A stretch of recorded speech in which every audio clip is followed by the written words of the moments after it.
大樹の森に行ったことはあるか？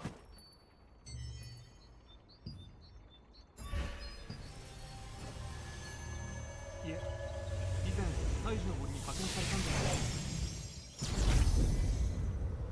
か。私たちは変種コアを集めている。集めた変種コアで研究が成功すればこの状況も打開できるはずだ。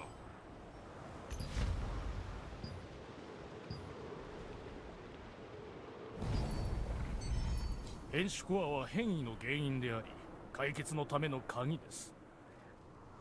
変種感染の予防策と治療薬の開発のため多くの変種コアを研究しなくてはなりません。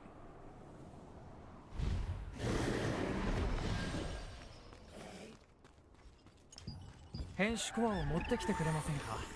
感謝とともにお礼をさせてもらいます。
私は調査のためにクリムゾン少年変種コアを集めて持ってきてくれ。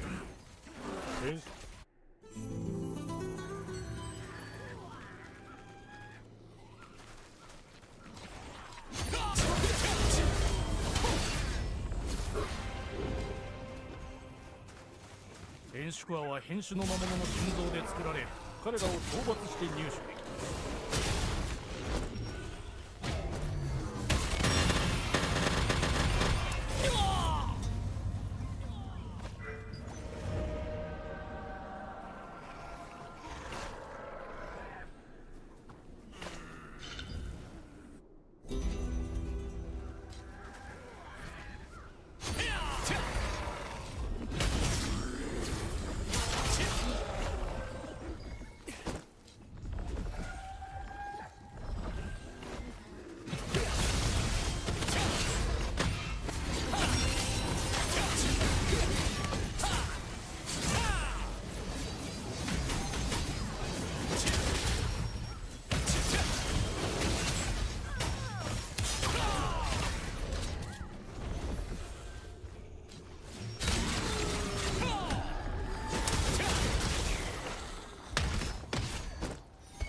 変種の魔物は私のルールでした。その苦しみから魂を解放してあげてください。消滅時に残す変種コアはいつか全ての変種の魔物を救う希望となるでしょう。よく来てくれました。な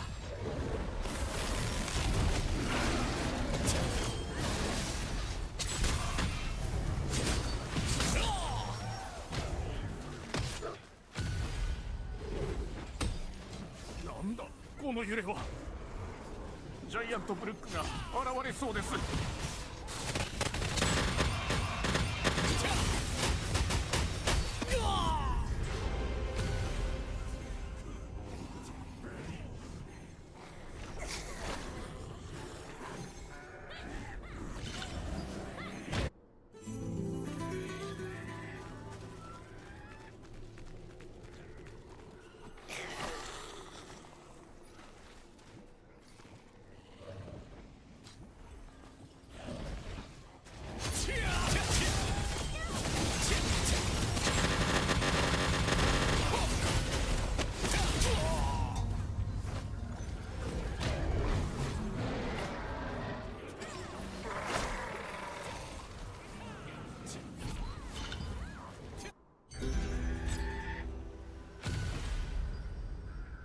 ジャイアントブルックの魔力のせいで変種キノコが現れたのか。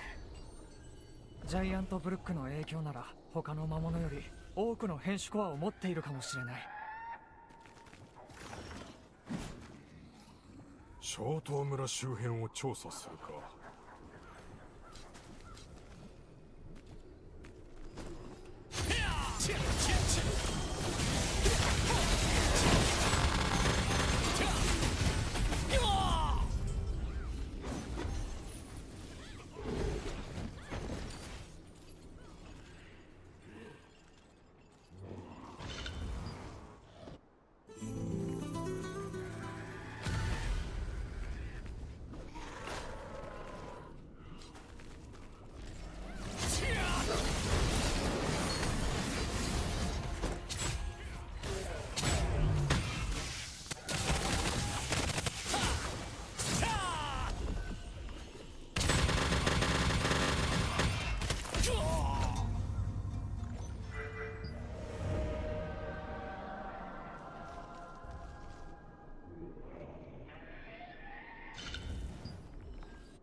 今から3倍の証を支給します。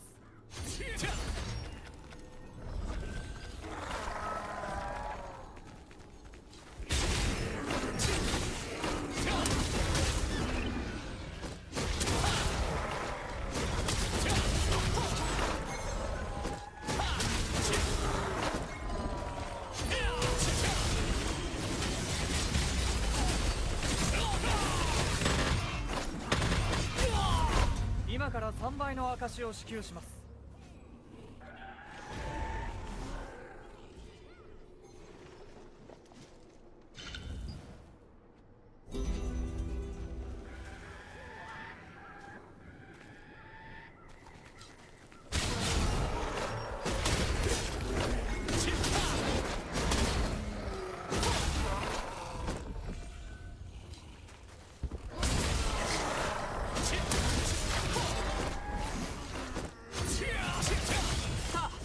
3倍支給は終了です。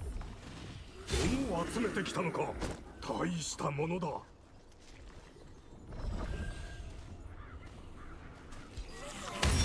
リムゾン大邸宅は変種の魔物の発生源として知られています。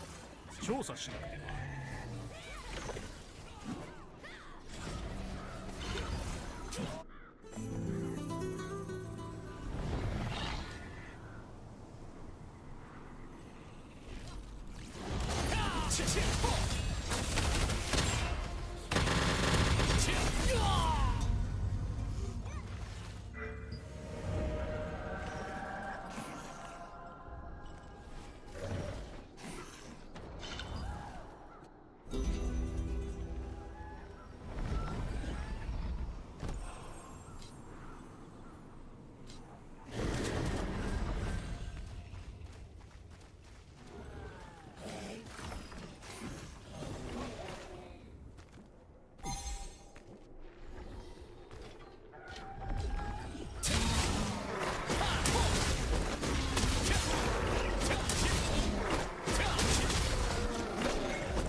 が見えてきました。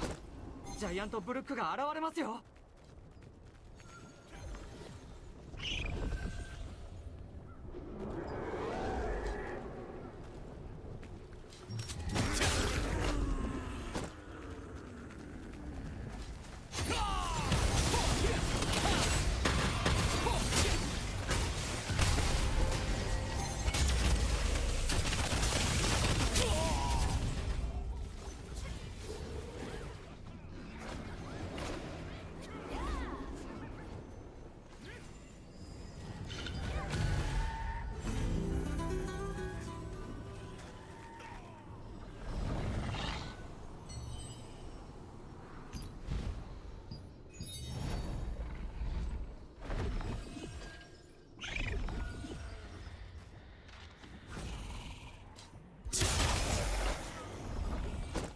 編集のキノコが拡散しないよう迅速な討伐をお願いします。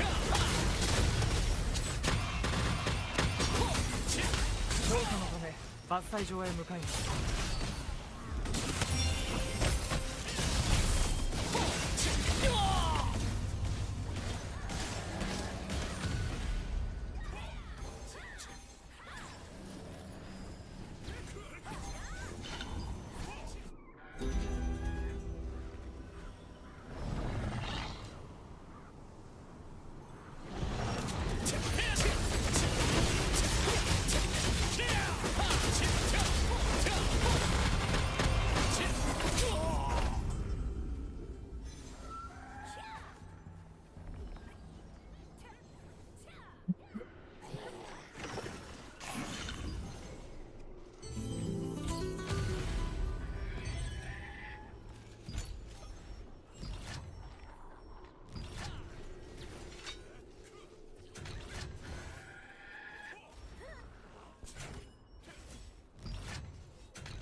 Yo, what is up, people?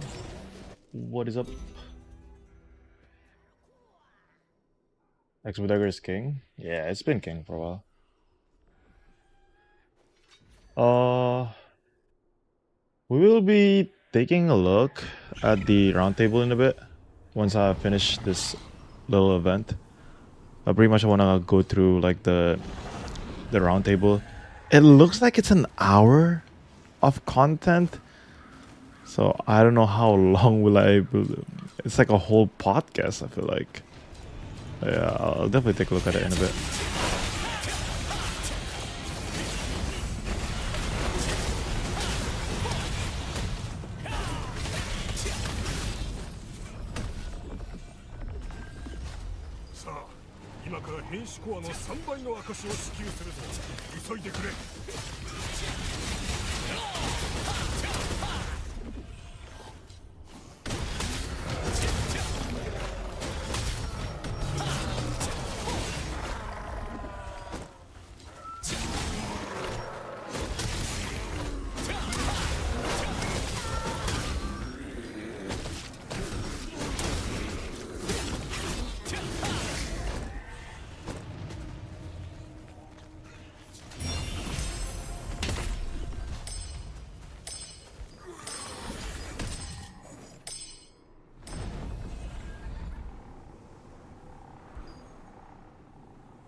売支給は終わりだ。これまでにメインコアを最も多く持ってきたギルドです。これで目標が達成できそうです。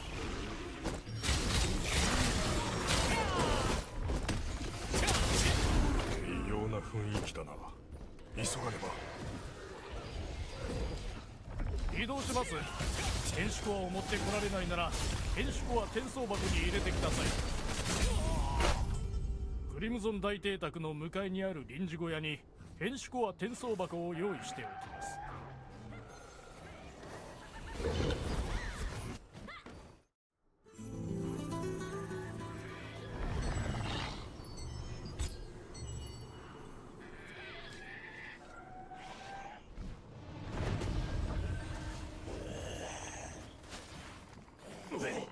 不穏な光が、ジャイアントブルックが現れそうだ。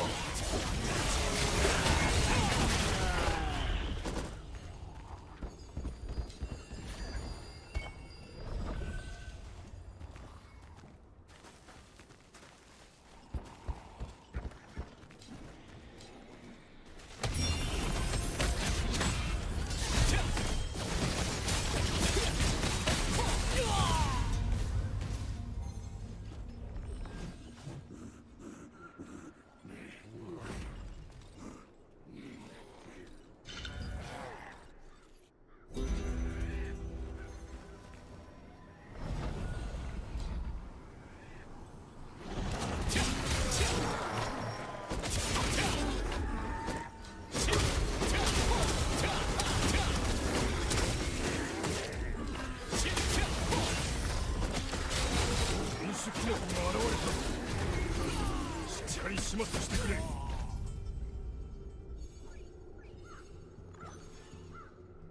変種の魔物がこんなに影響を及ぼしていたとは。徹底的な調査を。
No, it's 3 minutes. Fuck, I'm not gonna get full contribution for this one.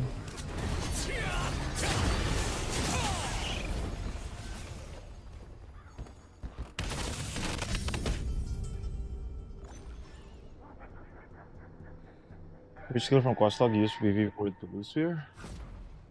I use large skill PvP. No, they don't add that much DR. I've seen it, like I've seen a glimpse of it last night. I'll take a look at it a little more today and actually make some build on Questlog.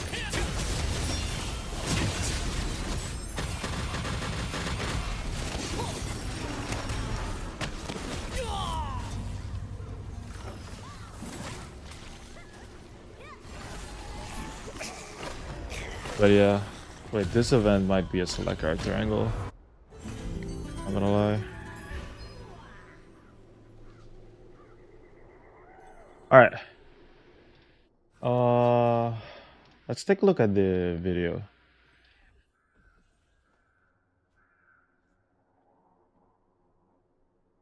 The new PvP Roundtable video. What's up, gamers? I'm Tico.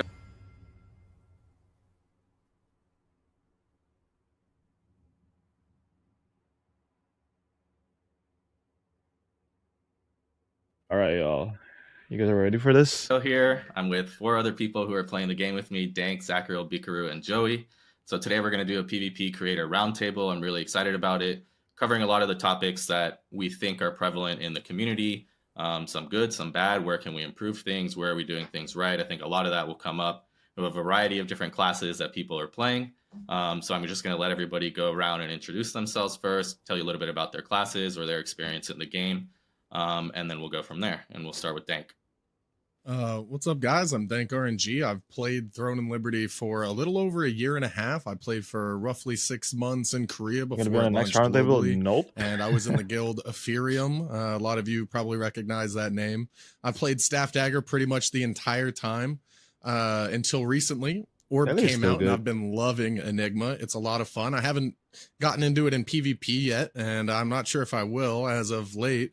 But yeah, I've really enjoy Throne and Liberty PvP. There's no other game that has, really. Dank is probably gonna say buff staff, buff staff. buff staff, nerve melee. He's gonna say that. Fixed that hunger that I have in a long time. Cool. Zachary? Yeah, guys, my name is Zacriel, and I am a seeker that plays in the guild Aura, previously known as Nova or Sin. We've had a lot of names. I started playing on release, on global release, and I've played the healer since the start. And I can only agree with Dank. I don't think there is anything else that compares to Throne and Liberty when it comes to the PvP aspect. I absolutely love it. So having this conversation and talking with like-minded people will be a lot of fun, and I'm super excited. Sweet. Bikaru? Hey, it's me, Bikaru. Hello there.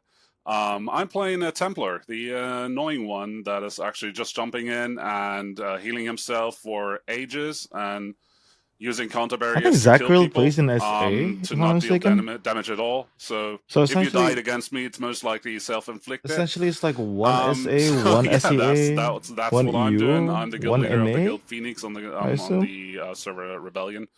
And we're having a blast there. We're doing whatever is most fun for us, which is also guild versus guild content. So yeah, representing them pretty much. Sweet. Thank you. And Joey? Hi guys, my name is Joey, and I'm a PvP focused content creator, and I've been playing Throne and Liberty like Dank since Korea and this game in general for at least almost 2 years. And I currently play in Japan servers, and I really enjoy the combat of this game. That's why I've tried like so many classes, so many different classes, and see how each one perform. And I really hope we can have a great discussion on how we can discuss how each of these aspects in PvP can be improved in this game. Thank you. Cool.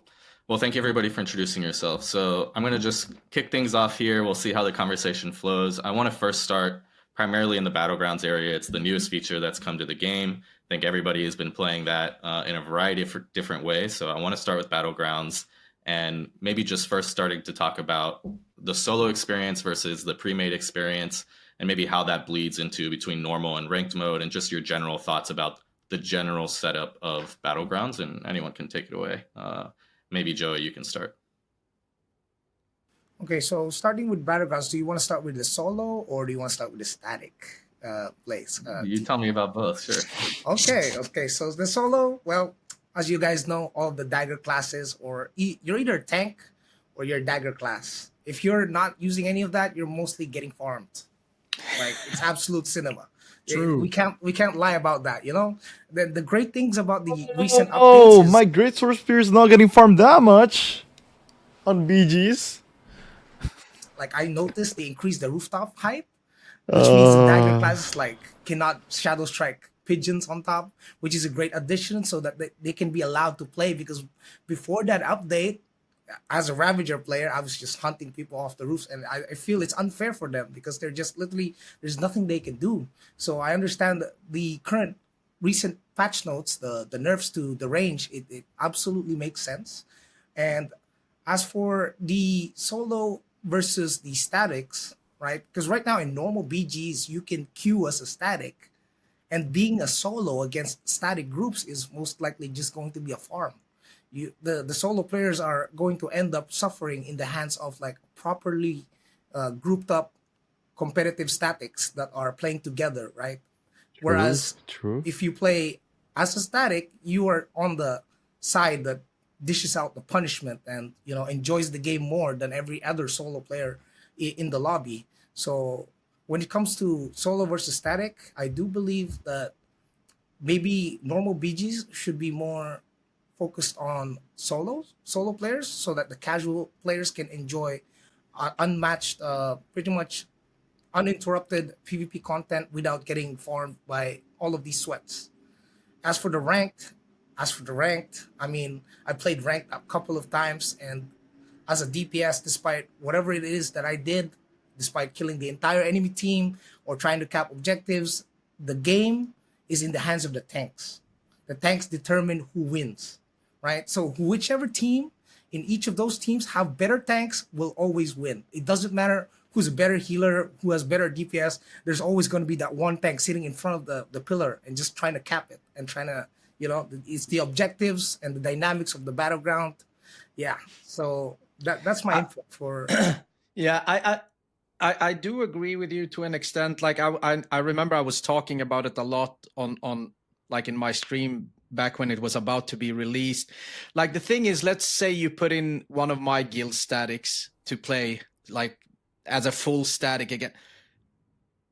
Without being or sounding too ego, we'd probably obliterate 99.5% of the community just as a static, and it wouldn't be enjoyable for the majority. And Dag is laughing over there. Yo, Dag, I'd clap you as well, bro. But I feel like it's a super hard balance. I think what Joey is saying about like splitting it up so that the normal could be more for the casual player, I don't know if they so can to nerf speak, or the tanks. solo player. It's hard. But it's really also hard to balance it because as a PvP player, generally, you have some type of competitiveness. It might be more, it might be less, but you're generally a quite competitive person. And if there's no like real incentive in the same way as it is in ranked, it might be less enjoyable for the solo player as well. Like just because you're playing the game solo, should you not be allowed to see your name up on the leaderboards, for example? You know what I mean? So it is so it is a super hard balance. I think right now, as we went into the BGs, I was like, oh, we're gonna pop off with my static, and then I thought about it, and I was like, nah, it's not gonna be enjoyable for this like solo player at all.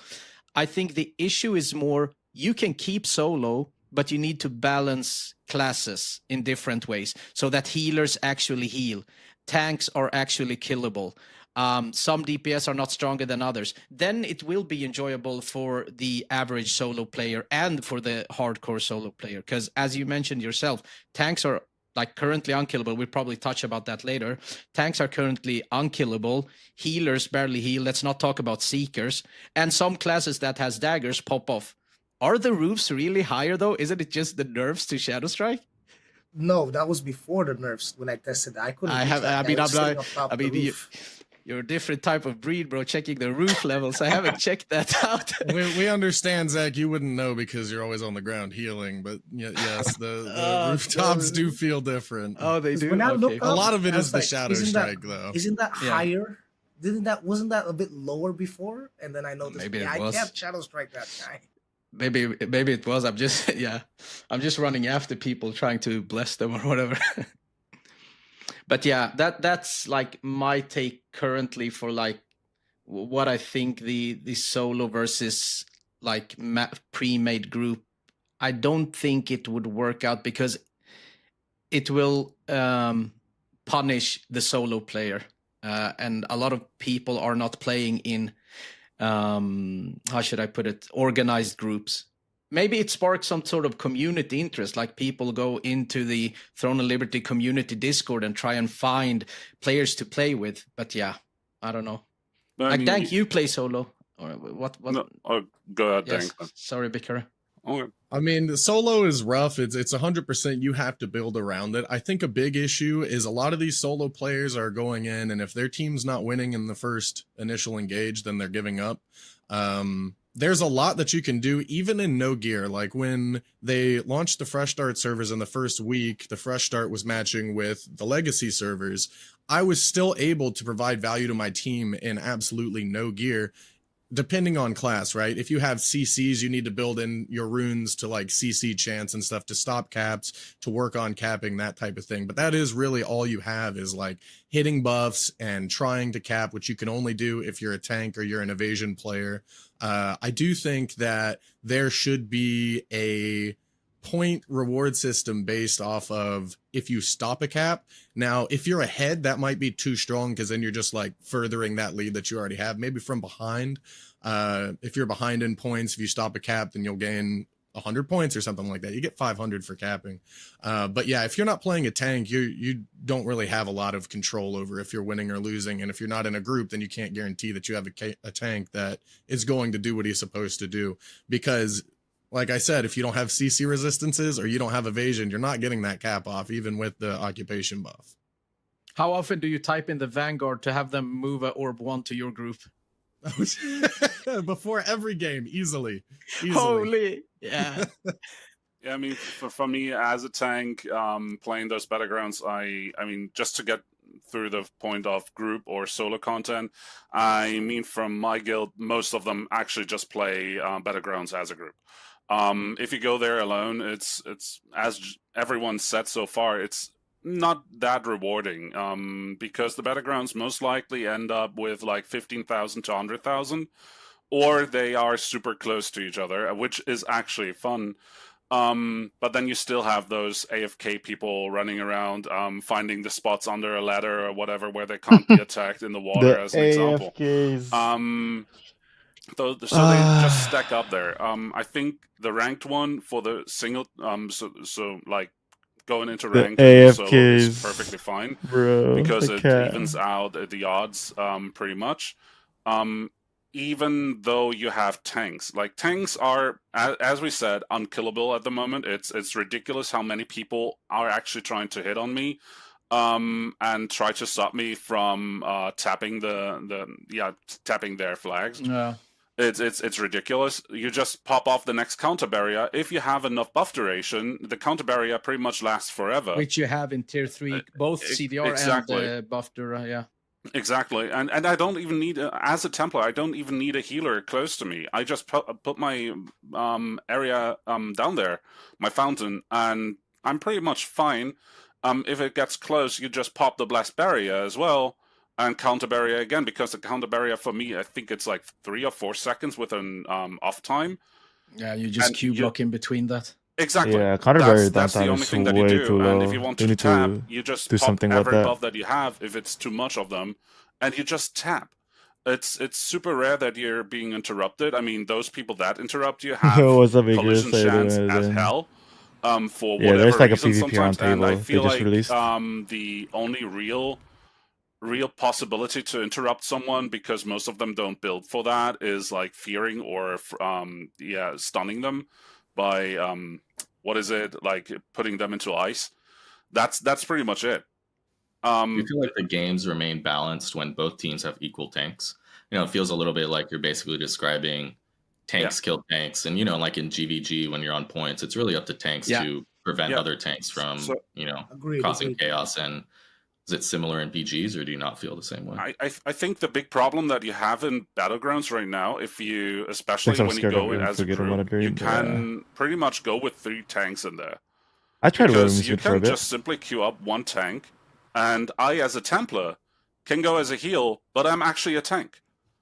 So that is how you immediately unbalance everything that is in there.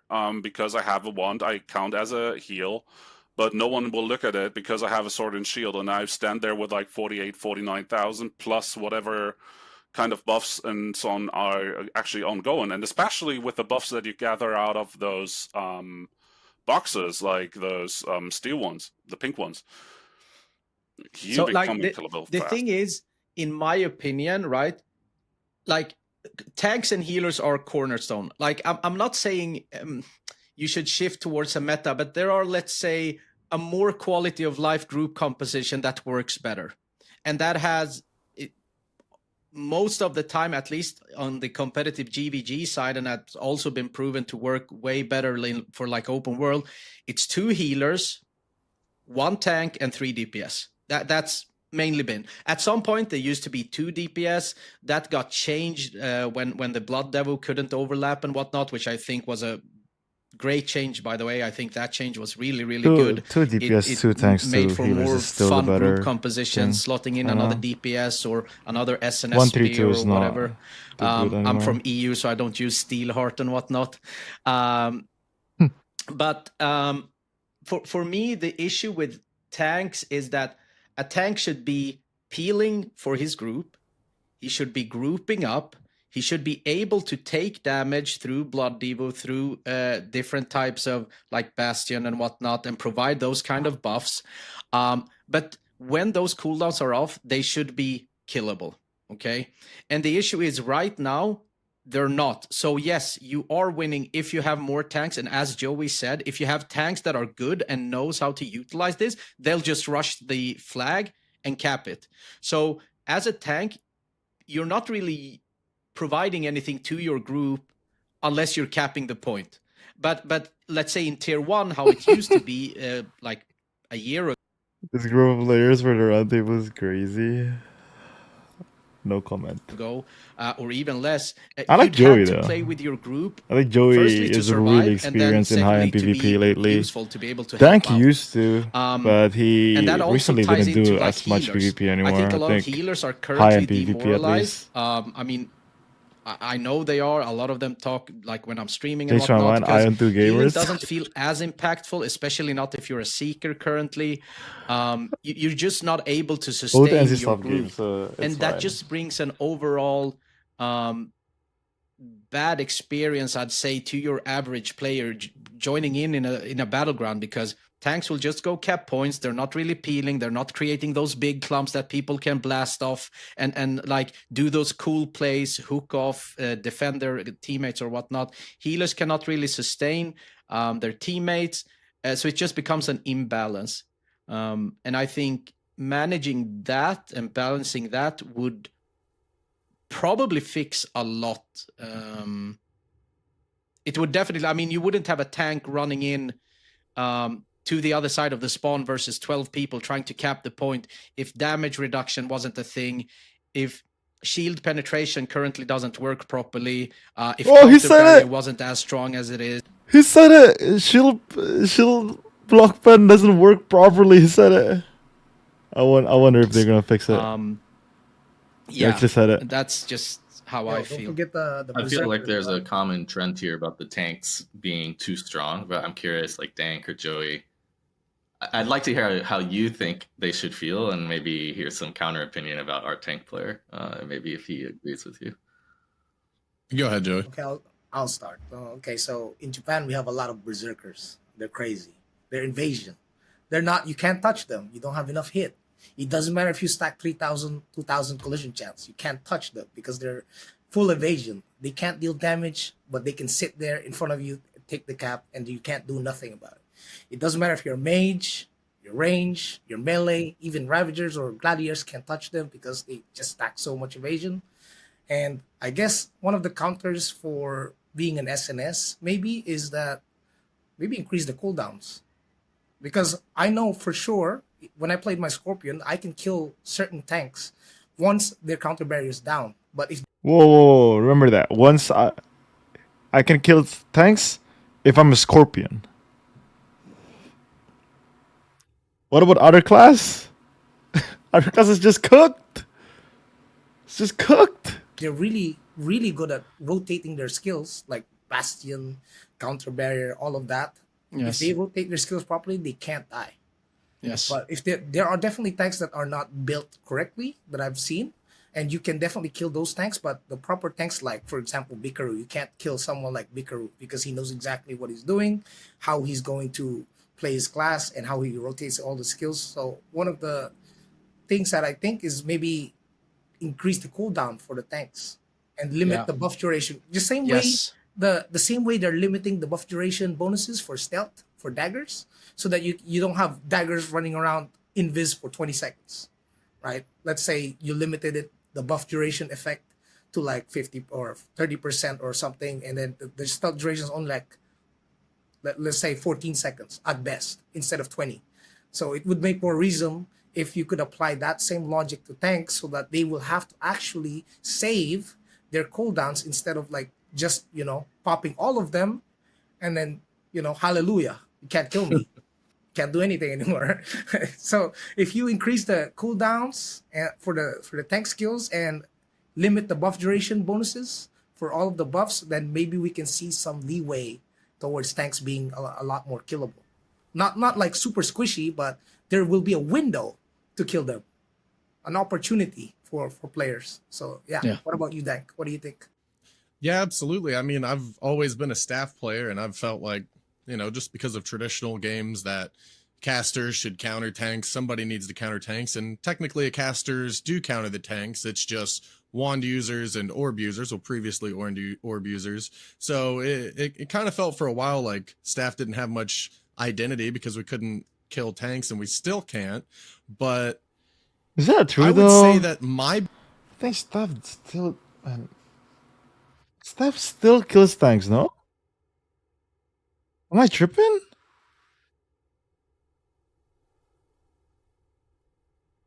If you build a lot I don't know. Big issue with the tanks as a like, you can't just build hit, that's the problem with it, right? You just gotta go full send crit and heavy. DPS user.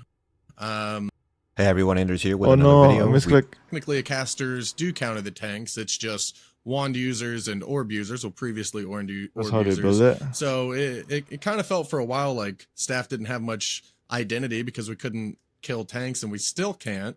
But I would say that my big issue with the tanks as a DPS user, specifically a staff dagger, is their amount of damage that they're doing, not necessarily the tankiness. I'm okay with the tank being very, very tanky and very hard to kill, albeit it's a little bit too much right now. And I think that orb shields have a lot to do with that as well. Like orb and wand can keep them up so easily. It's ridiculous. Like if you're a staff user and you're hitting a tank, even if you're at like 3,500 crit, as long as that tank's built properly, you have to use like 3 or 4 rotations of all of your skills in order to kill a tank. And then a healer just comes by and tops them off in one ability. And it's like, well, there went 30 seconds of my life. Like, but I mean, even before the game launched globally, I remember watching one of the Korean developer streams, and they were talking about how sword and shield with another weapon is doing too much damage. And I still feel like that's never gotten addressed. We literally got Cordy Expo for 8 months afterwards. And that was, luckily that's fixed now, but I feel like it ran rampant too long on Korea for the developers had just saying that, they were doing too much damage with sword and shield. Oh, Puppers agrees. But yeah, that's my take. I think that tanks are, they're doing too much damage to the DPS users, even when they're built very tanky with either their other weapon or time bomb, right? Which, yeah, you can see it, but you can't see time bomb when you're in the middle of a large scale fight. You're not looking at somebody's buff bars, That's literally one of the points that I have on my list as well, especially on tanks. Like, yeah, let them be tanky. I absolutely agree in increasing the cooldowns, especially counter barrier needs to be nerfed as hell. Because I think it's way too overpowered. You straight up become pretty much immune. That is too much, but daggers are fine. And No, they were you saying reflect damage, so daggers is it's way too strong good. too. Like every other person that says like, oh yeah, no one is going to use that is out of his mind. But also the thing that Dank just said, like, yeah, we had crossbow and sword and shield, which was, and sort of still is kind of good because the Cordy crossbow is just annoying as hell. The one thing that I think as a possible solution could be to nerf everyone that is holding a sword and shield, and reducing the overall damage that they deal by, for example, 20% or something like that. Those numbers are just made up, right? Like they in can be PvP only, like, exactly. Just in PvP. Yeah, PvP, so you can still do PvE. Exactly. Yeah. So that same with should be healing, fine. in my opinion. Sorry, Bakari, I know you're a Templar, but same with healing should be dropped down as well. Absolutely. I mean, it's automatically happening, right? Because you go for the base damage and stuff, and healing also goes some sort of off that. But if you have your two-handed sword tanks, they just jump you, even though they are tanks, and they just clap you. And that is something which we as a guild have a big problem with, because we have a lot of ranged people. Like, obviously, I love the balance change that we had because it separates from range to melee a bit more. But still, melees are still going for like 20 meters in just 2 hits of a button, and the ranged are pretty much way too close then again. But yeah, speaking of the tanks, still... I want to actually touch on that point because, Yeah. like, I've heard y'all maybe mention two different things. One is tanks are unkillable. The other is tanks do too much killing. Yeah. Okay, fine. Let's leave that aside. But then I also heard Zachriel say earlier, oh, we actually can't keep anybody up. You know, and it sounds like there's a little bit of a disagreement here on Zachriel saying, from a healer's point of view, he's feeling like, I can't actually sustain my group. And maybe everybody else saying, well, I want to be able to kill faster. And maybe tanks aside, how do we feel about that element of it, especially this melee versus ranged? I think for sure there's no doubt melee was incredibly dominant for a long time, especially with their gap closers. I mean, that's the biggest reason that we nerfed that. It felt like the distance you could put on range kind of became meaningless because it could be closed instantly. So This guy is talking, and Abe, if your issue as a guild had chopper tanks, I think I would tell you. Bruiser tanks aren't tanky at all. What the fuck? You just need to build some sort of shield pop pen in order to do it. Yeah, I'm gonna make a build once. do y'all we really finish feel with like this. the kill speed is too slow, or is that only isolated to tanks? I think he can't keep up teammates that are getting hit by a crossbow, which there's a ton of them. I can't keep up teammates that are getting hit by wind, bro. Have you seen Seekers? Have you seen Seekers, dude? I'm decked out. I'm 8k gear score. My healing touch is healing for like 800. No, but the thing is, the kill speed. We just came off the meta of 222 where you know, I swear to God, these guys are playing triple evasion DPS and wondering why they can't kill tanks. No, you still can't kill tanks. I'm playing glass. I can't kill tanks, bro. I can kill bruiser tanks. I can't kill regular tanks though. was basically nobody dies. Do you feel the pendulum's gone too far the other way? Yes, like I just feel like right now, in terms of like healing, I can touch a little bit on the gap closer nerfs first though. I don't feel like they're necessarily bad. I do feel though, because it will allow for some more pigeoning, it will allow for more like bow plays, bow staff might become a little bit more meta, and just I think bow staff is still meta. If you're running a glass cannon bow staff, I'm pretty sure if you do it in a war game in this day and age, I think you're still doing the most damage in the lobby. I'm not even kidding you. Like, I think... I don't want to say a lot of these people don't really know what the reality of the meta is in terms of like the 48, but there is just a lot more nuances compared to what they're thinking, which is probably their more casual stuff. Like, let's say... I don't know. Like, again, every single mode has its own edge, right? If you take a look at a war game stat, until this day, I'm pretty sure staff something is always going to do the most damage still. If you have a proper staff, like people who knows how to play staff, and it's getting pocketed as much as how melee is getting pocketed, I think they're still doing the most damage right now. I think you guys aren't familiar with tanks that can solo and cast a castle. You'll be attacking him, the whole guild won't be able to kill him. It will take you too much time. No, yeah, I agree. No, I am familiar with it. Like they go. Like I know what you're talking about. I'm not saying that tanks are squishy. No, I'm not saying that tanks are. Yeah, I'm not saying tanks are squishy. Tanks are unkillable. I think a lot of issues people talk about with tanks is mostly them adding more and more stats to the game, which we're a thing. Yeah, I think the problem is some abilities do have downtime, but that downtime didn't get adjusted while you have like more cooldown speed, more and more cooldown speed, and more buff duration.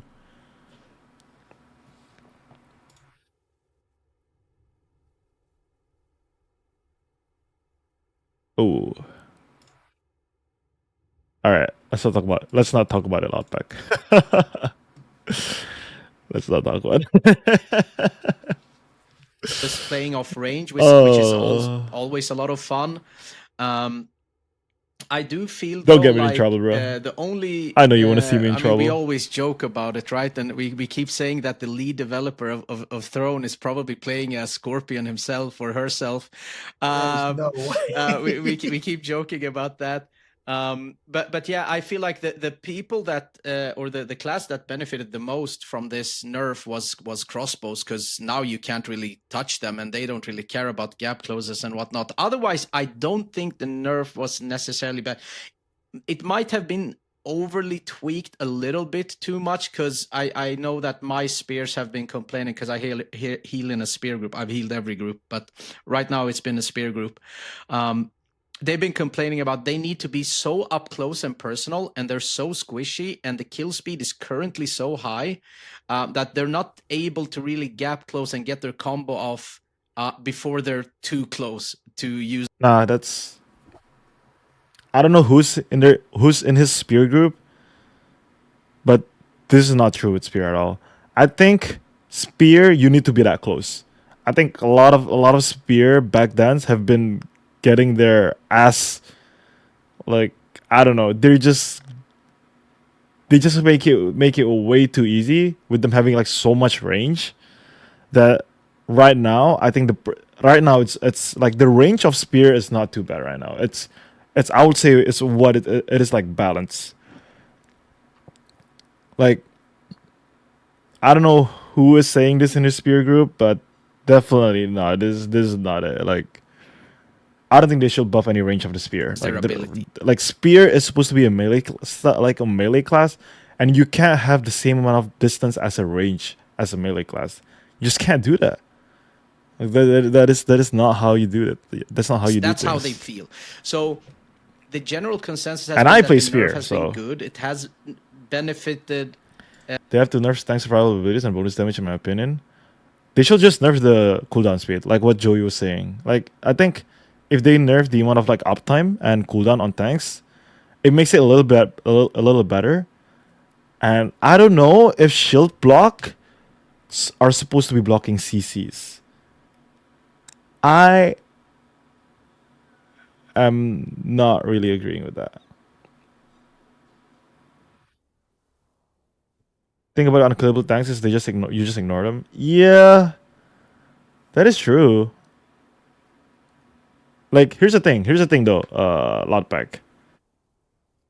Even with tanks that are killable, I still can't kill them. Like, you know what I mean? Like, it's still even like, let's say, even if you're talking about like, okay, like you have to have a tank that had like really high collision chance, I still can't kill them. Shield block pen is still bugged, where if you're getting attacked from the back, it's still pretty much resisted. And even with full crit, full heavy, I'm still not doing like a dent on those like tanks. With some sort of shield block pen too. So again.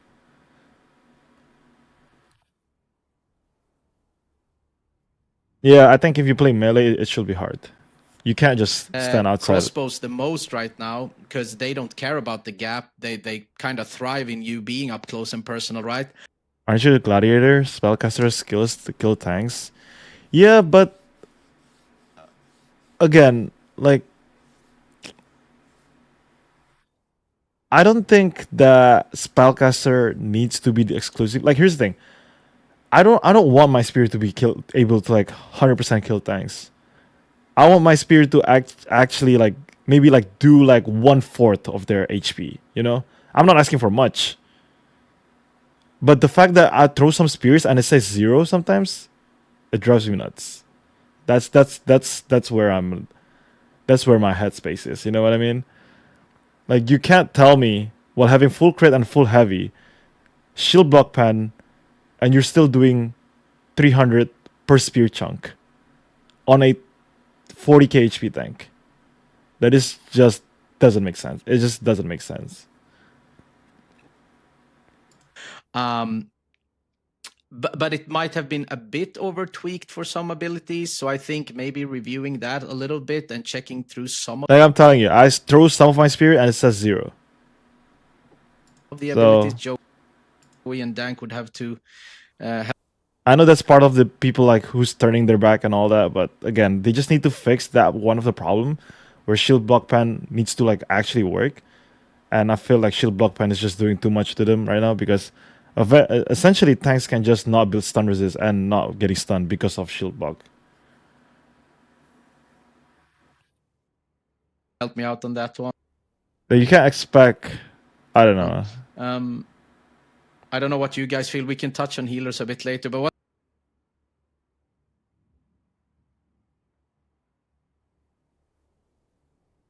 80% shield block, 7k melee defense, 3.5k endurance, 1k heavy attack evasion, 300 DR go burr. what do you feel about the gap closing nerfs? I think the gap closing nerfs were pretty solid, honestly. I mean, they even negatively affect me. I use a dagger myself for some of my rat rooftop play. But yeah, crossbows are definitely just still a mile ahead of everyone. I don't know if we should like lower the amount of times that they're hitting, but increase the amount of damage per hit, because things like lightning speed, the mastery, are very, very strong on crossbow. So like when you have that many repeated hits, I mean, crossbow has the most amount of hits per second out of any class, not even close. I think that's part of the issue and part of why people are dying so fast. Like they're attacking so rapidly. It also makes it to where they're eating through people's evasion because they're getting so many rolls of being able to hit, where like other players, you know, you, for instance, with a staff, you charge up a fireball and it takes you 2 seconds and then you find out if your ability hit or not. Where a crossbow, it's just, I don't care if I miss. Like, basically. The thing with crossbow, just touching on that real quick, is that it's currently too strong as a baseline. Like the weapon combination is just too strong. It has too much evasions. I think its ambidexterity is bugged currently, right? It says that it's supposed to it's supposed to give 90 crit on offhand. It gives 900, and it's been like that for a while. You have to correct me if I'm wrong. I'm sorry, Dank, but that's the way the cookie crumbles, bro. I need to heal my group. And the multi-shot, I don't know how the calculations have been made, but in the same way that damage reduction is broken for tanks, bonus damage is also broken for crossbows. So the baseline evasion, movement speed is also a huge thing. Like they're so quick. And hit and crit that they get passively is just so high. And then you smack on the amount of multi-shot they do, which Dank was touching on, with the bonus damage. I think are you you'd have referring to the quick fire? Sorry. No, you're all good. I'm referring to everything, but everything just hits. The multi-shot. Because the multi-shot is an actual skill, and it's like a shotgun ability that resets nimble. No, not the multi-shot. I mean, multi-shot is annoying for other reasons. I mean, you're standing there Q blocking like brrr, and then you get multi-shot and it breaks. That's annoying. But it's more so the rapid fire and the the ambidexterity bug makes it so that Thundercloud just procs for 1 million, and they have so much hit. So yeah, I feel like maybe tweaking that. But what do you feel about the gap closing nerfs, Joey? I mean, you play everything, right? Yeah, I played Ravager recently again, and then it feels so awkward because usually I can see him at the edge of my screen and I can be there in a split second, like literally on him. But now you have to come closer. I think the range would be, with all the passives and all the masteries, would be 28 meters tops for precision dash. For Shadow Strike, 12 meters, 13 meters. It's whatever. It's fine. I'm okay with it. But if the player, the melee user, is really still good player, it's not gonna stop them. The TTK hasn't changed. Like they reduced the CC duration. So what? The guy one shots you anyway. Mm-hmm. Like that part. How does that change anything? But that's the thing. Like imagine if, for example, Bikaru couldn't play completely solo. He had to play with his group. Who cares if the Shadow Strike isn't 25 million meters? Bikaru can just hook them off, right? Then you feel useful as a tank. So it's like, on a core fundamental level, the nerf was good, just synergy-wise. I don't feel like it was bad. Maybe some of it, like you could dial up Shadow Strike to like 14 meters, but you kind of counter not being able to get pigeons, and the pigeons get more rewarded because they can't get Shadow Strike from half across the map. But you could also have a tank that plays with you that could hook them off and stuff like that. I think that's but with the viable design right of now, the- given the kill speed, though. Hooking people off, or like that kind of. I mean, maybe our top 0.5%, maybe you guys, I guess. But, you know, what are the odds that Joey's going to get on somebody, Bikaru is going to find where he is and hook him off before he's gotten his Ravager combo off? Oh, brother Tico, you should see the Japanese tanks where they follow me around. I'm in this, and this guy is just running behind me. It's like, oh, he's right there. Let me AOE him. Well, you're Let's known move to further count, down. I guess they follow you. But. It's crazy. I'm getting chased around all the time. Yep. I mean, especially the invisible targets are the most fun to chase around, actually. You just Sometimes kind they of start want spinning for no reason, and then yeah, they you don't. have that urge to knock them off stealth, you know. Yeah, that's why absolutely. you rock a Delis Nova Spear and just blast them off with a sending Yeah, slash. yeah. I do. But yeah, I want to as say one Tico's- thing. Oh, yeah, go ahead. As Tico did say, yeah, it's not gonna be the same with us because we are like the top 0.5% players, right? But for the average player, then it still doesn't change anything. Like if a good player, like a melee player, wants you dead and you're an average casual, you're gonna die. I think this nerf has nothing, will not prevent the TTK, or will not slow it down at all. The guy will just, and you guys know, like you can morph super fast. If you're playing daggers and you have assassin step, you kill the player, you move around across the map in less than 3 seconds, like morphing. So even if they nerf the range, they can still close that gap eventually, and it won't stop them from one tapping. It doesn't change. There's a an lot, AOS but from it these does guys? help There's no certain NAOS, players I like think. Pidgeons, I'm pretty sure. so from they these can guys. play and they don't get instantly deleted from the game as soon as they show up. I think it's their head just over the roof like that, NA, and then, so, EU, what happened? I'm already hit by some dagger. You know, like they would give them a and chance. That's JP, good, I think. but I don't think Yeah, that and- will change the TTK. But that's like, the time to kill won't change, but that has to do with other stuff as well, right? Like, for example, are healers actually healing as much as they should? Are the groups in BGs being properly pre-made, even if you're queuing solo, for example? Like, how does the group play together and whatnot? Like, if you have a tank that doesn't run off to Blood Devo or run off to cap the point, he might play with you and Blood Devo, and he might stun the target that jumps you, even if he got, like, it's so hard to guess how it would look in a perfect world, right? But I guess that's why we're here and we're discussing, because we all love this game and we all think that this PvP combat is unmatched, right? I want to come back to that point actually, because it's a topic Yeah. I want to touch on, but I think Yeah. Dank wanted to say something first Yeah. about this topic. Yeah, about the gap close, I think that one way that they could help balance the time to kill with gap close is make it to where maybe you have to hit the enemy with literally an auto attack or an ability before you shadow strike to them. That will prevent them from just instantly pressing one ability without even having to see the person. Just as soon as they come into range, you're on top of somebody, they're silenced, they're binded, they're dead. For something that gives mobility as well as giving CC, I think it should require a little bit more to get online. Now, like melee users could precision dash on top of you, and that would count as hitting them, right, with that little bit of damage, and then you could shadow strike. But I think something like that would go a long way with slowing down the time to kill, because people are just hopping from one target to another. If they have to hit you first, that gives you time to Q block. I don't think If there's they that can many just push a scriptures button anymore. and instantly be on top of you, and I'ma you be can't real. Q block or anything, like I don't think scriptures that has been kind of feels bad. And But is it a gap Problem, closer though? but that's just If a because melee the needs to game- the hit you game has before less using demand their now. gap closing abilities, is it really a gap closer though? well, they still have other gap closing abilities. Like a spear has the leap, greatsword has the dash. You have other abilities that you can use to gap close or to You're talking stick. You could specifically use it Shadow more of a. Strike. Yeah, it's more to like stick to the target. You know, I think that for its Yeah. current use case of just dashing around the field, it's a little bit too strong, and that there should be some sort of setup ahead of time for you to be able to use it. You have other things in your kit to move around, including movement You- speed.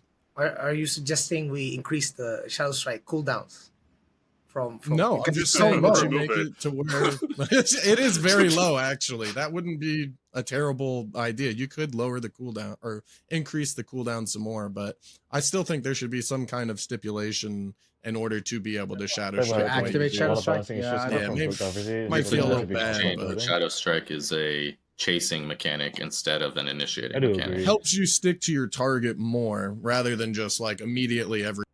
Like CCRS definitely helps it in a lot of cases, and I think it's a little bit underrated right now. Because I'm building CCRS and I felt there's like Shadow Strike doesn't bother me anymore. A lot of the dashes are not binding me anymore. It's just a nice quality of life in builds. But the drawback is I don't have any hit. So I mean I don't know. It's just weird. It's in a 7 weird seconds state right jumping now. on somebody new and decimating them. Yeah. Yeah, That's I mean, an interesting thought. Because yeah, essentially Yeah, if you you can look- build silent resist. That's a thing. But I don't know how people are looking into it, if I'm gonna be honest. back into, for example, when we still had those smaller arenas that people were playing, most of the enemies that you had against were dagger two hand, and they were straight up jumping you. As soon as you landed, you had someone shadow striking you, you were pinned to the floor. They just press one button, charge it up, guillotine blade hits, and you're dead. And that was it. Like, that was the entire arena experience. I mean, for me, the best arena still was the poison one, and then they removed it because you could just simply throw them off and just sit in front of them and watch their tears falling off. But that was the most fun. But yeah, that is one of the things I think Shadow Strike in Yeah, itself. you definitely that's need to why find a I think niche. that adjustment was so great. No, they're not especially crying about because of Ravager. Shadow I don't Strike. think I don't think you care get it about right. the charge. They want to nerf right? Shadow Like, Strike. as a tank, if I They're- charge it's- 9 they're not meters or crying 12, about it. They want I to don't nerf care. that skill. If it's just those 3 meters that I have Oh, to, but yeah, I mean, if you're like, talking about yeah, don't, Ravager's strong, surpass, that's nothing. Especially because most of the times you hook them. You just most likely are not just simply think charging in. They were talking and about that's it. You they were hook talking them, about Shadow charge them Strike, off the but cliff or they whatever were talking not, about it from and a be Scorpion annoying POV as too. much as So possible. But that comes back one of to the reasons why Scorpion is to OP is because the of Shadow Strike. point too. that we had in the start. Tanks are But not really, actually. I think way Scorpions too without slow in Shadow Strike is being still killed. fine. But also their effect on the group is not as high, especially in Battlegrounds, as it could be. And yeah. You kind of just touched on it now, like with the group play, and also Zachary was touching on it, which is I want to hear from y'all a little bit about your view on under what conditions should balance take place. I think, like, you know, we've discussed several things. One of them is Zachary keeps talking about, oh, well, in my static, I experience this. Some of you are talking about when I'm in solo in the dungeon, I experience this. And perhaps solutions for those two things are very different, right? How do you solve Fuck, I something forgot for World static Boss. play is going to be really Whatever. different than how you solve something for a BG that's 24 solo players. So I'm curious, like, when y'all think about that type of thing, how do you envision a way of approaching that? That's why I brought up the 20% reduction for SNS users in PvP, because I think that's an effect that is absolutely good with everyone, and not just the peak 5% or 10 or whatever, because everyone is affected by it. It is the same chance still for everyone, and it also makes it less attractive maybe for those that want to play it with a two-handed sword. To deal that amount of damage. I right? already have range in every trait better. I mean, obviously, you always have to split between those that are actually keeping your game alive in PvP. Let's Forcing say it people like to go that, rank? because they pretty much do everything. And then there's the casuals. I kinda like let's say that. it like that just randomly go in there, just want to have a great time, and they totally won't because they are being demolished by those that are organized, right? Yeah, So definitely. that's one I of the think the BG experience, they should just not make pre-made a thing. Like, I get it, you want to play with your friends, but I think you have a lot more content other than BGs if you want to do that. So I really don't think if you want to queue BGs, I don't think you should queue it with your folks. I don't know. I could be biased because I solo a lot, but that's my opinion. Things where I think could be a good adjustment for both sides, actually. But then, if you think about it, the reason why GS is OP is because you don't have any healer that can sustain you. So in that mode, then GS will just be broken. Scorpion will just be broken. So Yeah, I think. I mean, obviously, I'm speaking for a maybe a smaller minority, being in a very serious, very highly competitive guild. But I still think that meta has a way of finding itself automatically, right? If you're it's I super had the hard to say IW, like what should be the IDW. What meta. is an Like IDW? you keep talking about the meta. Like what works for me in a static, in a very structured guild might not be the same for the average solo player. But if you start introducing I hate the idea of balancing around some of BGs. these I do agree. nerfs that we have been talking about, or some of the I do buffs agree. to healers, or some of the changes to the Like, gap close. that's the other thing too. Like in BGs, it might feel bad. Like tank might be too tanky in BGs, but then in large scale, they're so squishy because you get hit by not just one meteor, you're getting hit by 5 meteors, right? So, like those kind of thing, it's really hard to balance, especially like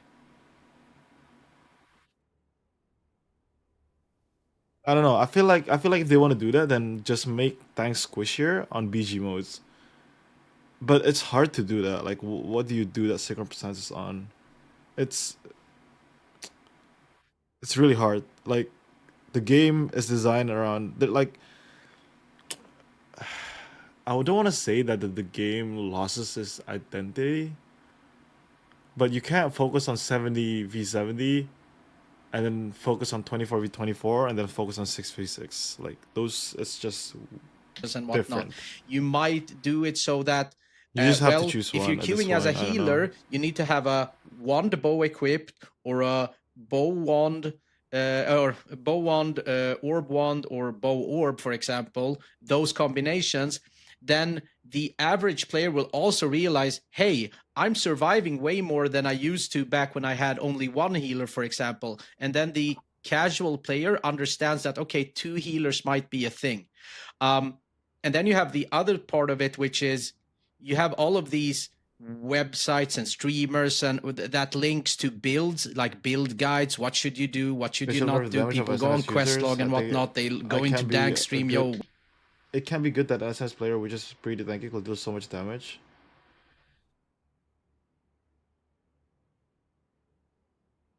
Oh, I've never seen tanks that does that well. Like tanks, like here's the thing: the problem why tanks are doing that much damage and have 0 death is because nobody's building shield block pan. If people build shield block pan, those tanks are not going to be surviving that much. It's just a matter. It's just the same thing as like, oh yeah, I can't have like an evasion user kill 50 people because nobody's building hit. It's literally the same thing. It's the same issues.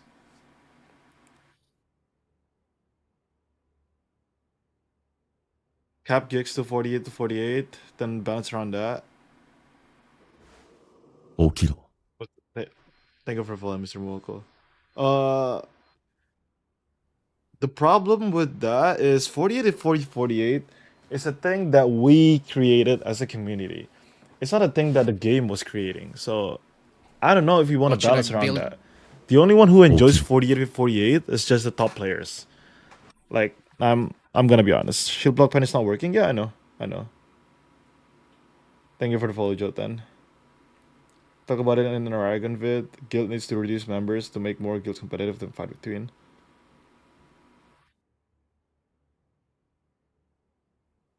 I don't know. I don't think as a staff dagger. Healers might come into my stream and see, yo, what should I build as a healer, for example? And we're usually catered to a more competitive setup as well. So yeah, I think meta, or how the game should be played, or rather, what's the best quality of life to enjoy the game, usually finds a way in itself. Balance, 90% of balance comes by from the game leading you in that direction, allowing you, or you need to have 2 healers. A lot of people are going to feel like, yo, as a DPS, I'm actually surviving way more now because Seekers are healing more, and Orb ones and tanks cannot just cap, etc., etc. So I still think that's where you build it fundamentally. But I don't think you should just look at the top guilds. Like looking at my guild and doing adjustments won't help the mass majority, even though it would help us. It wouldn't help anyone. I think you need to build the community and the foundation from below, but it still ties into balancing. I feel like the only way to really do that, to cater to balancing like the group static gameplay and also catering like what Battlegrounds is right now, where it's more like for anybody to get in and like queue up, whether they're solo or with their friends. The only way to do that is to add in like presets of gear for specific content. Yes. And like equalization of some way. And then you can really like, if something's overperforming, you just tone down that set a little bit. Granted, there are like different play styles. So, I mean, maybe like 2 or 3 different pre-made sets per weapon combo, but that sounds like a nightmare because there's so many different weapon combos. But let's be fair. As far as PvP goes, that eliminates half of the classes out of most of it. Like, there's only a handful of combinations that are actually viable in PvP, and that would really need the majority amount of balance. Like if somebody's like playing, I don't know, Crucifix in PvP still, I'm not sure that, you know, that they're going to get the best balance changes, because that's not really what the devs are, what seemingly what is supposed to be a part of the meta currently, you know, like just like how they turned down Orb because it was too strong, you know. I think we need some sort of presets somewhere for whether it's if you have a nice arenas, that don't deal I high think that'll damage, help bring back just arena. build shield block pen. Arena's pretty dead, They're at squishy, least in trust North me. America. If we're being honest, it's almost impossible to get a queue for it. As a DPS, you And I have think if you to kind of build shield turn block arena pen of into some that sort. like new player experience of, you know, everybody's on equalized gear, everybody's kind of 3v3 running the again. same stuff, that could something that could kind of get people back into PvP that aren't really doing it currently, or they're just queuing up for their battlegrounds. They're not really invested in that because they don't have a lot of say over the victory. As a solo player, you don't want to go into somewhere like we were talking about earlier. One person doesn't feel like they can turn the tide of a battleground, but in an arena, you can actually turn the tide of the battle because you're one of 3 people or one of 6 people, whatever. And you have a lot better, you know, control over the fight. And for the solo player, Yeah, but that's still, they something that's take more longer to enjoyable build than for a them. gladiator or something. Battlegrounds No? is already successful in my eyes, and we need something to bring I think I back kill. arena, I think I and make kill it great again. SSGS. That's Would like a couple that. points That's there. the One, DPS faster than. you talk about like these presets. They don't do as much etc. damage though. Do you as really a think it's gladiator, let's be about honest. having a cap? Do you feel like that's kind of reducing a lot of a player's ability to control their play style? If, you know, for example, Spellblade, I made it and it's not your play style. Like, did I just get rid of your class in PvP for you and ruin that fun? So is it really about creating a exact set of presets, or is it about raising the floor so that nobody is below a certain amount of power maybe when entering instance PvP? Yeah, that's more what it's about, is just trying to create, you know, some form of equality in some section of the game to get people into PvP. Because right now, you could play Throne and Liberty and go into PvP and get one-tapped and hate it. You know, that's literally all you can do until you've gotten yourself to a certain gear point. So I think what you're saying about like raising the floor to where everybody's at like kind of the same Morning, mate. What's up? section would be good enough. Like, it doesn't need to be full-blown presets. Yeah, that also sounds like a mess. No, you don't. But, Like, you don't have. you know, just bringing every. You don't need full shield block ban. I only put it on my ring, and I was able to kill a lot of those DPS like things. It's easy. You only need to put it on your ring and your bracelet, and then you have enough shield block ban. It's not that rough. You can like my weapon is not shield block ban right now. Everybody up to be not the same, but, you know, similar combat power. Because there's nowhere to go in Throne right now to learn PvP enjoyably. And until you're able to survive for a couple seconds in PvP, you're not going to learn how to PvP. Yo, what's up, Bisha? Right then. I do want to touch up on that too. The same. Go ahead. I think it's just Hello, can you hear me? Yeah. So Yeah, basically, we hear you.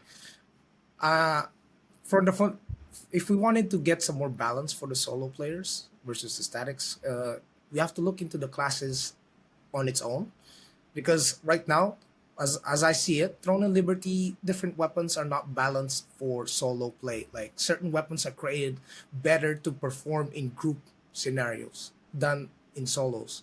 Like for example, you want to compare Spellblade and then a Ravager. Then obviously the kit of a Ravager is designed to single target, right? And then a Spellblade has all of these abilities that are more on AoE, but then it kind of feels bad when you're trying to fight someone, right? Solo 1v1, because of all the defensive stats, the offensive stats, and your kit on its own, it's not 100% solo completely viable, right? Dank, isn't that how you feel all the time when you try to fight people? It's not always like going the way you want, because the kit of the Spellblade is kind of lacking for small scale. So I'm guessing we need to touch on the fundamental skills of different weapons if we want to try and balance and make sure each and every single weapon has a chance for solo players to go in. For example, Tico, you wanted to play, like, let's say Enigma, right? Enigma has no daggers, you have no escape. You are two DPS weapons, but then you have no escape. You have, other than the invis that comes from the orb, other than that, if you get caught, it's kind of over. The kit itself is designed primarily for large scale, which the game is shifting away from, because we've shrunk the alliances. We got the BGs, which is only 24 versus 24. Even GVGs is like inter-server 48 versus 48. The scale is getting smaller. So those classes that were performing so well, like Liberator, Spellblade, those classes that were performing so well in large scale are kind of like getting dicked on in small scale because their kit does not support solo play, right? I'm sorry for the term, but I'm just being honest. I'm being honest, right? Have to cut that out in post. Cut that out. Getting. But do you think every class should? He has a really really good point on that. If you think about it, the Venetian block pen with 3500 crit to kill an SNS DPS? No, I don't think you even need that much crit. I think you only need like. Here's the thing, it depends too on what they're building. If they're not building any endurance at all, then you don't need any like crit.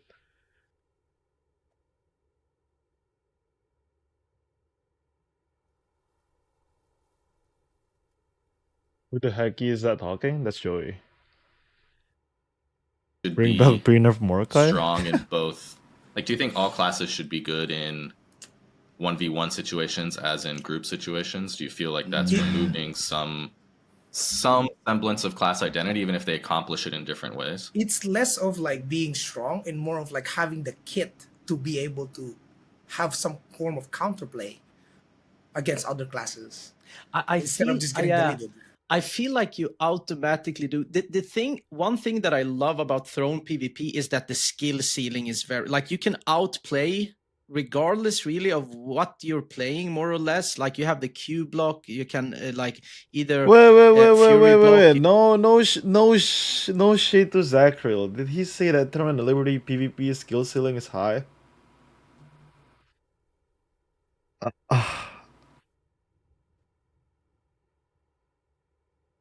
Sorry.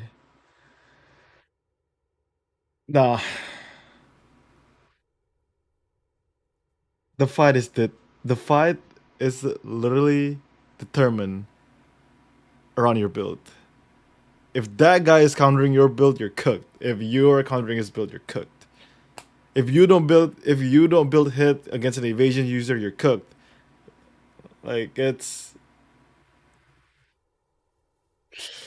if you're thinking that the build variety includes as a like PvP, then yeah, sure. But no, the skill ceiling on this game is not high. It is not high at all.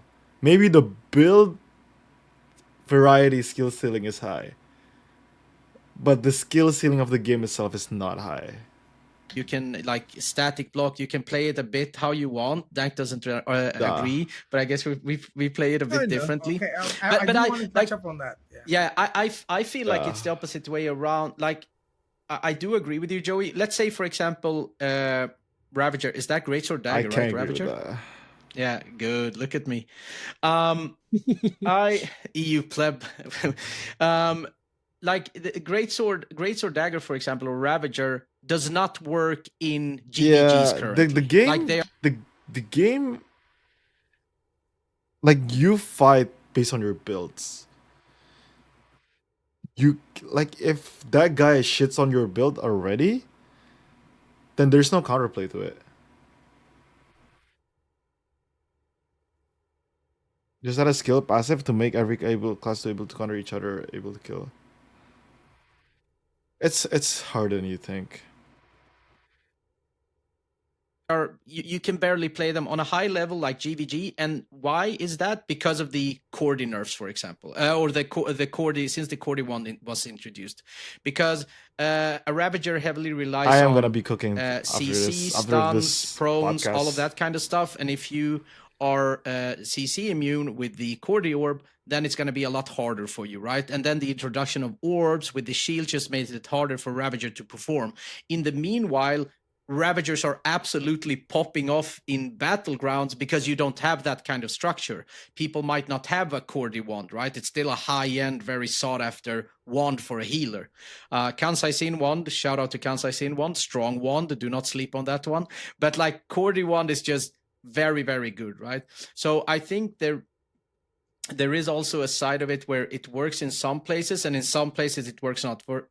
So it's always gonna be so extremely hard to balance PvP to work in both serious GVG and battlegrounds, right? Or for the casual player and for the structured, that's always gonna be a hard thing. And I wouldn't want to be like NCSoft trying to figure everything out and you guys bringing in all the feedback, because I can only imagine how hard it is to please everyone. Regardless of skill. But Beaker, you wanted to say something earlier. Yeah, it was still based on the PvP stuff, actually. How we can actually go for something or a different route to maybe manage PvP to be more of a focus. And that is, we have a stat page on our characters, and I just checked on that, and I was like, do we still have that? We have stats like PvP damage reduction and stuff like that. I feel like this thing is not utilized at all right now. I mean, it's a fact that it is right there. Everyone knows about that. So one of the things that could help there is, because one thing that my guild does, most of them are focusing on gathering PvP equipment because you can still play PvE. However, without, or in the opposite way around, you can't really do that. Like, if you go with a PvE equipment into PvP, you're pretty much one shot. So multiple of those things come together there. If you can utilize those stats in the future, I think that helps PvP massively, because you can go with a PvP damage reduction, you can go and put some stun reduction and so on this, and go away from collision resistance, fear resistance, because we have way too many of those stats, in my opinion. And especially like we had that earlier, sometimes those don't even mean a thing, right? If you have, as Joey just said, if the berserkers were the thing, right, that are invading you, if they don't want to be hit, they don't want to be hit at all, and you will never hit them. So they can do whatever they want. Do you mean there should be more fleshed? Like, do you mean there should be very specific PvP gear and very specific PvE? Yeah. So yeah. Referencing also in an opposite, like, there's other games in that you might know that already done that. Obviously, they failed because most of them actually did some weird things with it. But still, there is a good chance for Thurn and Liberty to utilize that in a very good way, especially because it's never been done so far, right? So if you look back and you take the tier 2 content compared to the tier 3 content, what did we have in tier 2? We had Invocators as hell. As soon as the orb released, orbs were there. And orbs were massive. In the first week, people did not really figure it out, and then all of a sudden the crossbow orb happened, and everyone was playing it. Like, look at the PvE rates that you have right now, And sometimes PvP, if you want to go to Exodus, is a pain, because those orbs are just above those gates. It's the next thing, because you can't defend against it, right? If you would have had PvP equipment with a PvP set, like reduced damage on that, and everyone is actually affected of it, that also would handle the solution, or would be a possible solution for the time to kill, right? Yeah. So I think that is one of the biggest things that we should start seeing in Throne and Which one of these guys is in Villainous? I don't think anyone of these guys is in Villainous. We can see that there's stats for it, but we don't have it in game. Okay. Yeah, I think the only gear piece we have. Yeah, sorry, go on, Tico. Sorry. No, I want to give Dank a chance because I think he's been kind of waiting for a little bit here. Yeah. You're muted. I won't tell anyone. Sorry about that. Honestly, I'm just trying to take in their perspectives. It's very different from me as a DPS. I think that as far as both arenas and battlegrounds, that's the majority of where somebody is going to end up spending their time as like a solo player, or even somebody that just doesn't have a lot of friends. And as far as like trying to balance the gear there with like the PvP specific stats, like Bakaru was saying, that is where you're gonna probably have the easiest time, because just like you were saying, some builds take a lot more gear to get online, certain play styles, right? And that's perfectly fine. You can leave them to do that in the large scale content like Siege and stuff like that. But it really feels like Arena and Battlegrounds is made for like not the guilds, you know, people that aren't just doing guild content all the time. Granted, they can do it and have a good time, but the people that are solo players or have a small guild, they're the ones that are really enjoying Arena and Battlegrounds the most. And, you know, if you give them some form of, you know, equalization, maybe a cap and a floor, then it's going to turn out a lot better for newer players coming in and getting into the systems. And then they'll eventually go to the GVGs where they can like fine tune and tinker their own build specifically. But I think that it definitely starts with, just like Bakaru was saying, like making some sets around that specific PvE or PvP or PvE gear, which as a new player, it's definitely hard to want to get into building a PvP set when you know no matter what you do, you're just going to go in and get one tapped, regardless of what you piece together. Like you're going to go in and die immediately. If they ended up doing this, we need something to like bring up their stats or something to help offset it. How much do y'all think the quick TTK is also due to healing debuffs? You know, these 80% reductions, 99% reductions, these types of things. Do you think it's influencing it at all? Sometimes it does. I feel like when you play against Invocator, it is a bit of a pain, because if they go for the Vampiric Touch thingy, I think you know which one I mean with the passive. As soon as they damage you, like you have a chance to kill an Invocator and also reduce the amount of healing that they receive. That one is absolutely unaffected by it. Like, they heal themselves up immediately after. They run off because they have a movement speed of like 5,000 kilometers per hour. And all of the time they still hit you, and you can see how their life bar is going back up. And that is, in my opinion, one of the biggest flaws that you have with that passive. It is not counted as a heal. If that would be fixed, I think, for example, Invocator would be less likely to survive a PvP thing. Dude just said nerf Invocator. Who is playing Invocator in PvP in 2025? Or 2026 at this point. But dude just said nerf the freaking Invocator.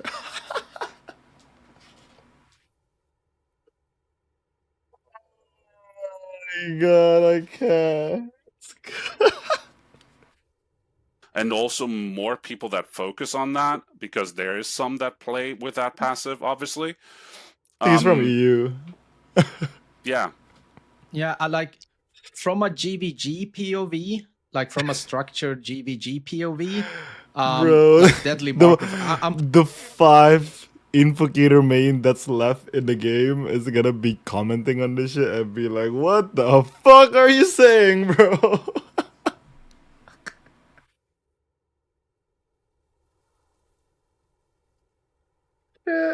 I can't. Playing a buff bot right now. I'm playing Janice's Rage. I'm playing Valorous Barrier. I'm playing Flash Arrow. I'm not even playing Flash Wave anymore. I'm just full on. The only thing I heal with is Swift Heal, and the only reason I'm doing that is because I have the passive that grants mana, so that my spears doesn't Yeah, go. who plays that exactly? 'Cause Like, they had yeah, to build like in a I different- get it if an invocator's not dying, but then if you're not doing damage, then what's the point? Like, I don't care. different I'll just way. ignore you. They had to build in a different. It feels really good to get someone out of stealth with Flash Arrow. I swear to God. But I also miss healing. That's the only thing that you can do because Yeah, you can't keep up your group. Yeah, Yeah, you can't top people up. No, I can't. But currently, like, in a structured GVG, if I deadly marker someone and it hits, that target is dead.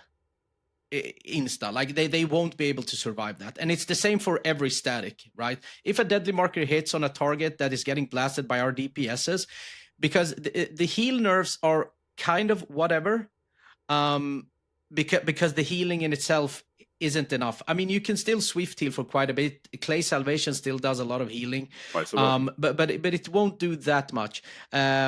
But Deadly Marker, yes, it has a lot of impact, especially when Orb, before the nerfs, when you had double Orbs and like 150k shields, which I think was good. But I think for the average... Did he say the Orb Shield was good? Did he say that the Orb Shield was good? Bro! Get some high-end PvP enjoyers in here, bro. I can't. I can't. No, the 150k shield orb is not good. If you're mad about Scorpions, you can't be not mad about that 150k shield orb, bro. Player, I mean, I don't think the heal nerfs or the deadly markers and those kind of stuff really affect the TTK. To be honest, might for some classes, like Bikaru was saying, might do it for some classes that has a lot of self heal and whatnot. But I think generally, no. Maybe Seekers, if they build endurance, for example, like endurance healers might be able to survive a bit longer. Endurance is a fake but stat. I don't think it affects TTK for the average player as much as you might think. Okay, I want to talk about one more thing for Battlegrounds, and I want to slightly change topics here. But one more thing for Battlegrounds, we've kind of touched on tanks a lot, and we've talked about should they die faster, 1 should they just do hour less of damage, should talking there be about some kind of BGs. caps and BGs for Damn. builds so that maybe they can't stack as much resistance so high. A lot of different opinions. Okay. What about... I think what they should do is they should just make shield block tanks to not block CCs. I don't know why that's a thing, but essentially if you're not building shield block pen, you can never stun a tank.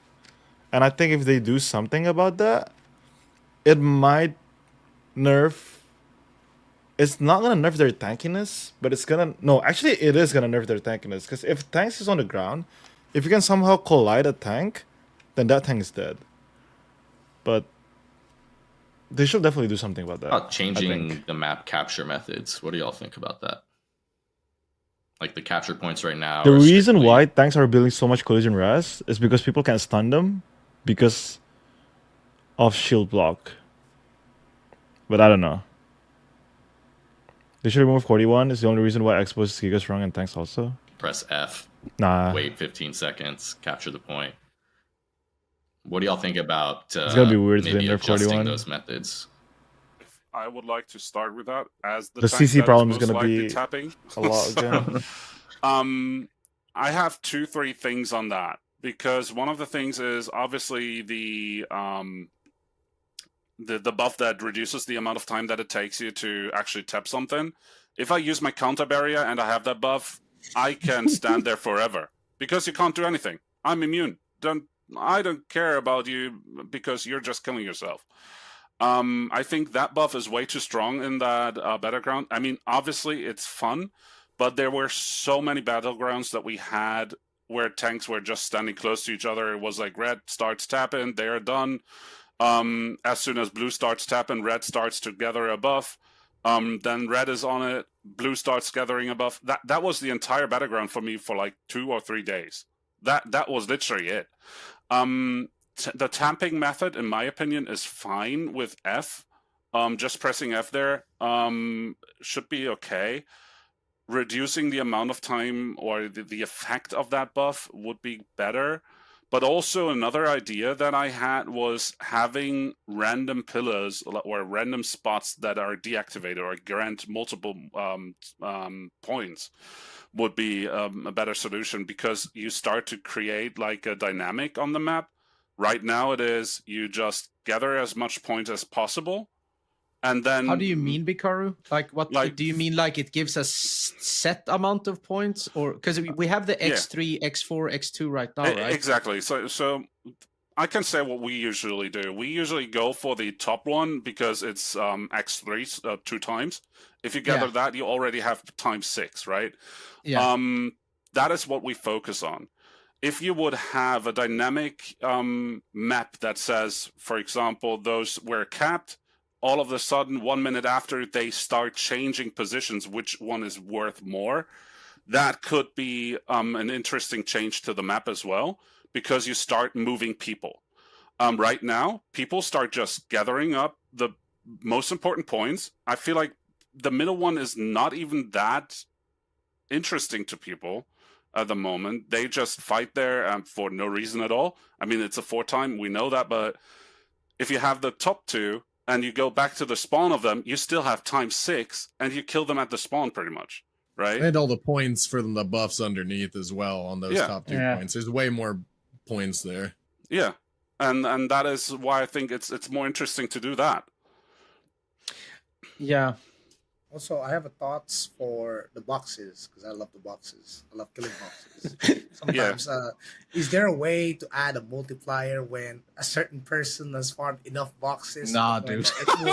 It will be, it will be impactful. This guy is literally running around across the entire map like Usain Bolt, and he's just killing every single box on the way, ignoring PvP, because I don't know, maybe he doesn't have gear, maybe his build is made for move speed, and he wants to be able to be impactful to add value. And that's to the what team. you're gonna see. You're gonna see Scorpius with 5 million movement speed, just it's not even wrapping the around the Scorpions, whole. bro. It could be gladiators running around. Everyone with a dagger, pretty much, yeah.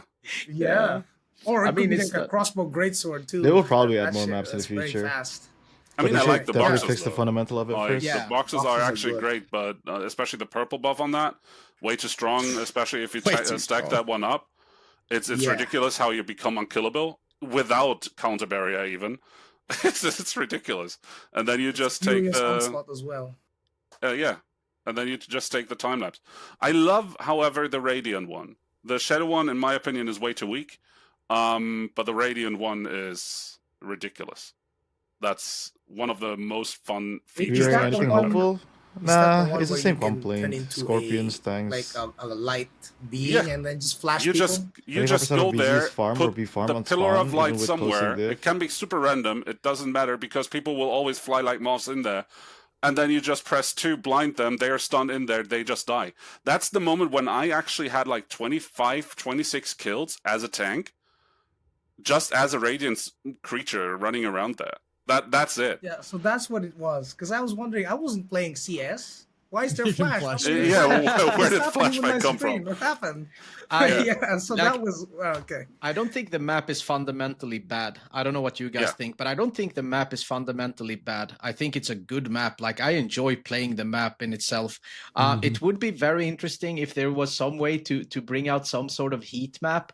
I mean, right now, again, currently going back, we keep going back to it, but it's so hard to judge something based upon what we have right now. Like, for example, if somebody can solo cap versus 15 players, then it is what it is. But what if that wasn't the case? How would that change? I think what Bikaru said could be a very interesting take, like having a more dynamic point system, or like what gives the most, because that Crying about might tanks and shift. Ravagers? You might run into more people as you the top left or number 2 gave X4, now it's giving X2. Let's wrap They're over to attacking Ravagers. bottom right, for example, which particular. gives They're X4 attacking now, and Scorpions you more. might clash into the enemy, or you run to the same point. I was thinking about, like, what if you change it into like a rift stone kind of thing, with like an area that you cap, but you just have 4 groups of 4 or something like that, or 4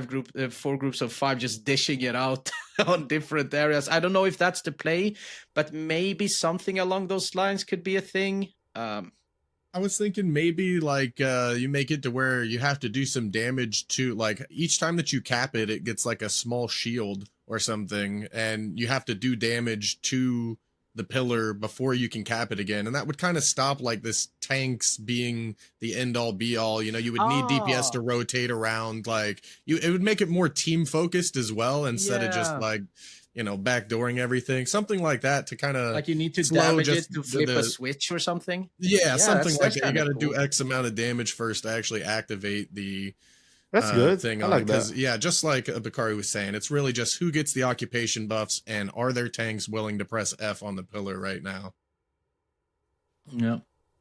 Cool. I was thinking, Go ahead. Yeah, What go if- ahead, Joy. what if we just add what about the other game modes? What about capture the flag? If we take a flag, I swear to God, I wrote that down. Same. Yeah, There's why another don't we BG have were mode those? talking. coming, That would have been that would- so cool. there is another Capture BG the mode change. coming in Q1. What would you like it to be? Oh, no shot. We get the community question here. No. Yo, do you give me guys think? that What do you guys capture think? the flag, bro. Yeah, capture the flag, 100%. That I would want be. to run I that don't. flag I don't right know. there. Yeah, I thought you that didn't would like be tanks being the end all be all. No, it doesn't have to be a tank. It could be like protect the president. It could be a DPS just running around with a flag. You protect him with 4 healers chasing Yeah, him. make it impossible Heal to him, make block sure- when you actually hold the flag. Yeah, you yeah. can't Q block or Yeah. anything. something like Yeah, that. That's Like Like smart. capture- constant damage. So pretty much something like that, or like a king of the hill. So you have to go somewhere. So you force people into PvP, and I think that's Yeah, actually maybe. the goal of having battlegrounds. Yeah. So that will be good. By the way, I love the idea that Dank had with putting a shield on those pillars, but also have that shield to go back to full life at 100% after like 4 or 5 seconds, because that means tanks really can't do anything on those things. And you always need a group, or at least a DPS that is going to be there with you. That will be, I think, even better then. Cool. Really good insights. And we talked a lot about BGs. We touched a little bit on GVG, but I want to talk about it a little bit more. And I want to start with how things have been going, specifically with the reduction in alliance size. So going down from 4 guilds to 2 guilds. Has it had the impact you think? Do you think it's stopped? Do you think it stopped mega alliances? Do you think it stopped dominant alliances? Has it basically just moved it to the dominant alliances as 2 guilds instead of 4? Like, what are your general views of how that's played out now that it's been a few months? Easy to answer, in my opinion. You go ahead, Bikaru. I mean, you lead a guild. Yeah. So the moment when it was announced that guilds were about to be reduced to 2 guilds in an alliance, I was actually very happy because of multiple reasons. First of all, those mega alliances are no longer working the way they were before, because you had 70 times 70, and that times 2 means we're at 280 people max that are defending a castle. How do you want to conquer this? Just thinking about it was pretty much impossible, especially when you started playing the game from the get-go. The amount of Lucent that they made, they straight up bought everything that they needed to keep it defended, right? Going down to 2, the second reason why I loved it was the drama. Because you knew two guilds have to leave that alliance. And that was the most fun that we had. I think people know Orca as an example, as a guild name. They were there. All of a sudden, we had disaster in our environment. It was ridiculous how many guilds were just fighting each other off all of a sudden, and we were just sitting there like, let them do their stuff. We take the pillages, but let them do their stuff, because someone is going to be mad at someone, and that is going to be good. And it was a golden time. So going down from 4 to 2, I think for the more casual guilds was the best thing that happened to the game. Because it made more options possible for them to play, actually. Obviously, we still have those shadow alliances and things like that. You will never be able to stop that, because that's people talking with each other and politics. That's also part of the game. But yeah, in general, I think that made the most sense of pretty much all the updates that happened. I think that was one of the most crucial ones. In my opinion, a bit too late. It could have been happened, or it should have happened earlier. But that's better soon than later, right? So yeah. Rest of you? Yeah, go ahead, Dank. I mean, he pretty much covered everything. I've been retired for the last 6 months. I'm one of those casual solo players now, so I can't really speak on the current state of it, but thank you. Yeah, but I mean, I think the change was good. I mean, we've been talking about it a lot. Like my guild leader, Timeless, who has been leading this guild since ages. I mean, probably the most veteran leader, and he likes it. I mean, he's led the guild back-to-back tournaments. They did good back in Korea as well. He likes the change. We were I was talking to him, I think it was a month ago or like 2 months, like when the changes were made, like a month or two ago, like after the changes were made. Would you have wanted it to be solo completely? And he said, no, it wouldn't have worked because it would have been too much third partying and stuff like that. Like it would have just been a bunch of guilds just fighting each other, and it doesn't really work in a GVG setting. 4-mans were just too much. It was super hard to manage it, I think. 2 has been really, really good. In terms of like domination, because you mentioned that, Tico, like obviously our alliance currently is dominating. I mean, and that's not me bragging, it's just what it is, and we've always been dominating pretty much wherever we've got. But it's true, like it is what it is. But I feel like one thing that could help with that, and we might touch on that, we might not, but the feedback that I wanted to bring up that you could bring along maybe would be server merges. No, they are, in my opinion, at least on EU, I don't know what you think, Picaro, but I think they're kind of long overdue. I think the population is just spread too thinly across too many servers, to the point where it's easy for a guild to dominate, because we're missing other people, essentially. What? We don't really... Man. Zakrill's persona, like, I don't have anything against him, but his comments in this call has been pretty bad, bro. Pretty bad, bro. Here's the thing. Here's the thing, though. Like, it is pretty thin to NA. Don't get me wrong. The problem with server merges is the moment you merge a server, here's the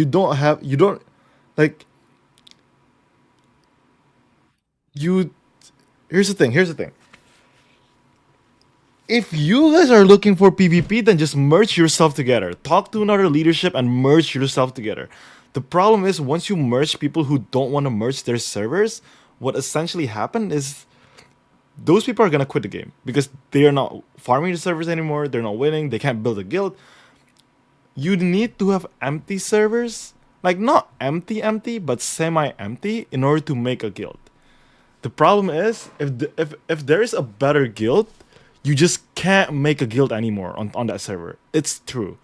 Like, let's say NA East right now. I'll bring the sheet right now. Okay. I don't know how it is in EU and all that, but I don't want to speak too much about it, right? Here's the thing. Here's what NA East has to offer in terms of like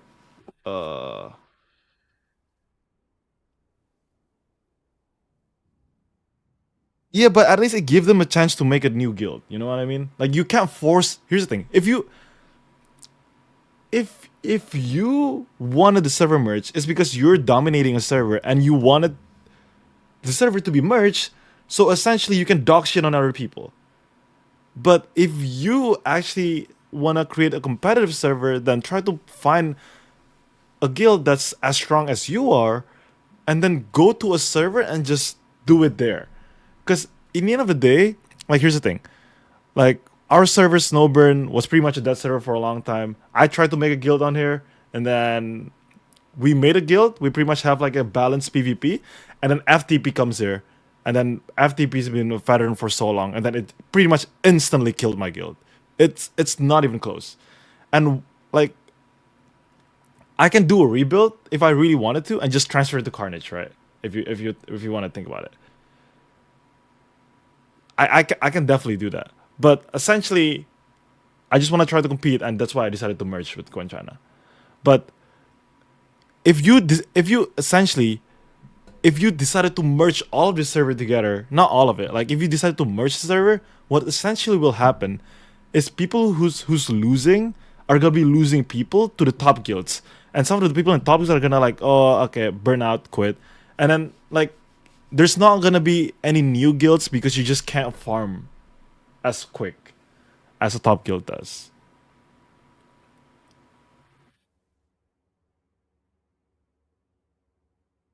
My region had all guilds meet up on the same server 3 separate times in T2 or T3, but guilds keep quitting. Merge is the only option in NAUS. Sounds like merge is only bad for your region. Like if you remember, if you merge the guild, there's a couple of things that's gonna happen. First,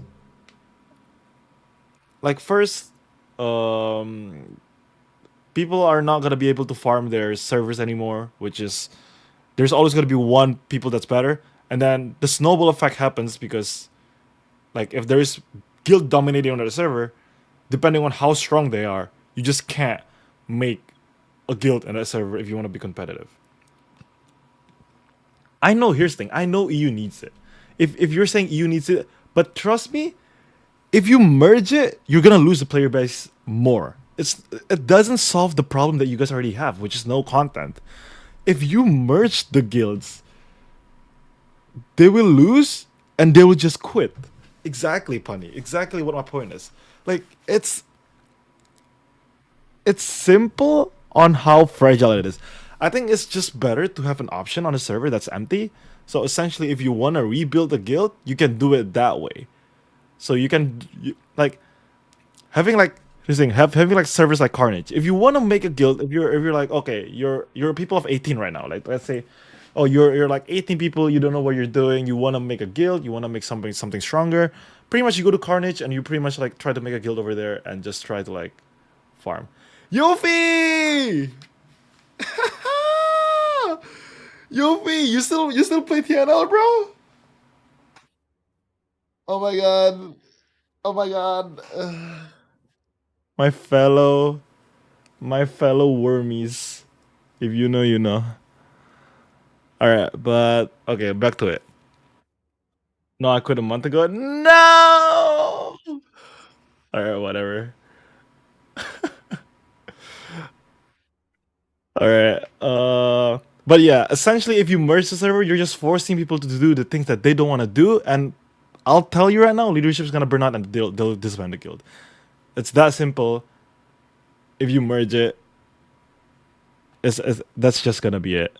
Like, and then the same burnout is gonna happen, same cycle is gonna happen. The top guilds are not gonna be getting content, and boom. Like, I think you just want to make sure you have some empty servers, not empty. Like I mean, like dead, like not that competitive.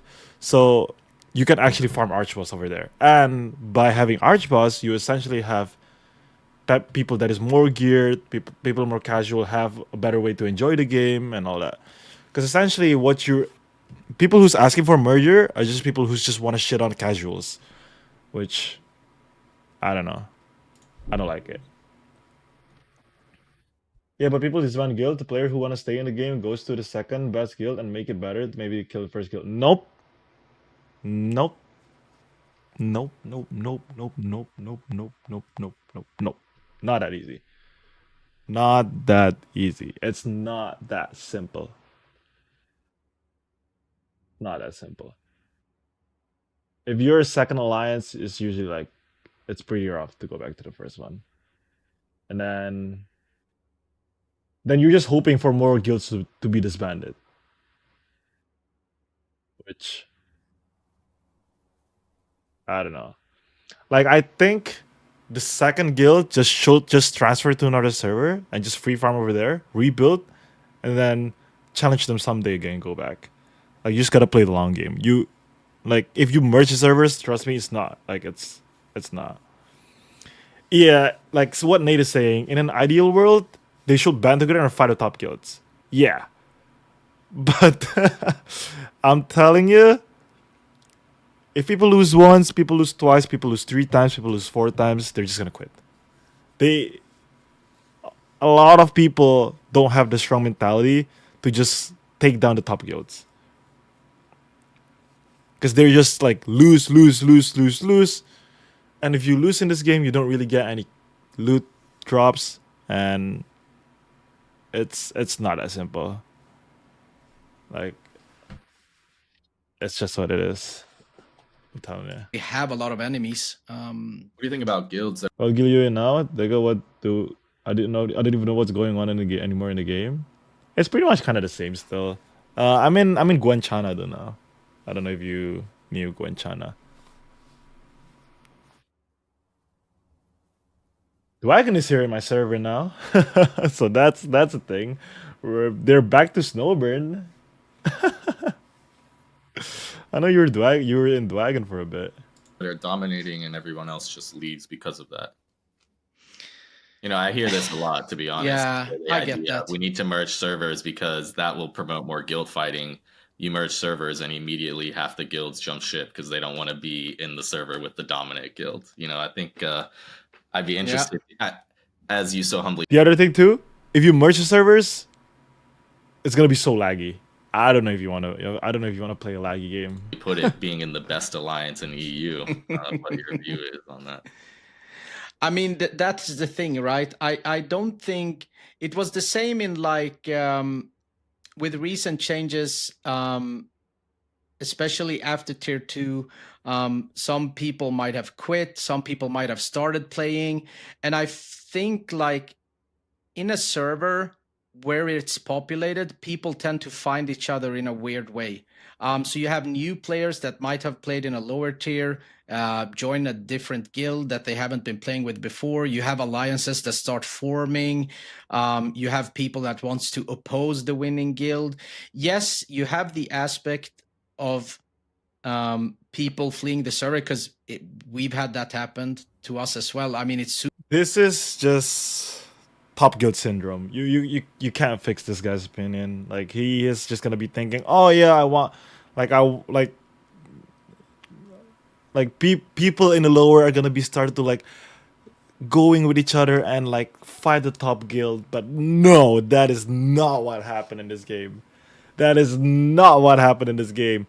You try to fix your comp as a second guild, and then your freaking top guild are gonna be like, oh, you got a strong healer. You got a strong healer. Yo, healer. We have like 3 Cordy ones. You want to join us?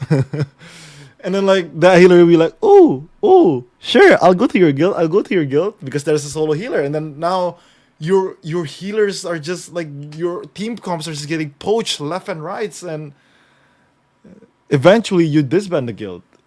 That's essentially what happened in this game. Unfortunately, you don't want to hear it that way, but that's what happened. Yeah, I know you'll do it, Nate. Because you're still sticking with my decisions. But essentially, that's what happened in this game, bro. You can't form, because in order to make a guild, you need to fill it up to 70. It's hard to get 70 people that knows what they're doing and want it to be like, and have that competitive integrity.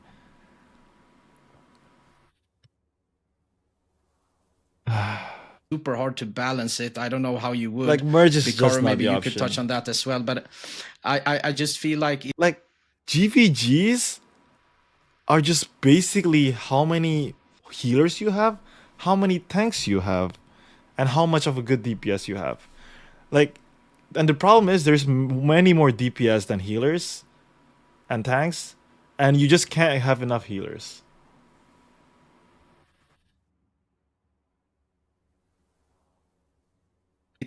breeds more competitiveness, and maybe something good comes out of it, of having more people together.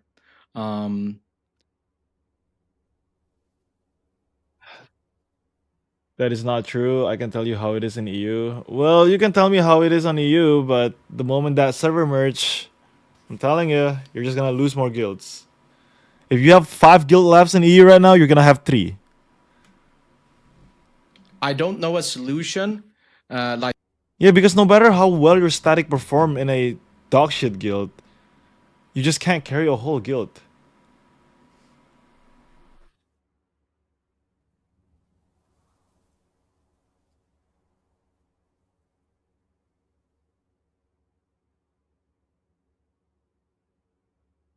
The EU guild in GVG wins with more expos with touch script.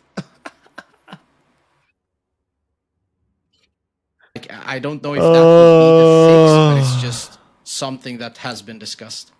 One thing I'm curious about, and I kind of want to hear your opinion too, Joey, from like the APAC region and Japan, but also one of the things I wonder about frequently is scheduled events versus randomized event timing, and how much of a role that plays on server dominance. You know, like if you know the boss is happening at X time, then it's easy for your guild to all get online. You're the top guild, everyone is there, you have the numbers, you dominate.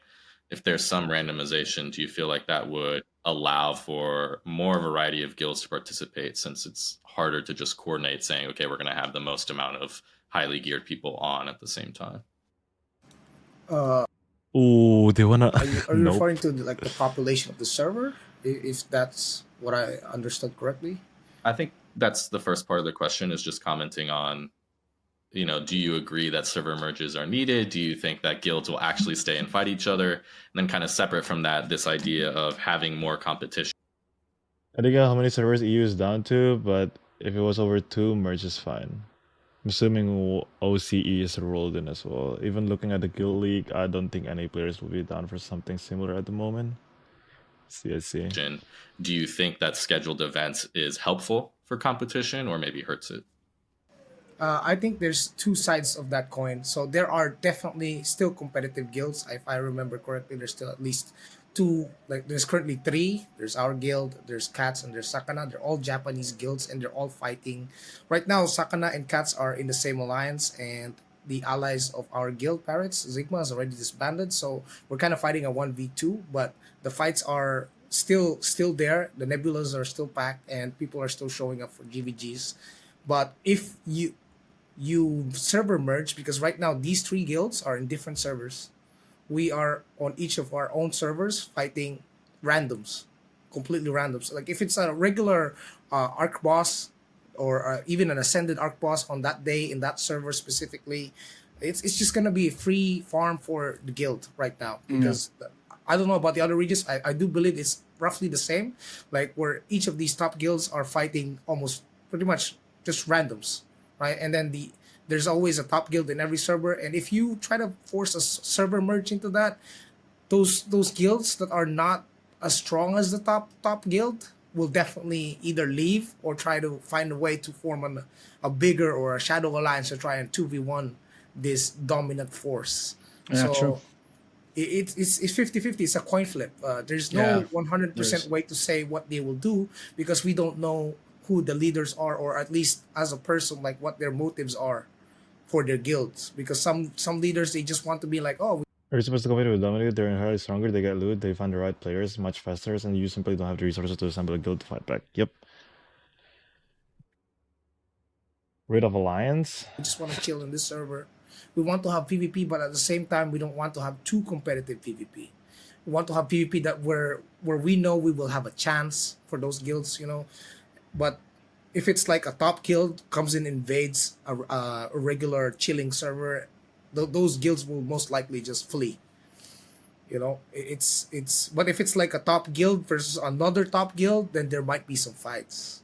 That's why people do research first and ask around, like who are in the servers, who's playing here, like are they good? They do research first before they do transfers.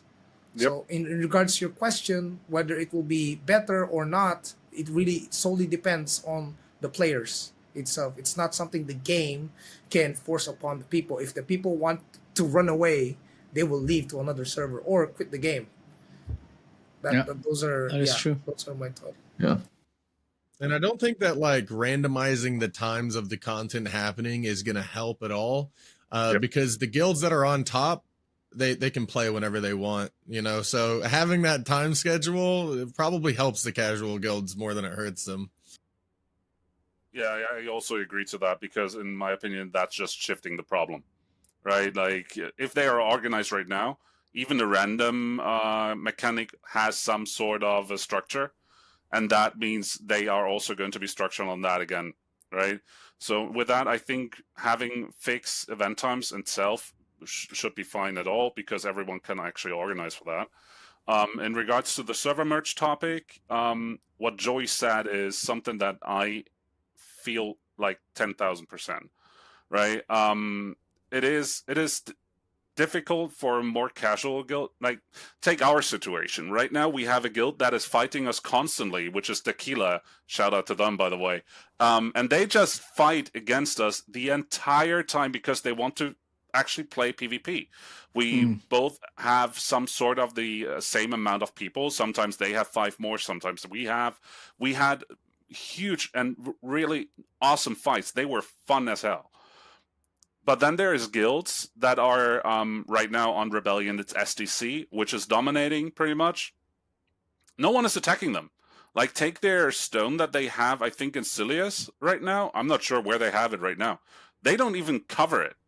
They don't care. If people want to go there, go ahead. We just annoyed them. We actually have one person in the guild that is in the ranks just to go somewhere, annoy a guild, fight them, and see what happens.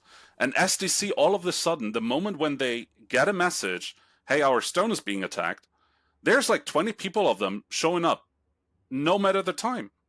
And that is going to keep on happening even after a server merge. Right now, there's people or guilds are just losing their stones because like they disband on that and say, hey, you know what? We don't want that one. We want actually some PvP, and we attack this one. Maybe we can get that. And I think we have a big problem in there as well, because we have one in our guild who wanted to troll and attacked with his twink guild, like his alt guild. He's the only one in there. He attacked our stone and was able to get the attack right. And that was weird to us because he was rank 132 or something alone. And I think that is something that should not happen, which indicates we need a merge.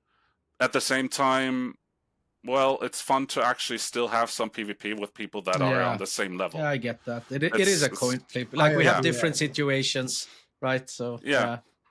I mean, for you, it's the upper end.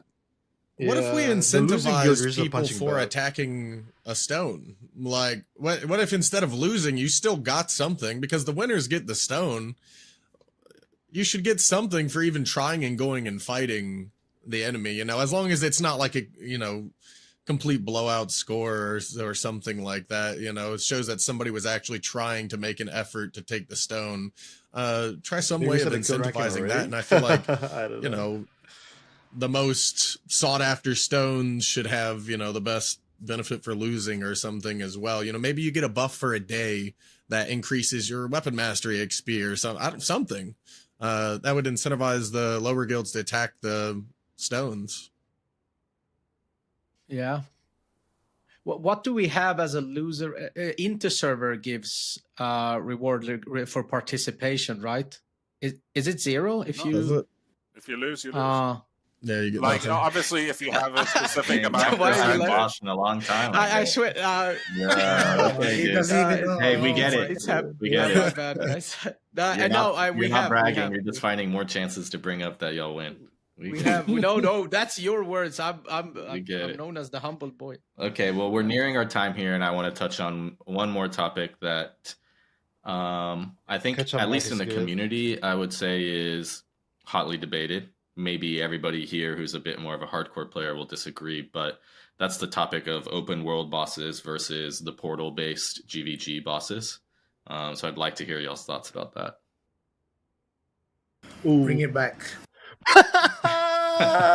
I I think Joey that just they said should bring make it you guys should back. make it so that, we always have PvP portals or an open world boss or something spawns 30 minutes later, similar to how we have the GVG portals now where you can go in. I think that like the Dominion portals and stuff should be pushed back 30 minutes and everybody does peace at one time and then everybody has the option of doing PvP later, because currently you have to choose right now, and I don't think that that's the best play. There might be a concern of too much loot getting entered into the game, but I mean, I don't think that that's that big of a concern at this point. Maybe at the start of a tier and you just lower the rates on the amount that they drop or something to offset it.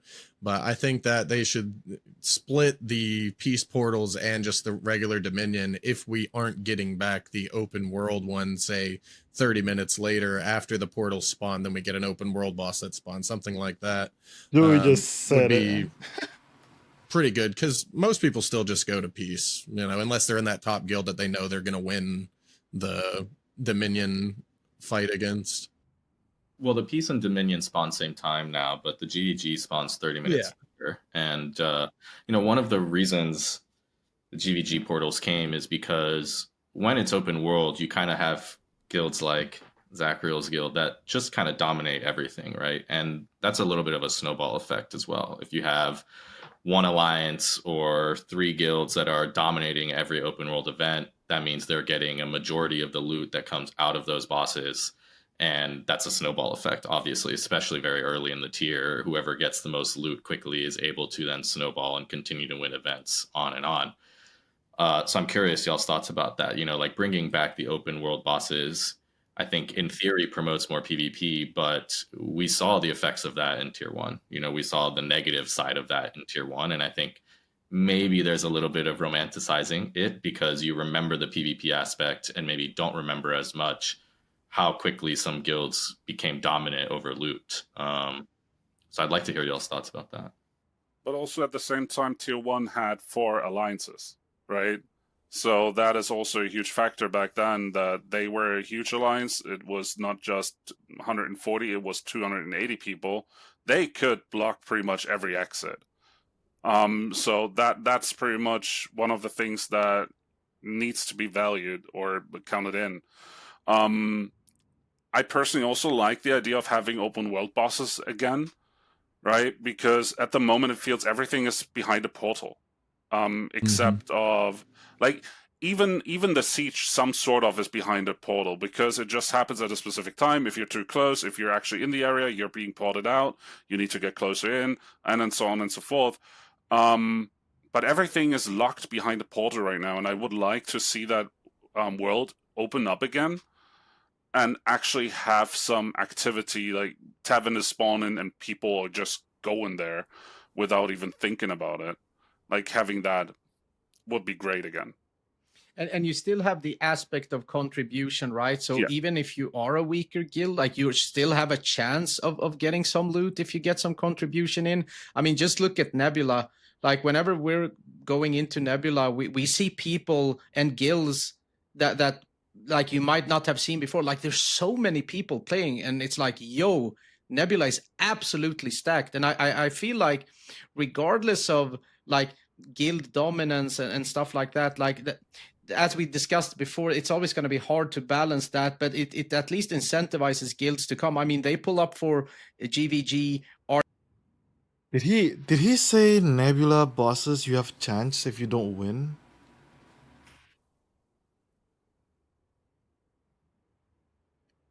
Yeah, Nebula is the way Nebula works is first place only for loot.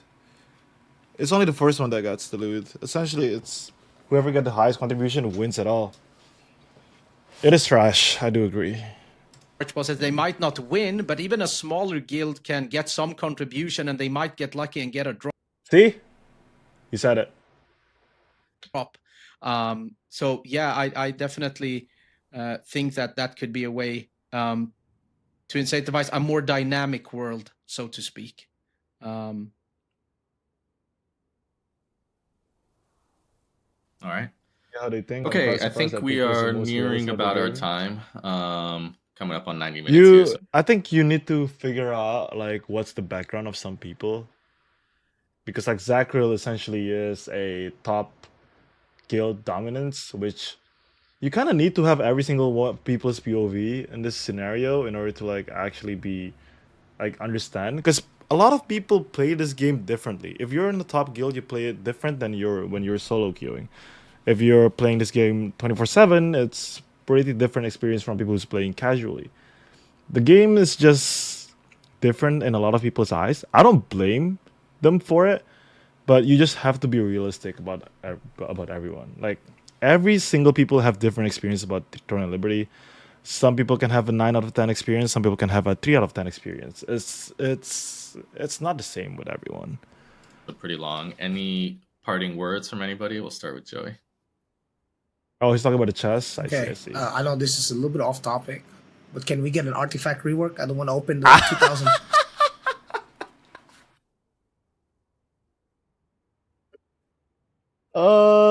He said it. 600 the boxes. Artifact rework. I think everyone knows.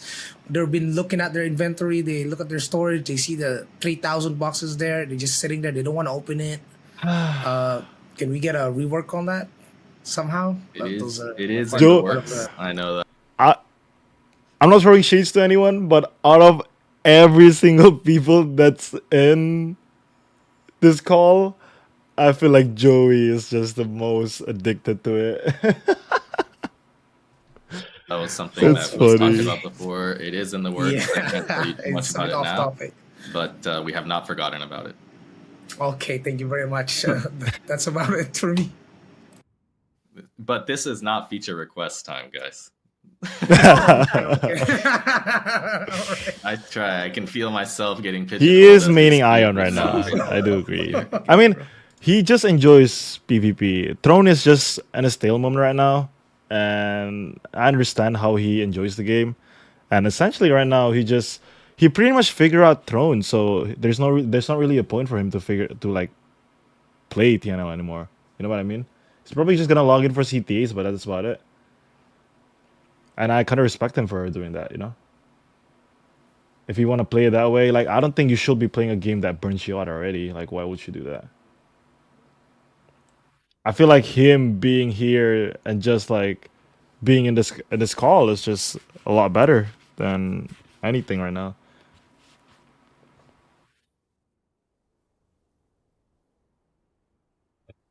Again, when he plays Ion 2, he plays with 30 ping, so it feels really good probably for him. I feel the military of player base is always existing for people who want some PvP but aren't hardcore. You either are in the top skill or completely casual and it's about PvP now. True. No, but like as I said before, thank you for having me and having us. It's been a lot of fun. It's been fun to discuss with fellow creators and players and with you, Tico, as well. And like as I said earlier, this game is great. It is unmatched, at least in my opinion, when it comes to the GVG aspect and just playing the game on a PvP level. So yeah, it was a lot of fun, this one. So thank you for having me. And healers, stick in there. We'll bounce back one day. All good. And you'll be happy to know 3v3 Arena is coming back. So Yes. Good. Oh, he said 3v3 Arena my is coming boy. back. Let's go. And I Poison also Arena? just what? Sorry, no. What's about the Poison Arena? I need that. Hell no. And just a little quick note. I am not a very I'm not a bragging type of guy, guys. Like I just want to It's put okay. that You're out the there. best. You're the best. We know. No, but like we know. I'm not, it's just hey, it's hard. humble people always say they're not humble. That's right, dude. Okay. Yeah, I guess. Thanks for having Dank, us. do you have anything? I mean, I'm glad that you guys hosted this, to get our insights and everything. I do feel like Throne and Liberty is a majority PvP focused game, but that's, some bias because that's what drew me to the game, of course. And I do feel like that was the majority of the fleshed out content early when the game launched globally. I feel like, especially in Korea, it was lacking in the PvE department, and PvP is what brought me to this game, right? And I just want to see the PvP stay alive in this game. PvE could die again, and I wouldn't care as long as the PvP is, we've got shops to get our gear and stuff like that, that type of thing. I think you guys are doing a really good job. I hardly recommended like new players get into the game that were PvP focused like 6 months ago, but now I just recommend it over and over again, and how easy it is to actually get back into the game now if you've taken a break with the Path of Ascension. That was amazing, man. I love that. And I mean, if you're thinking about getting in, like, now's the time, like, for real, before there is another gap in gear and they have to like add more to the Path of Ascension, which I think that'll be cool because you guys can just like add more levels onto that as the future gear goes up. And really glad that we have that in the game. That was something that we've been needing for a very long time. Yeah. Yeah, and I also have to agree. First of all, thanks for having me and us. I think in total, I think it was a great conversation that we had, and I think a lot of the same opinions on certain topics. I think that needs to happen more often, in my opinion. Wait, Lucent, I quit the game. Participate in that as well. Anyways, they quote unquote fixed it, so I don't know. I hope, or I think Throne and Liberty just needs some minor tweaks for PvP, such as those that we just recommended. Thinking about the ability to stun multiple times after each other, and so on and so forth. I think that is some minor stuff that needs to be tweaked. And I think we're actually off to something really good for the next year, I guess. I'm not sure if there's something going to happen this year still. I guess you will say no right now. But I'm absolutely not trying to get something like nothing. But yeah, would be amazing to see some of those or some of the feedback that we had to be actually utilized. All right. Well, thank you all very much for joining. I'm really grateful. I think hopefully we can do more of these in the future. I really like being able to expose the different viewpoints to the community. I think sometimes maybe people get caught a little bit in their echo chambers or with their group of players that really like doing the same play style that they're playing with. That's why they're friends. So I really find these valuable for just kind of exposing more viewpoints on I should be in a discussion panel so things can be fixed. So really grateful for that. And I'm just thanks a everybody for now. tuning in. My guys are DCC immediately build up faster in T1 from consecutive CCs. So that's another thing that they need to explain too. I knew about this thing that because of one of my members, Static, told me. Essentially, if you have a lot of CC res, CC immunity builds up faster. So, yeah.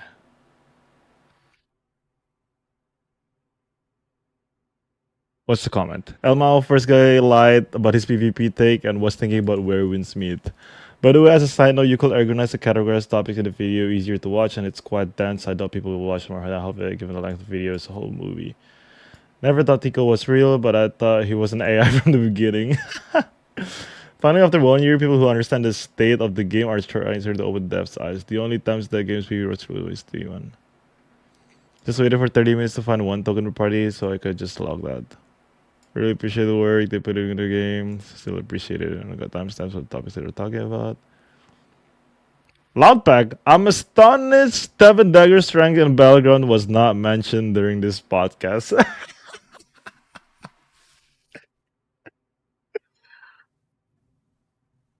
It's funny.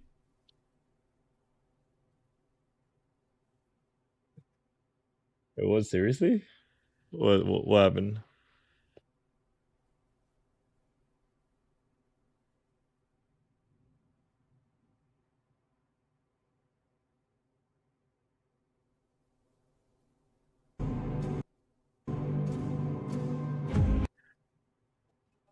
All right.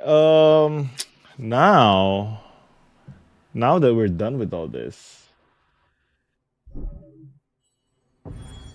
we will be taking like a quest lock. But yeah. Yes, CC immediately builds up faster when you have more CC res.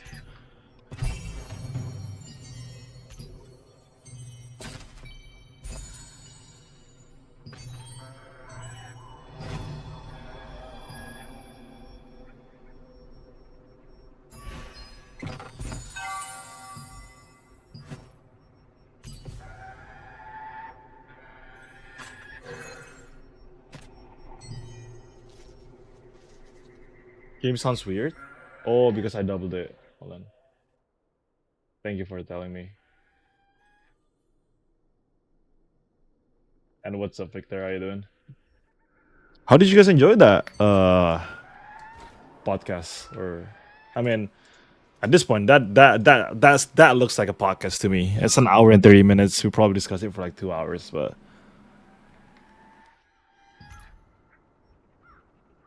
overall, it sounds good. It looks good. I think. I mean, it's just something being addressed on, nothing deep really, right? Let's take a look at questlog though now. Have any of you all check out the new questlog stuff? I checked it out last night. That's why I was like. That's why I pretty much like finished this thing a lot later. Like I started streaming like a lot late. I was planning on doing it really early, but I slept way too late last night.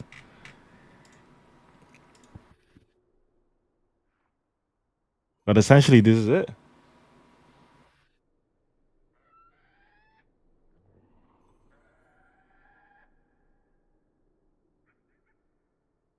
All right, boys. All right, boys. What are we building? What are we building on the new questlog?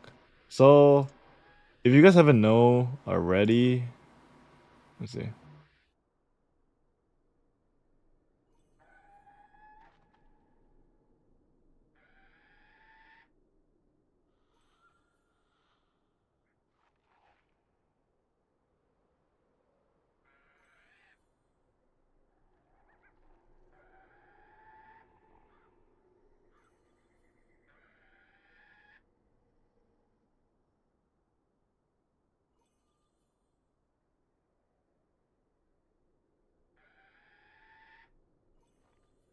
Hold on.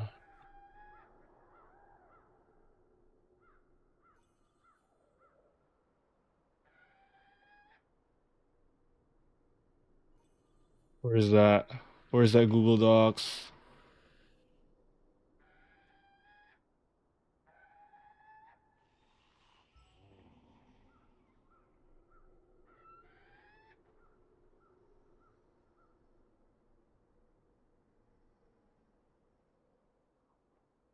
So essentially, these are the new items in the game. So essentially, they got Crimson set, which is the shield block set. They got the Secret Order, which is arguably the Glad set right now, but I don't know how strong this is gonna feel like. I was following the two-piece Vanguard build you had. Is it still viable or the other build just better? There's a couple of updates on the builds. If you want to take a look at it, visit my YouTube. But it's still doable. Flashbang? Yeah, I know. My bad. I can't make this a dark web. But essentially, I'll just go through it. Crimson set, shield block chance, secret order, skill damage boost and critical damage and heavy attack damage. And noble, this is the noble set, attack range and skill damage boost and attack speed. Critical damage resist and skill damage rest set for astronomer set or astromancer. Some earrings, some necklace, some belt, some bracelets, some rings, and some cloaks. One of the cloaks is the Aether Sky badge, which is the Frozen Expanse. Essentially, it's Frozen Expanse but better. And Twilight Veil is essentially a Cold Res cape. And yeah, pretty much it. That's a whole new set. And we will be taking a look at questlog for now. So essentially, we will be checking out the new builds, and we will be seeing what does the mid-max look like. So essentially, I'm gonna try to make my build first, because I just want to see like how it felt, like if there's any things to adjust on my end. Astromancer set, two-piece Auric, Tanky Gladiator promising. If you want to build Tanky Glad, yeah, but I am not planning on making Tanky Glad right now.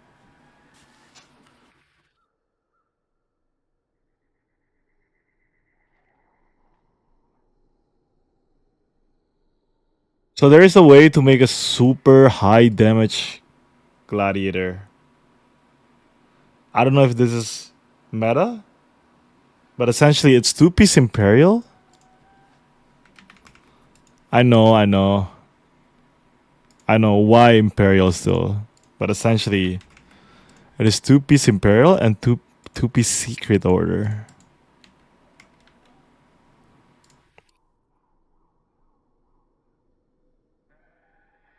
Essentially, it's this. I don't know exactly how strong this set is gonna be, but this set looks pretty goated. I'm not gonna lie. Then the pants, I think we used Noble Wanderer because it's one of the best off-piece pants in the game. It should not stack. It should.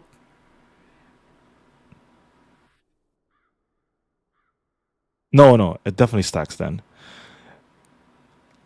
It does not stack with other critical damage boost effects.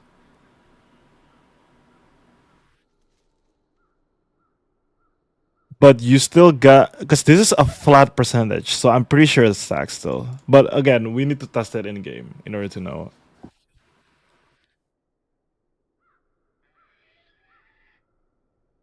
Yeah, it is not a boost effect. Yeah, the skill damage boost set is definitely like good too, but 180 skill damage boost being trade off for like 25% crit damage? I don't know. By books, Secret Order might be best. But this is just one way to do it, right?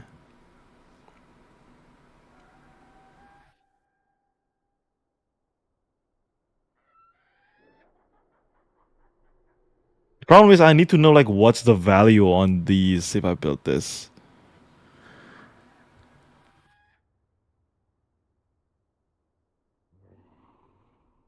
So essentially that's crit damage.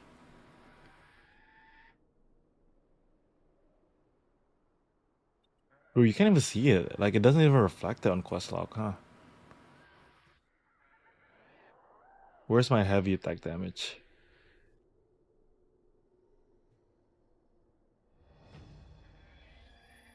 There it is.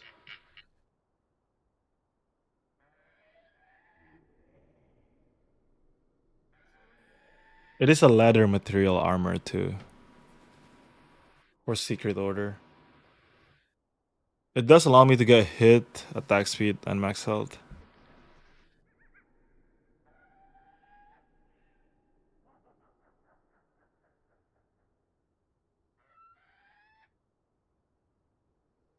I don't know though. I don't know about going like this. That's the other issue.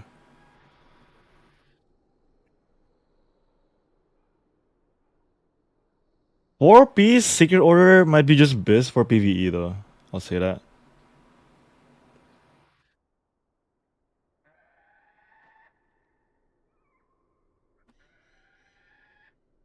Boost effect means like spectral. So what does that mean is you can't stack the boost effects, not the critical damage itself.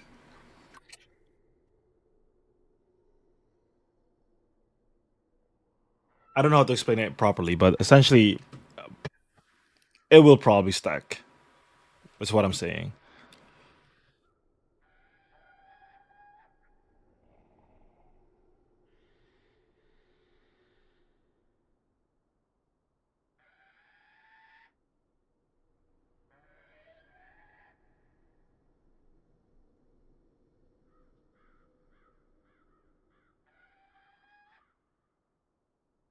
Hmm.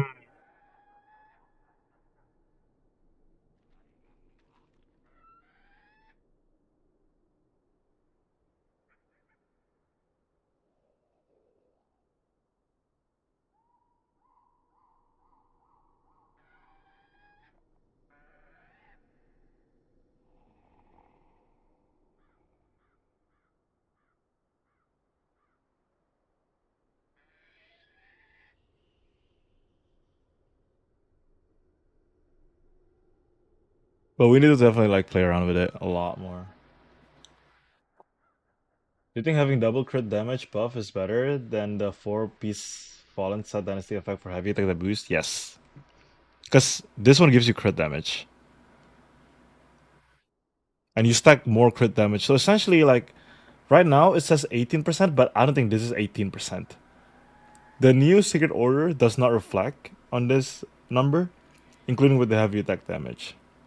So essentially what we're sitting at right now, it's probably a 30% crit damage base with 35% heavy attack damage. And on top of that, you can get another crit damage, I think another 15 from Imperial, I'm pretty sure. No, another 10, sorry. So essentially we're sitting at 40% crit damage with 35% crit heavy attack damage. Remove one Imperial item to check. See if stickers popping out. There you won't stack. Nah, it's just not showing. Secret is just not showing right now.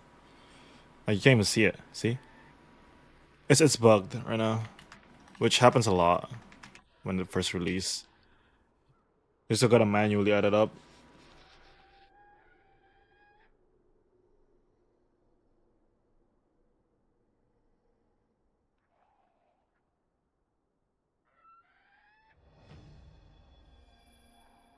But essentially, there's a lot new necklaces too.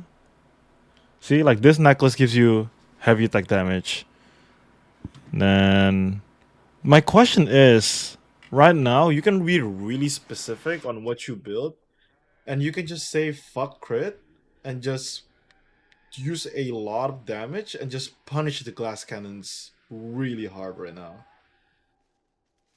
Which I don't know if that's what they want to do with the trajectory of this new gear stats, but that's what it looks like right now. You can essentially super punish like people who's running like glass cannon. But you'll be losing a lot of crit in the process. So I don't know what their mindset is at right now. But you can super punish them.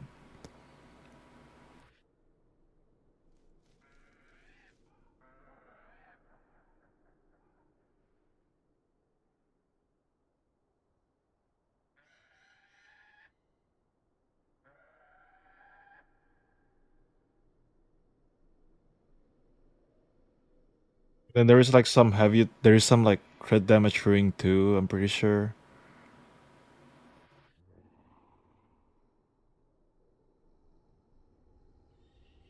So right now, we're just sitting at like, do you want to build like more crit, or do you just want to build more damage? Like, you can build 4K crit, but you're losing a lot of crit damage by doing that now. Or you can just build like 2K crit, but have like a shit ton of crit damage with it. And I don't know where to go right now, if I'm gonna be honest with you.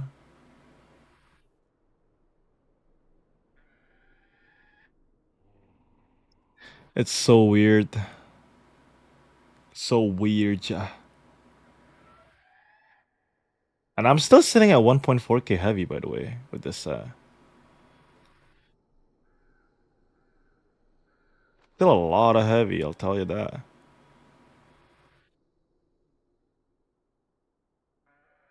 And a lot of hit too.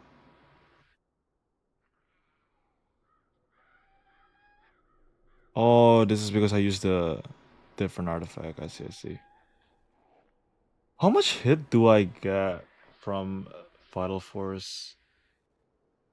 What does 6K Vital Force give me as a hit? So the base stat of the items compensate the loss of the Fallen Dynasty set bonus. The reason why Fallen Dynasty, I don't really like Fallen Dynasty, it's because the armor type of Fallen Dynasty is plate.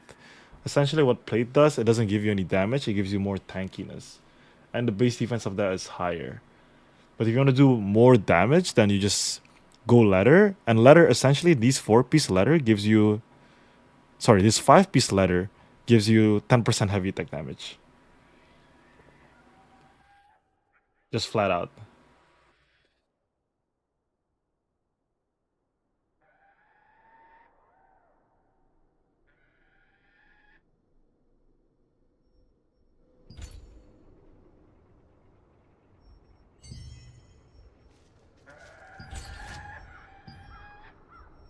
Chase me out of your way just to tell me come back. Build? It's gonna be less greedy now. I just can't kill everyone. I mean, I was never able to kill everyone.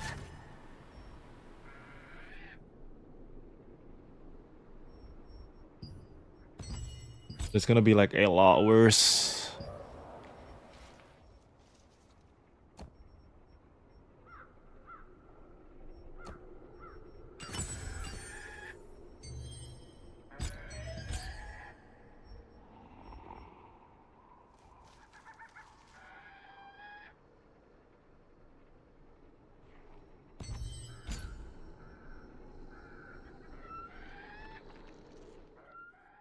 Four-piece secret might be my second thing that I really want to see. How does it feel? But I need to see where did that go. No, I'm losing too much stat already.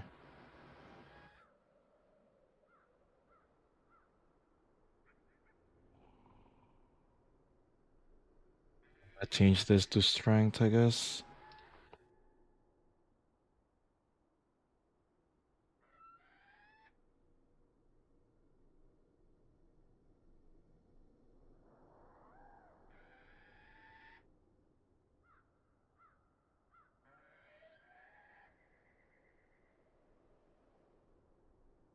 I'm sitting at 2.6k hit with 2.5k crit and 1.5k heavy. New gear finally. What's up, Jay Mooney? Yeah, they released some new gears. Essentially, it's for spear dagger. Not gonna lie, it might be this build. It might be Secret Order and Imperial. Essentially, you have so much more crit damage. Like, you have like what? This gives you like 25 Imperial, and the Secret Order gives you 12% more on top of that. You essentially set at 37 and 14 just from armor. And I don't think Spear Dagger has a problem with hitting the crit, so it's gonna be fine. No, I don't think there's Imperial replacement. There's something that synergizes with Imperial. I mean, technically, if you think about it, a Secret Order is replacing Imperial. But you can stack Imperial with it, so why would you replace it? You know what I mean? That's the issue with this kind of stuff. Like, yeah, you can. There's something to replace it, but why would you replace it if you can just stack it? If Gearset says crit damage, it's a crit damage boost. They don't stack. Talking to guildmates now. Nah, it's. There's a lot of things that you don't know about the guild. I'm not. I don't want to say it like that, Phillips, but there's a chance that this is stacked. That's these things stacks. They're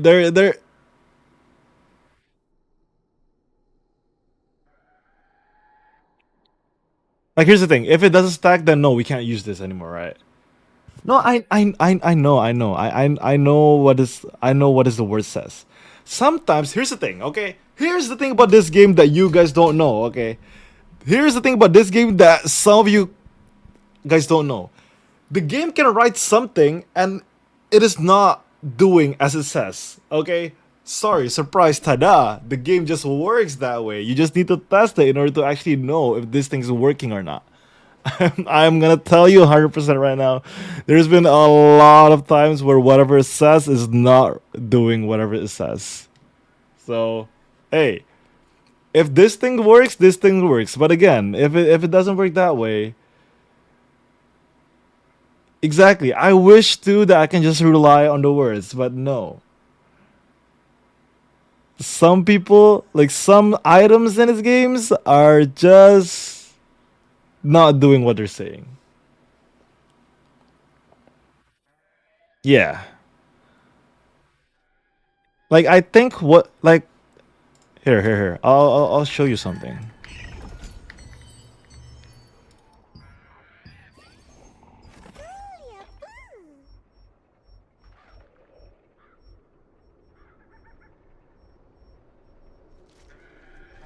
Where's my spectral? Is my spectral in my backpack?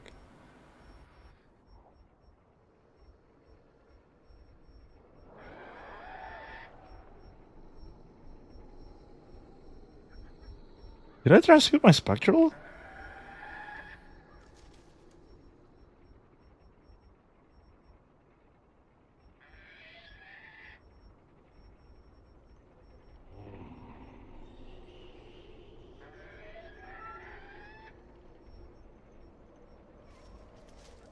Wait, where did my spectral go?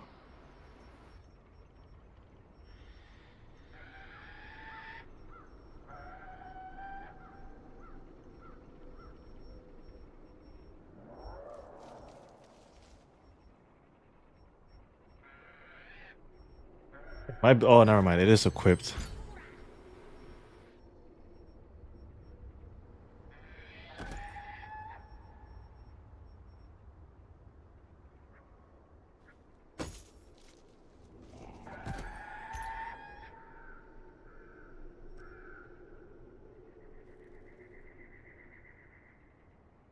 Ta-da!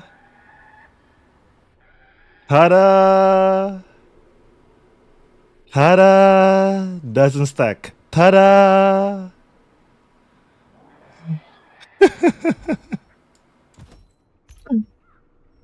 Wait, what? Never mind. Hold on. I might be wrong.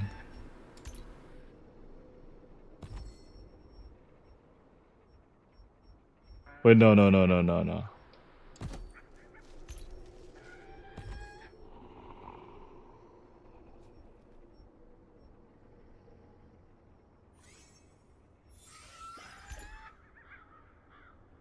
Wait, never mind. Nope. No, I was wrong. Wait, something stacked with this. I forgot. It's one of the other. Hold on. Hold on. I'm trolling myself. Right now. It looks bad. It looks bad. Save me. Save me the bug. Save me. I swear to God, when I touched this the other day, it's the effect that doesn't stacks.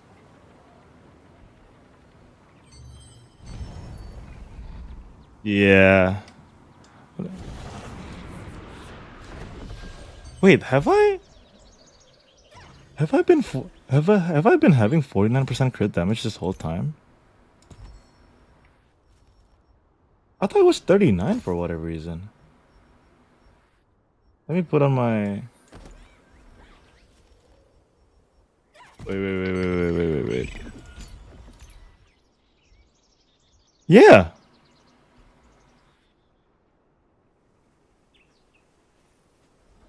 Oh, no.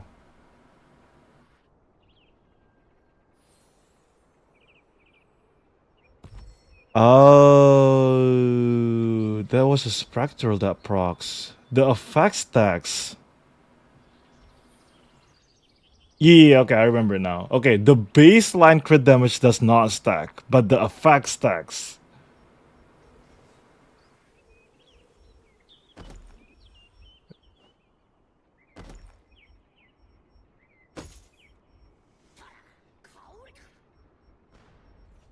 Okay. Something stacks with this. I forgot what stacks.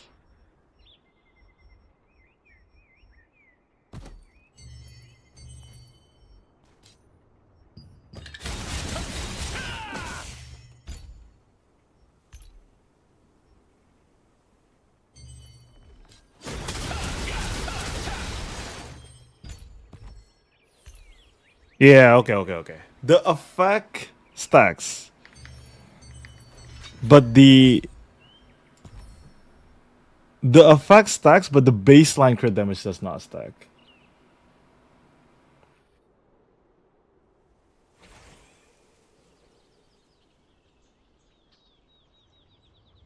Yeah, we just need to test it, I guess. But man, some of the sets are hard to get.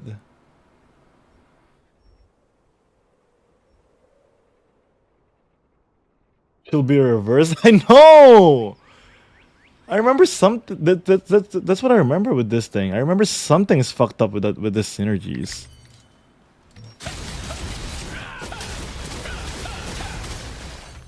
And now I'm just sitting at like 59% crit damage.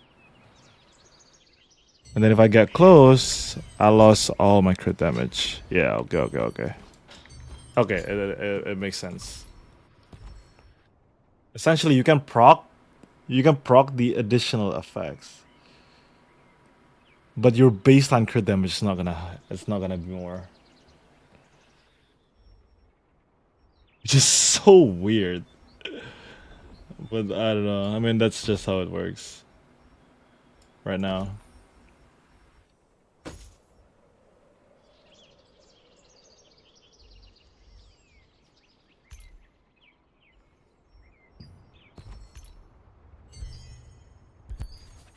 And let's see. So there might be a high chance of these things are not stacking, but I don't know.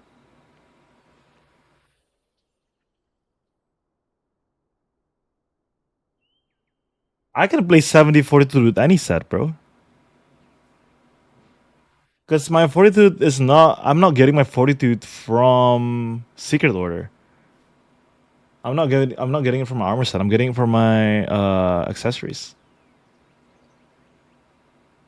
If that does not stack, what would you do then? Then 4-piece Secret Order. Or maybe like... Or it's just gonna be like this. If I'm gonna be honest.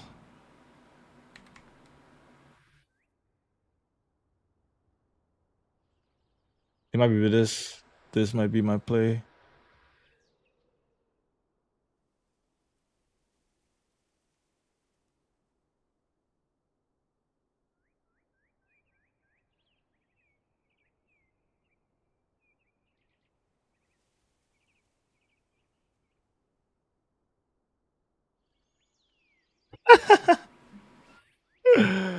No, I'm not gonna use that. That's fucked up.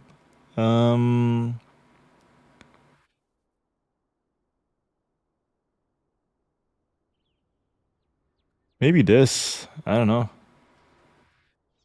No, I'm not gonna use Fallen Dynasty if I'm gonna be honest. Something that has 4-stat that is useful. I mean, Twilight looks good. I'm gonna be honest.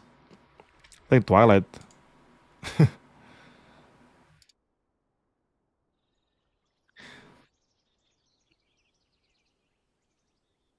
This might be the set if that doesn't work.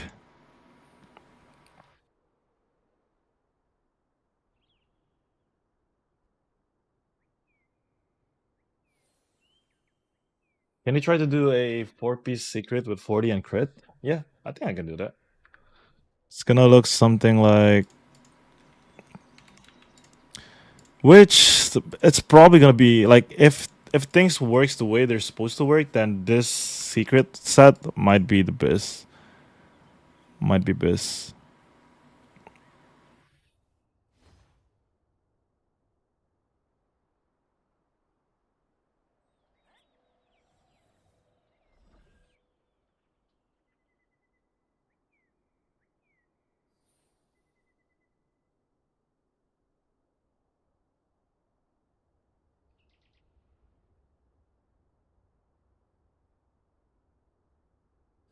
See?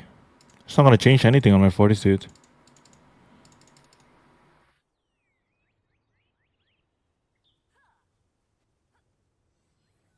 I still have 70 fortitude with this set. But low crit? No, the reason why the crit is... I mean, the reason why the crit is low, it's because I'm not using Blood Hunter. If I wanna get more crit, then I'll just switch to Mastery. This is not min-max Mastery, by the way. This is my NC soft... Like, this is my NC account, so it's not gonna be like mid-max. And you just change like this ring for like the crit ring, which is... I don't know if that's the meta. You can get more crit damage by this.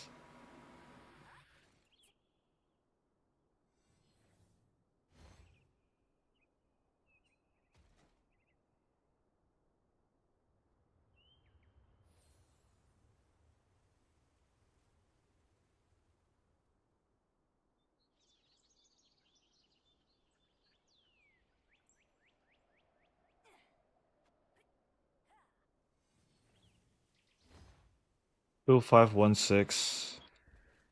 1-8. 1 at heavy, 2-5 crit.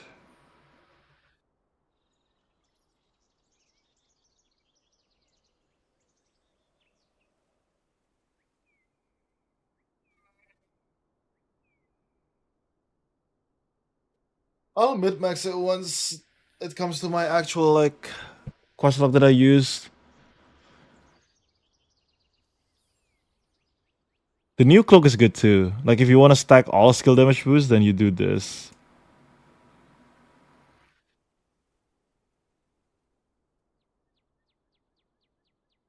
But I don't know. I don't know about going new cloak. You lose a lot of skill damage for us, I'll tell you that.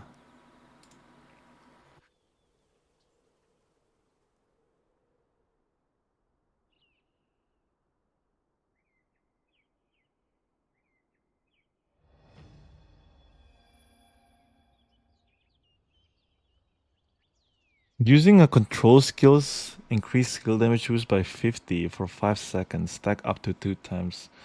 So essentially it's a 180 skill damage boost.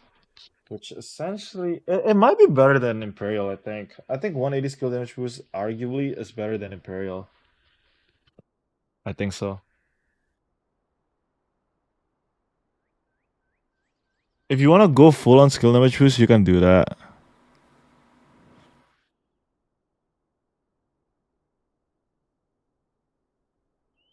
This might be just a safer play, if I'm gonna be honest.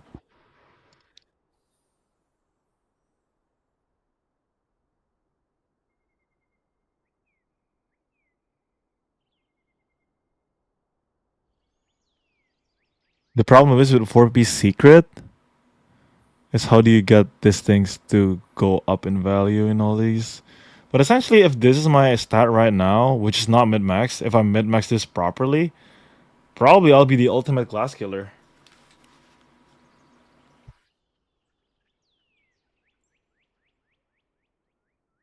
Disrupt the heavy, put more hit on my runes.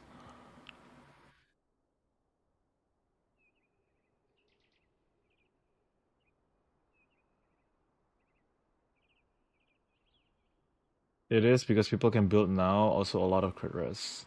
That is true. Oh, you're right. A lot of crit res is coming into the game, so might as well just go skill damage boost.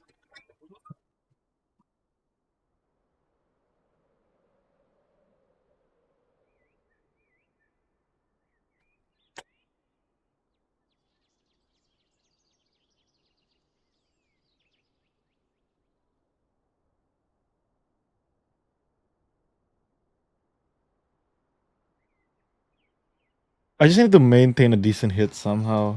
L build. I know Maple, I know.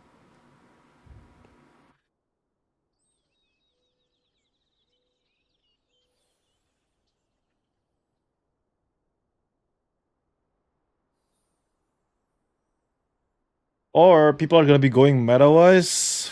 2-piece flash fire and 2-piece secret order. Which a lot of Scorpions are running right now. It's 2-piece flash fire and 2-piece like dropping hit. I have been dropping hit for a bit.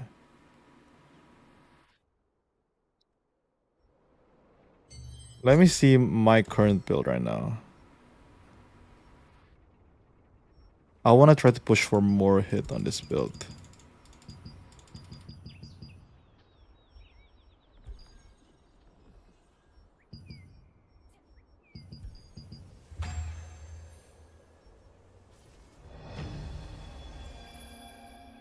But I can't do that without... I need to get Clutching Fear, bro. I swear to God. Where is it? Where is it? Where is my Clutching Fear?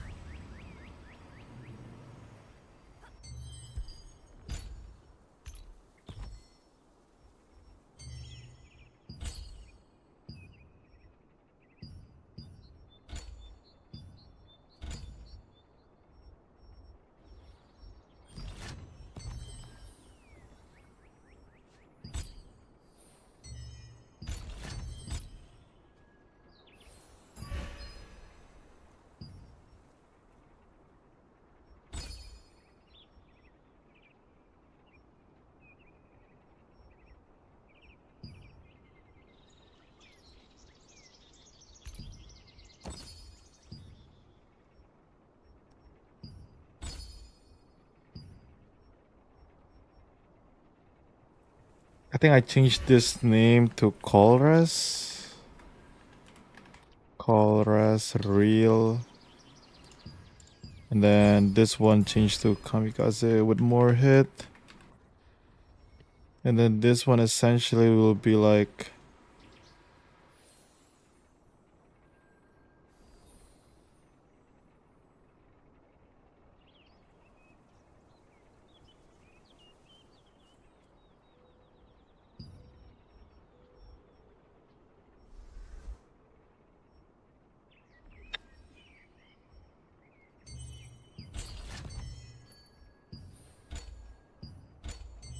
the Kamikaze. I change a couple of stuff. I'm changing this. Changing this into this. So I have Enforcer buff. Then I'm changing my weapon mastery so I can get... Okay, we have it right.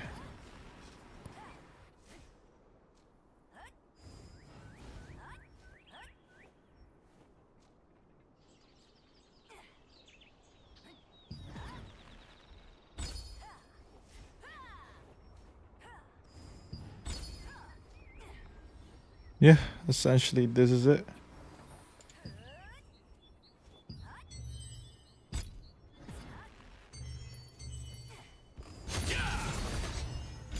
We're sitting at 2-8 hit, which is pretty good.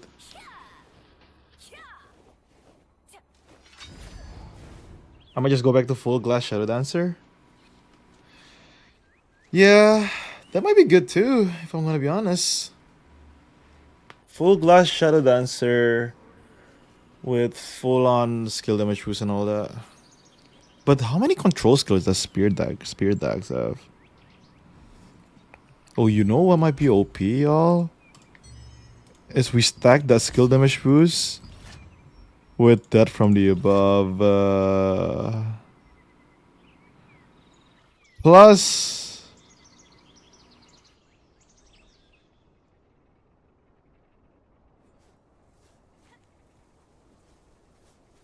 Did they nerf this skill? Why is it only set? Oh, never mind.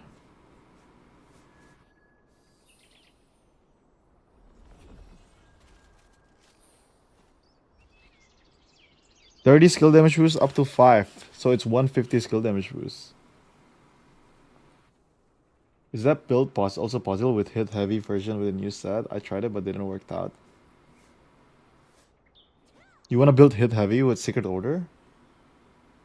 Hey, what's up, Creste? Does the buff scale with buff duration as well? I don't know.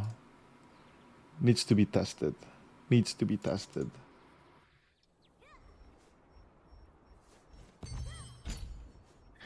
It might be time to go back to Queen Bell Spear, no?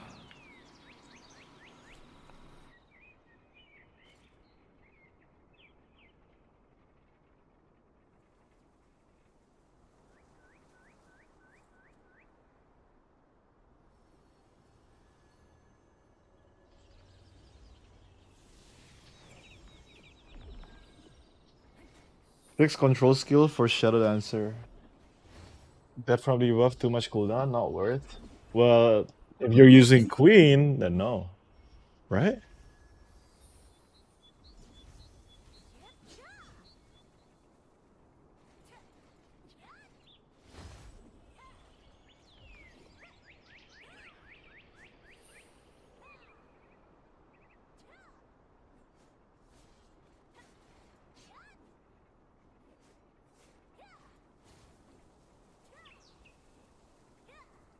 I was thinking to use the new spear. The new spear is kind of if I'm gonna be honest.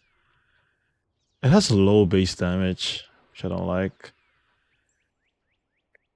It has a lot of stat points and attack speed.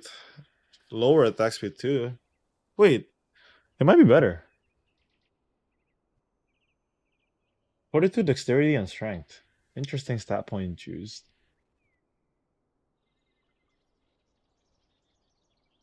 Asper looks good.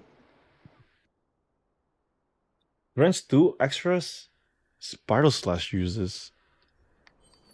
It's this skill.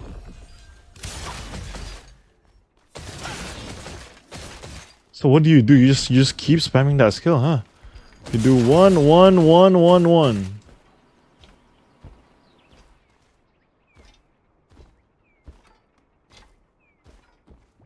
That's funny though.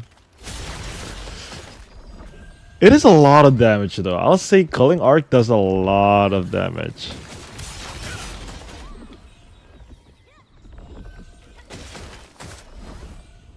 Dang, the Lulu's getting power crept? I love Culling Arc too, man. Bro, free to play, this spear is just good for free to play, I think now.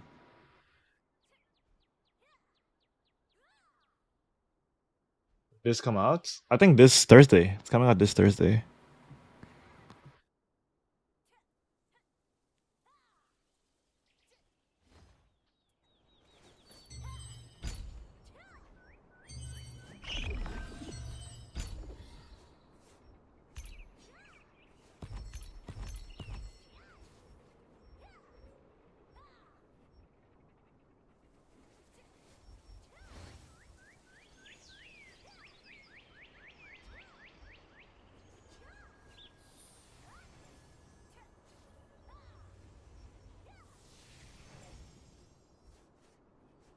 Finally, I can drop Imperial.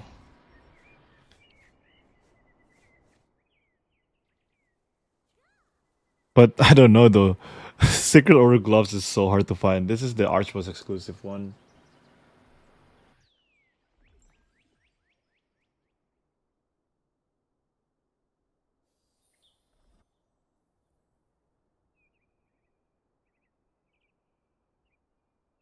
Like you need to actually choose like what kind of gladiator playstyle you want to do now. If you build this much skill damage boost, then what you're gonna be doing is you're gonna be a... How do I say this? You're gonna be a glass cannon killer.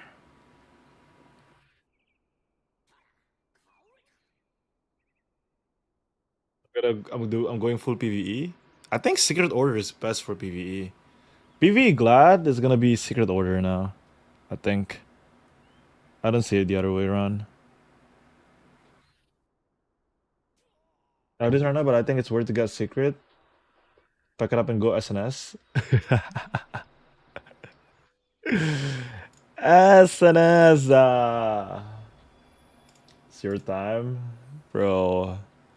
We don't need another. We don't need another SNS streamer.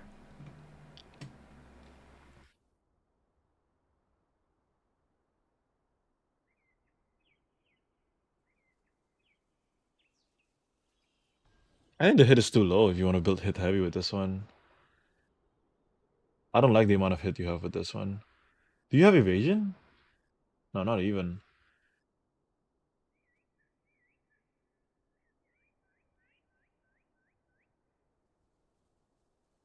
High call rest though.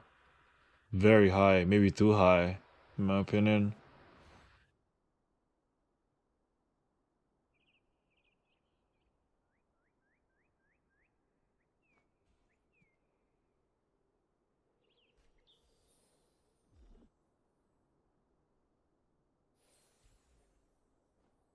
Oh, this is why you're struggling on.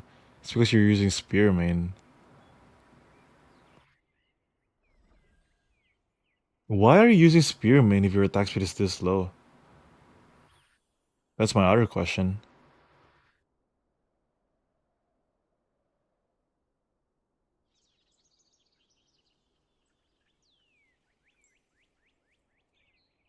You have so much endurance.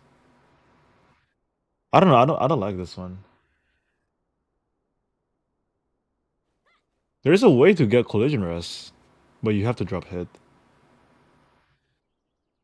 But even with this amount of collision rest in NA, it's not enough.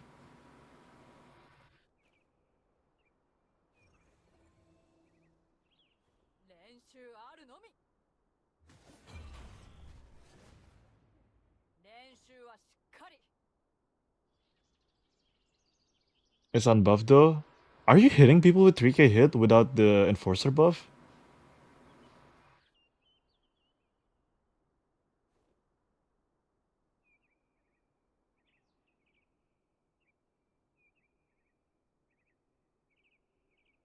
I don't know. I don't like this one.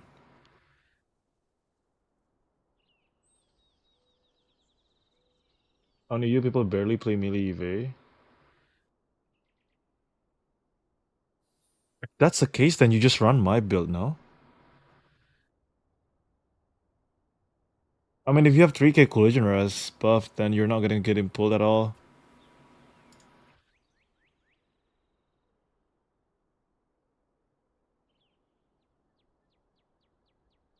But I don't see this killing a lot of the DPS that I need to kill. That's the only issue. Like, I thought I was pushing it. This is pushing it more than I do.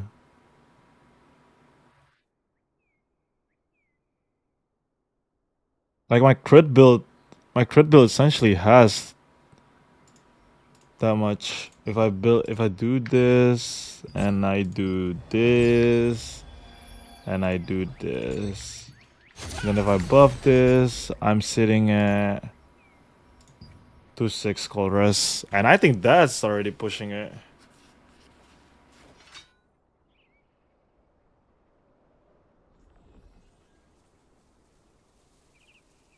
A lot of his corps are running evasion now, which is annoying AF.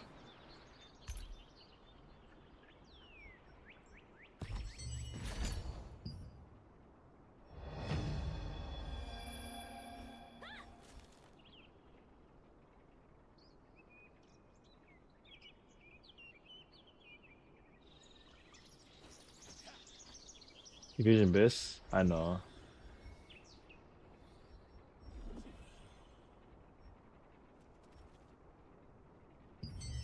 But then, the moment people are running that, then I need to change it to this mastery. And then I'm sitting at, wait, what? No, this is the cold rest build. Slow pop EV is strong now. Like, you're talking about barely any evasion, right? Like, you're talking about half as evasion. Half as evasion is strong if you can abuse it. 2-8 hit. 1 point.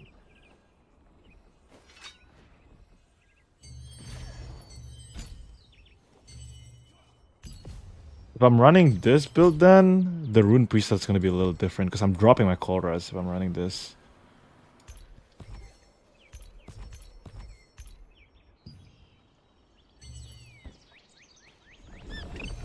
Let's do BG and see how this feel. But essentially, I don't see any other ways to play Gladiator, aside from Secret Order. I don't think anything is interesting on me. Maybe some bracelet, but I don't know. Evening Tide is still this, in my opinion. I don't see anything else as this.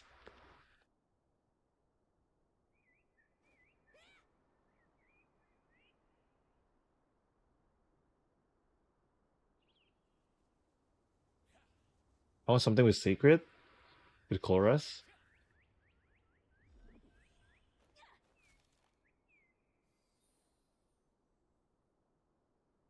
I can tell you with 2k Chorus, you got Ping Pong in EU. No, you do get Ping Pong here too. But I'm not building for the Ping Pongers. Because the problem is, if I go too much, then I'll just not do my job. Like, I'm just gonna be there, but I'm not gonna be doing my job. That's my only issue. 2 point. I think he's saying 2.5 unbuffed. Yeah. So buff, you're actually gonna be resisting tanks, but the amount of damage you lose by doing that is so much, which I don't know. I don't know how to feel about that.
This is a full send build.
What GVG? No, I know.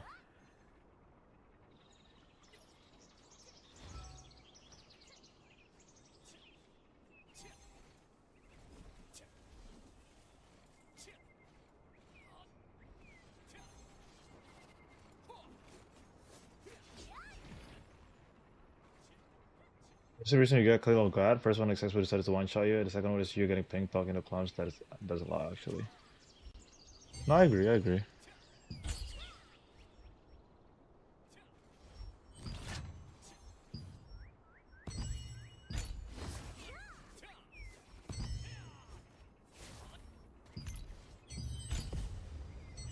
What is my crit right now? I'm sitting at 3-2 with 2-2 with 2-3 heavy.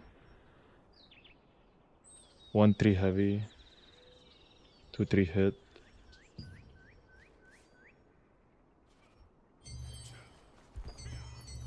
I lose my resistances.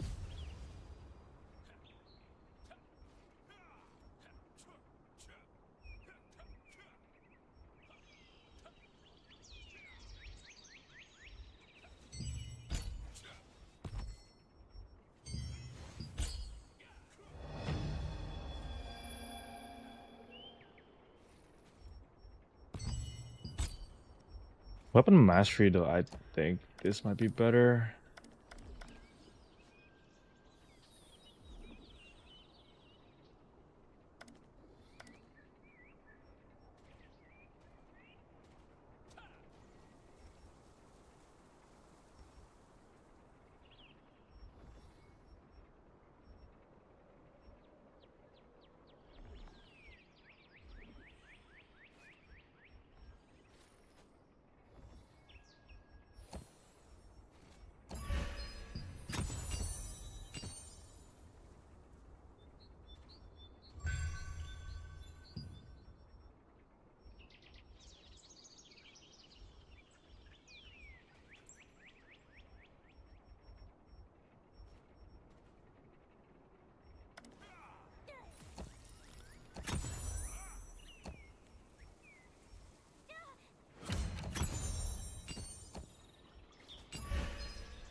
There's a lot of ways to go about builds, man. It's confusing as fuck.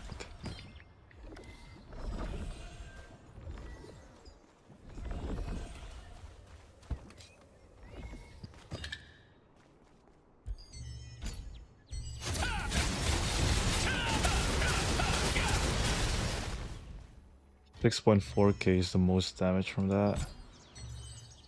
Now let's do it with it.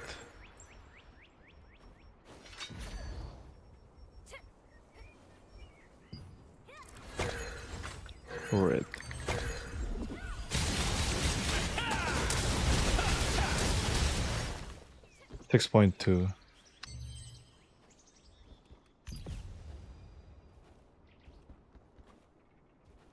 That's the difference with 80 skill damage boost, by the way. But that's because it's the dummy though. I don't know. I'm feeling very mixed feeling about it.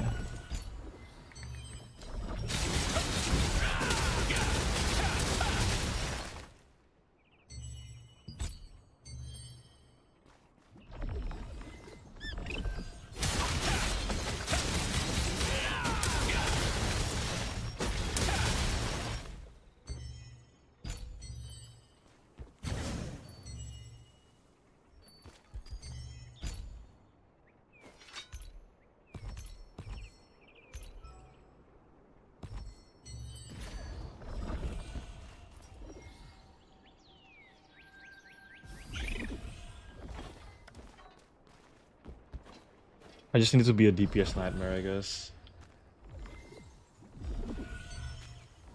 I'm not killing healer anyway without collision them on the ground.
Six, 7. 6.7 with that many skill damage boosts because I changed my skill to on it.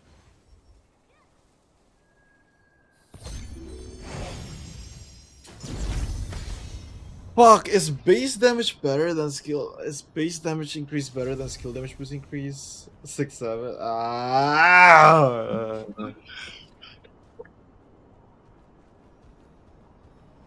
I don't know. It's weird, bro. It's weird. Math is hard. My brain can't comprehend this shit.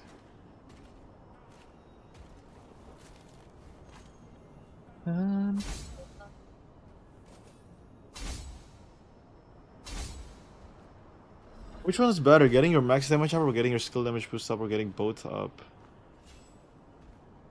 Right now there's a lot of damage boost sources that you can get. You can get skill damage boost more, you can get crit damage boost more, you can get base damage boost more, you can get... Like, bro, it's so confusing! Should I use my Wuthering Waves math for this shit?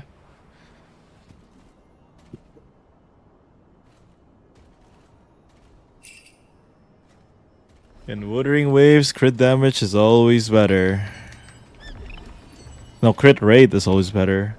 And then if you hit 75%, anything above that is no use. You put crit damage more.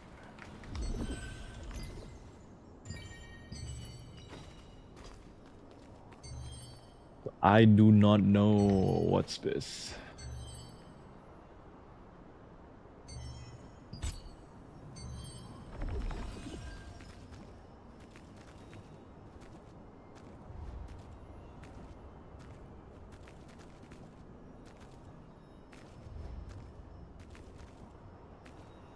But there is secret order. I don't know. It's just confusing.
There it is.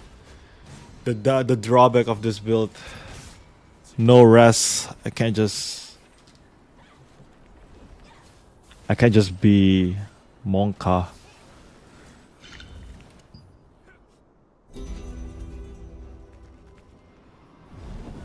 I'm actually getting like binded now and all that BS.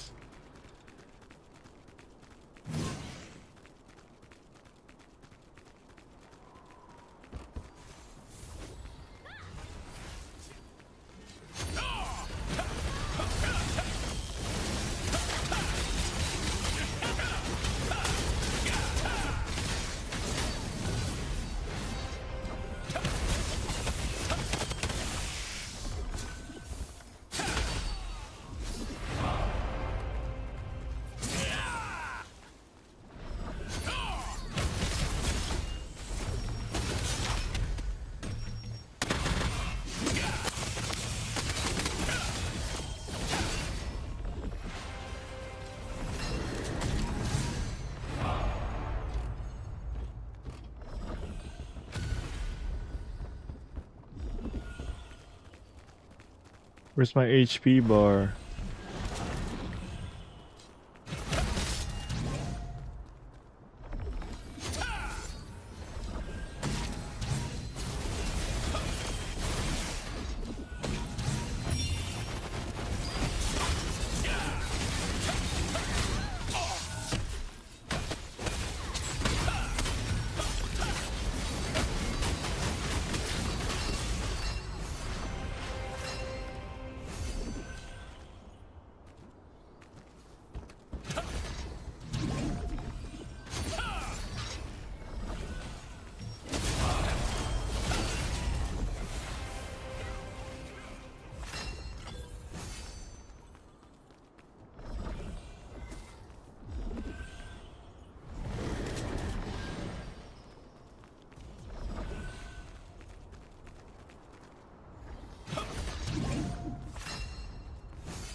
Man, I can't believe I changed my build again already. I don't know though. Like all the build is good. It's just in a certain scenario I'm gonna get frustrated by something.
Ah, I can't. I want to take the 40 hit so bad though.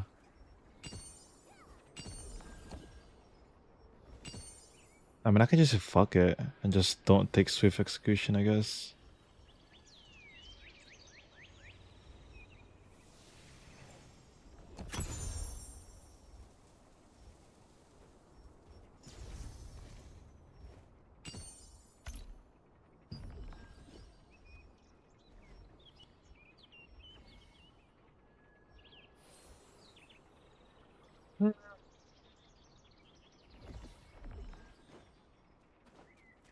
What changed your build? You still build weaken rest? I'm building collision rest right now.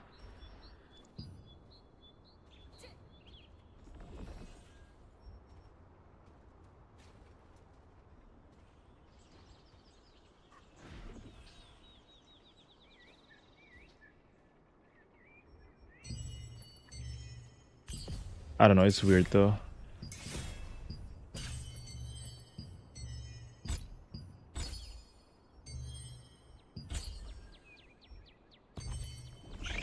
Oh, I can actually manually try this, huh? Let me see. 6, 7, 6, 7, 6, 7.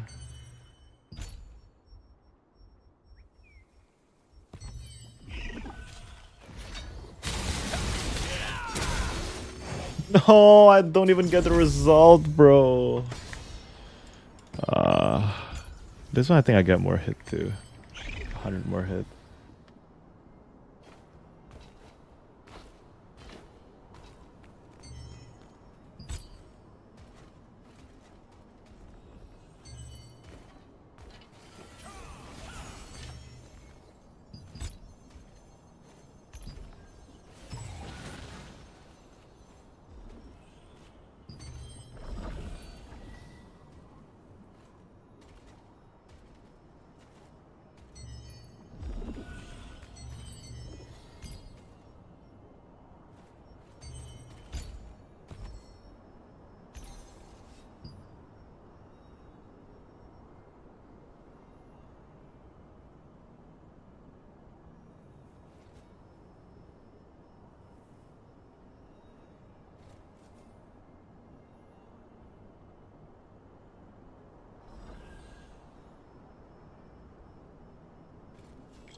was staying.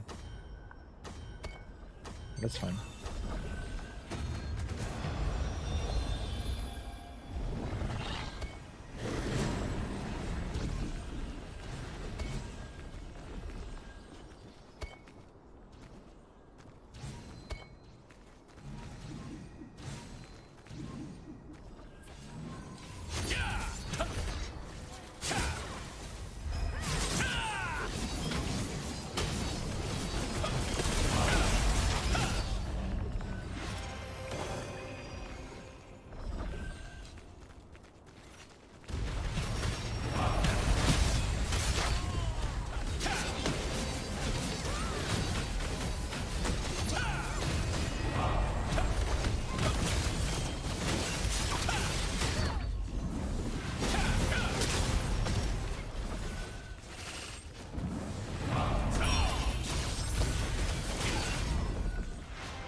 Three, two, one. I'm changing.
Oh, Cho is my team.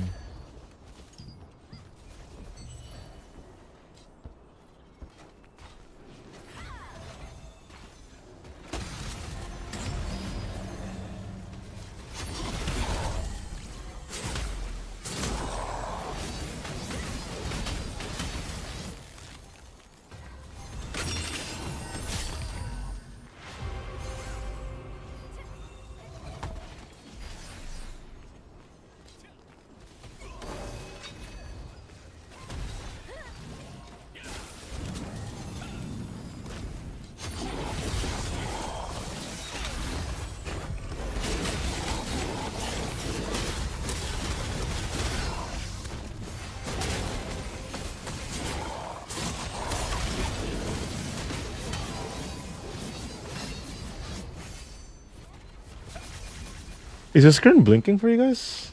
Or is it just me?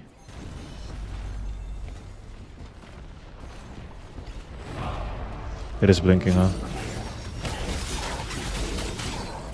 God, this freaking problem, bro.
That one I use more base damage. Let me see actually. How much more damage do I get from that? I got less damage, huh? By taking that. Compared to this? Only 100 difference.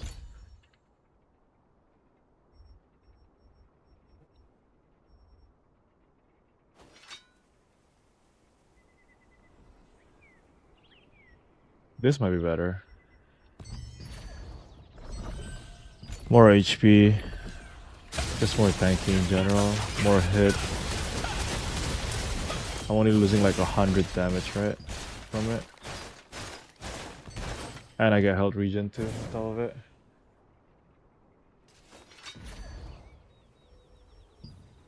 Poga.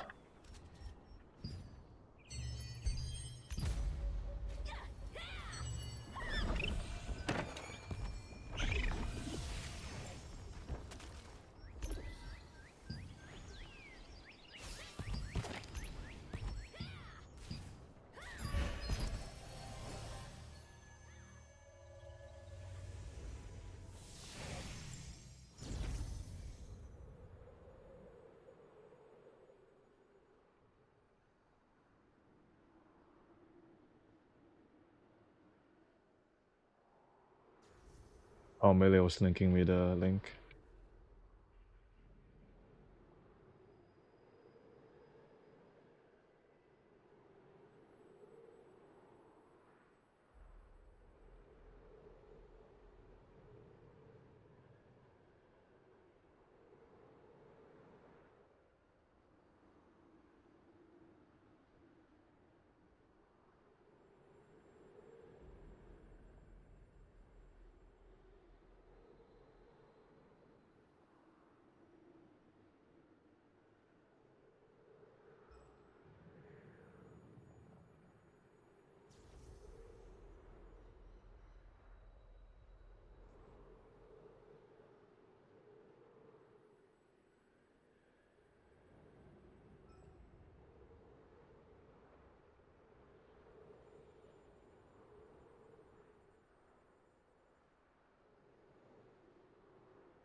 Was the new gear set are there? It's flashbang warning.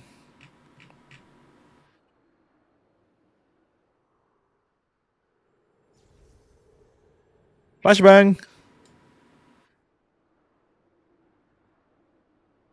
Crimson set gives you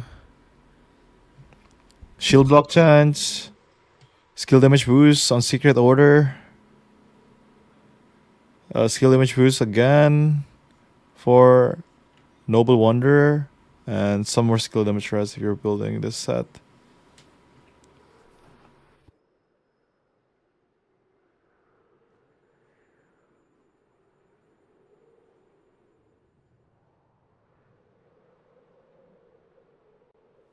And just some more like rings and all that.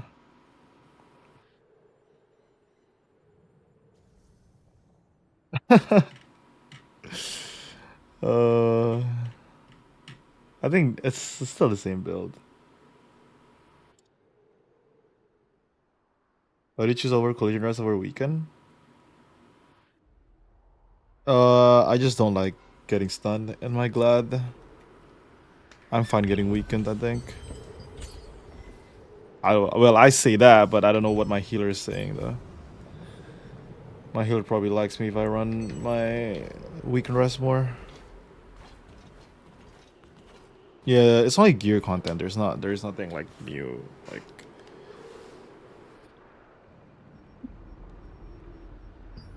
And content wise, not really.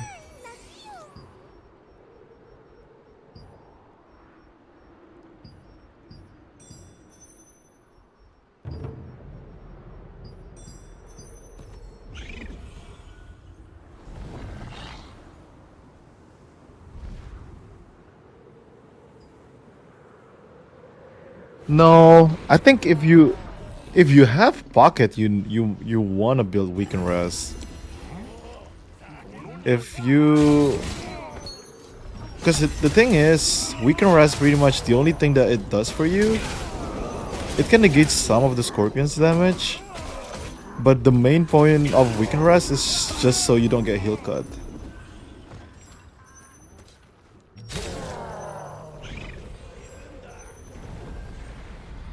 But I think if you're solo player, I think collision res might just be better. Because it doesn't matter if you get heal cut or not if you don't have a healer anyway. You know what I mean? So you just build collision res so you can actually like do some counter plays to it. If you're soloing.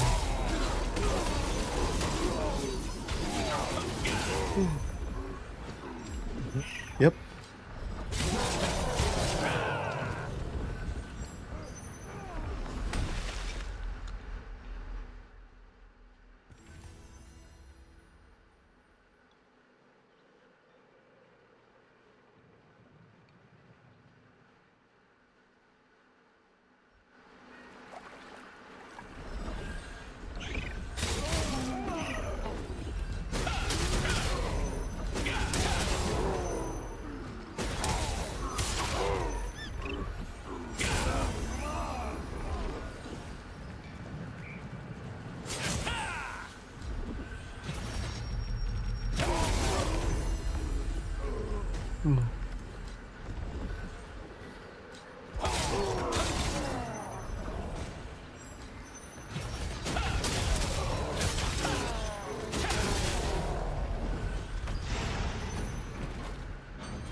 Breakcant and Crimson Super Cant.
No.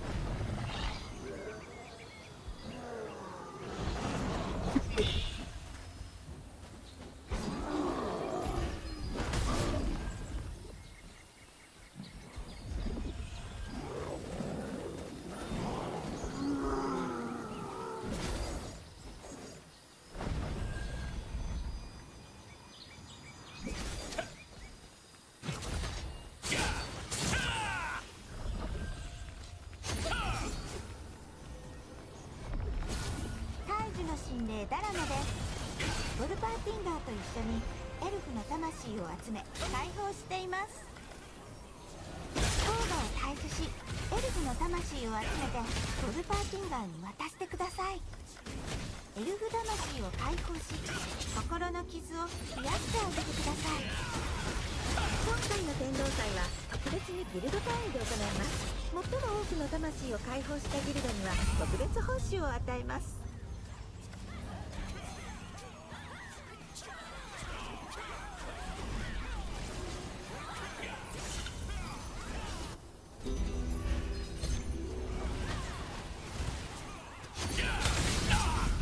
Holy shit.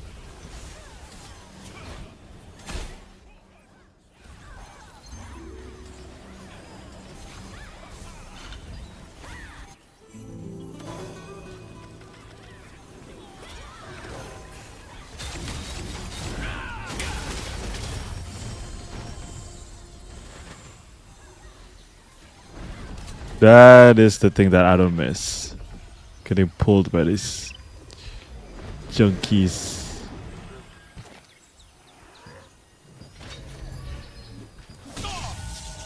What?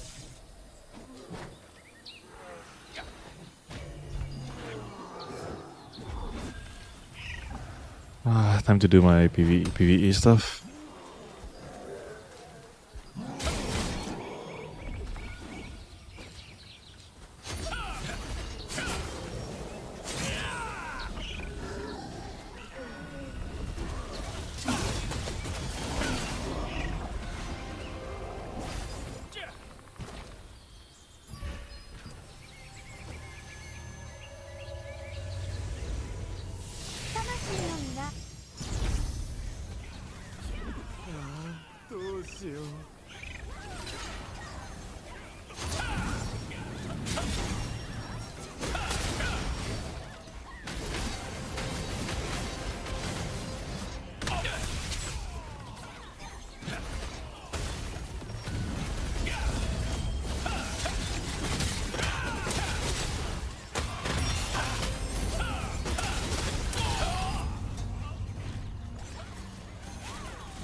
魂の実が森の全域に実りました。エルフの魂を集めてください。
When is this Guild Conquest event finish?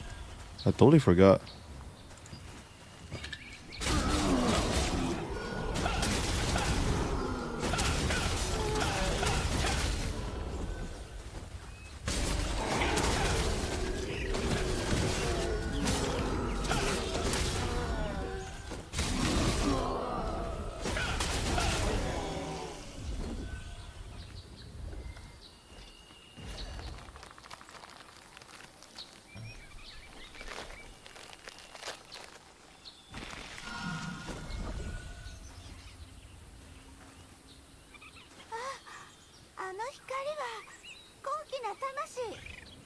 が来たようです。あの花は私たち精霊を助け、エルフの魂を解放してくれた守護者の魂です。高貴な魂の力を借りて守護者となり、魂を集めてください。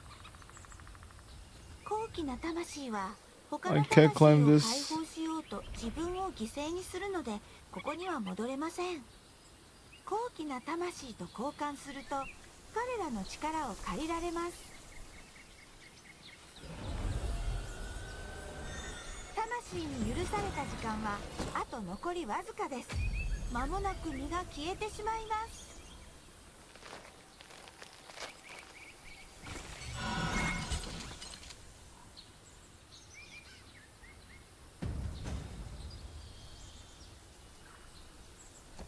時間が過ぎたので、魂の実と高貴な魂が消えていきます。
Hey, I came back to play half a year. Shut it down, sir. I wanna ask. Oh shit, hold on. That's a lot of endgame.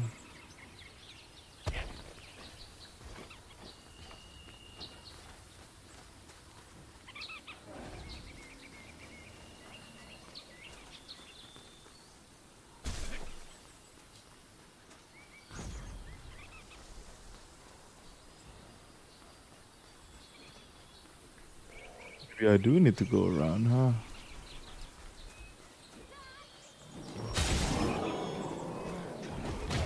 Honestly, I should run evasion or blast cannon without 7 daggers. If you play a lot of solo, then you might just want to run some defenses. It just depends on, like, do you want to do damage or not, right? Are your party optimized for it? Like, eventually, if you're not leaving, like, if you're not, like, alive, then you're not doing any damage anyway. It's up to you. Both are good. Like, people's experience are different.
Oh yeah, I totally forgot if I took the range.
た時間はあと残りわずかです。間もなく身が消えてしまいます。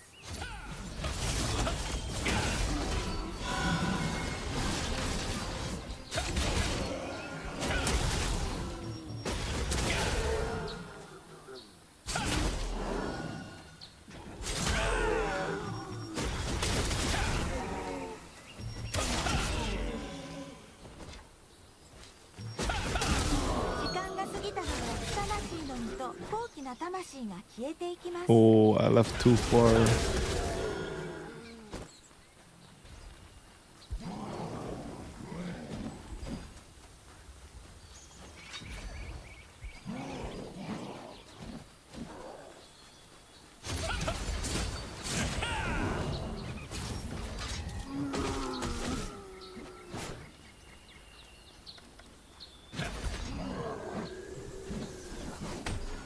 Help me, melee! Help me!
魂の力を感じる場所があります。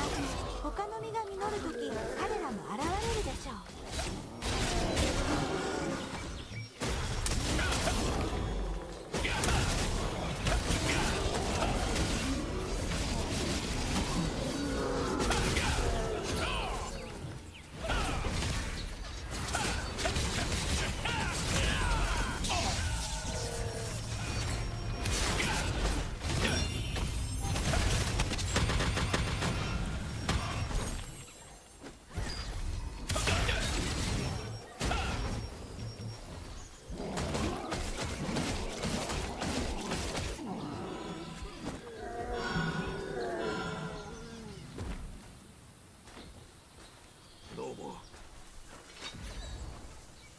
魂の実がオーガの祭壇の近くに実りました。エルフの魂を集めてください。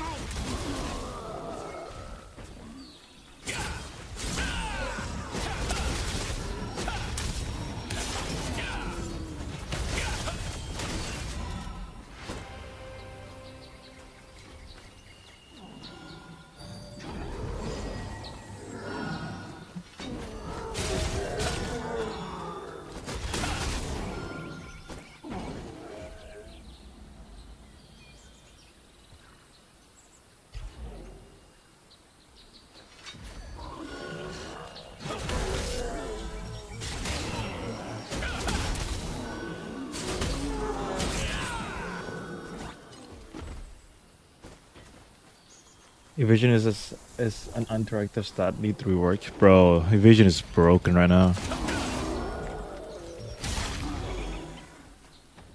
It's usable. It's very, very usable.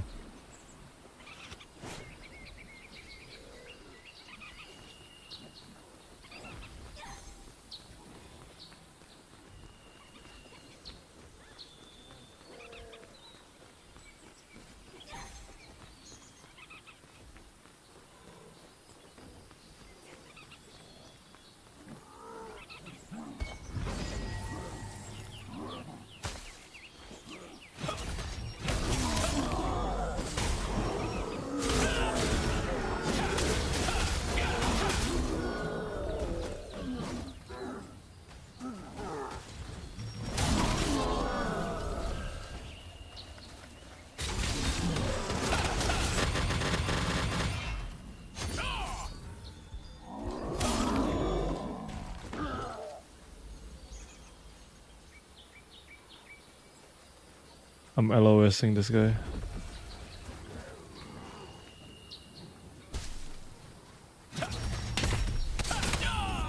Holy shit, never mind. Oh my god. Just knifes me, bro.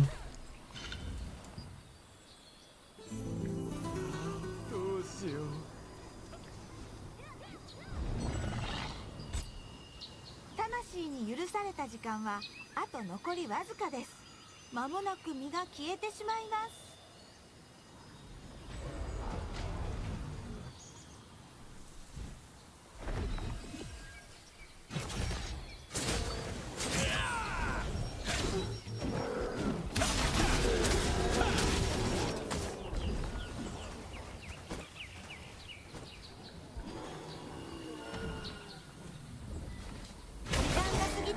魂の実と高貴な魂が消えていきます。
魂を集めてくれてありがとうございます。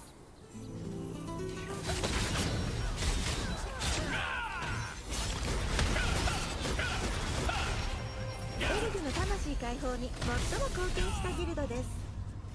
Bro, Ice Tornado is so small. おかげで魂は平和の世界へと旅立てました。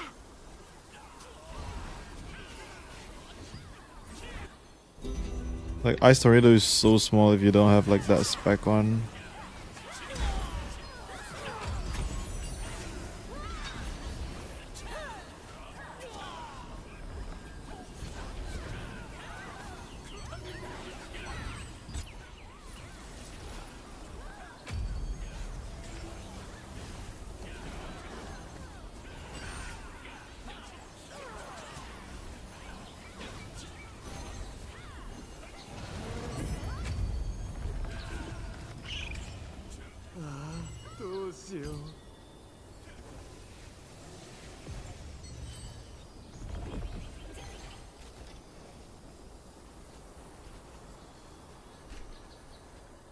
I want to run 2-piece Blood Hunt and 2-set Imperial with 2-set Brawl 2-piece Flash Fire.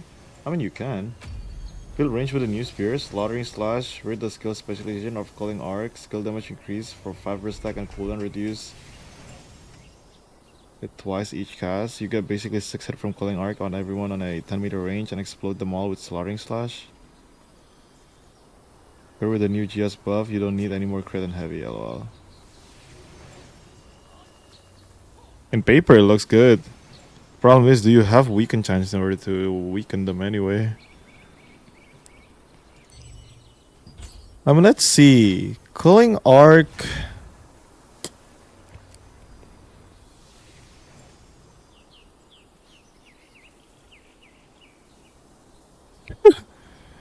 If you want to main that, these 3 skills are going to be very, very spammable.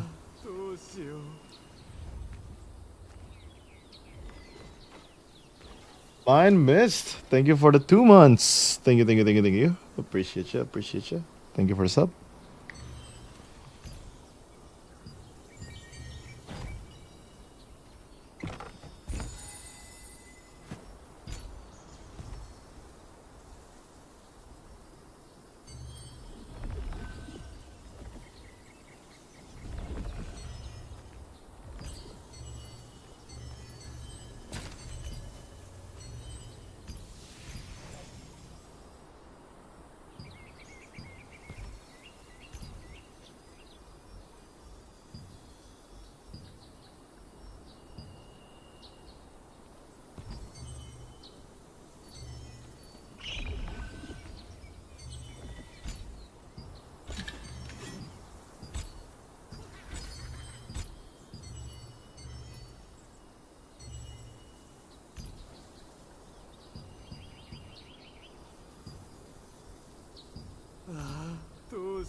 Let's see.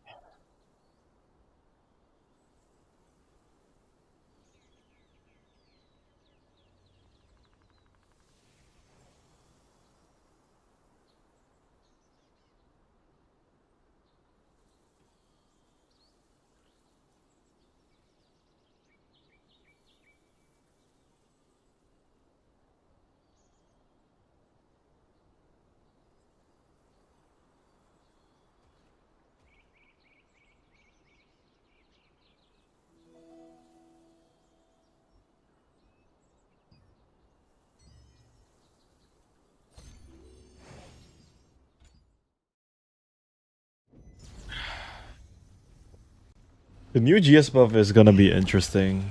It might be Biz on tanks, no lie.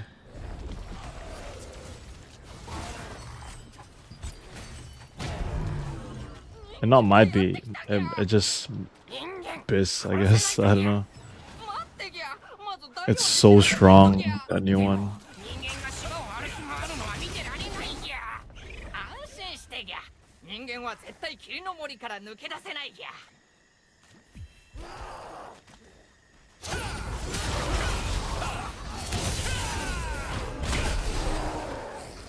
The new GS is really strong on like for support. Buff duration makes it longer. Might be a Devo meta again.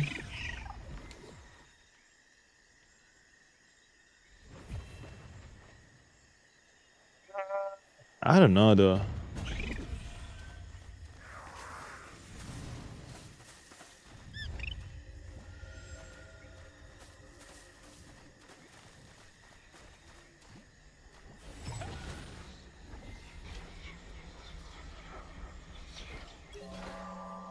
I don't think there's much more buff duration.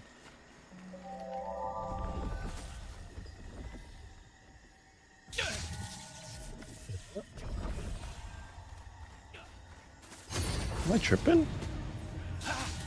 Oh no. I am tripping.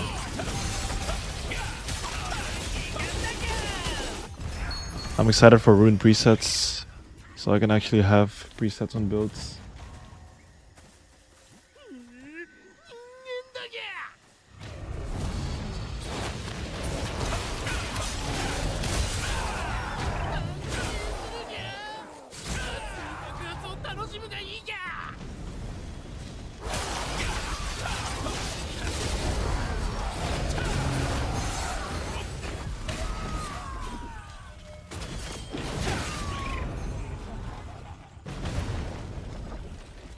Love it. Thank you for follow. Thank you.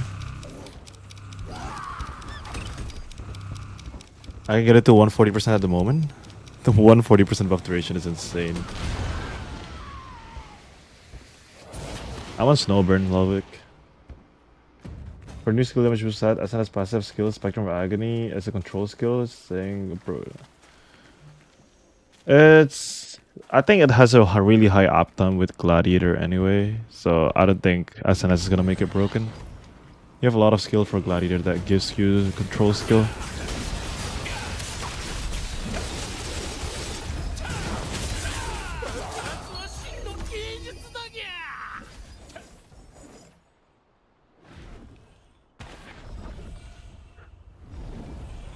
All I'm saying, the Queen Bell Dead from the Above bomb playstyle might be a thing. It might be a thing, I'm not gonna lie to y'all. Queen Bell Tavent.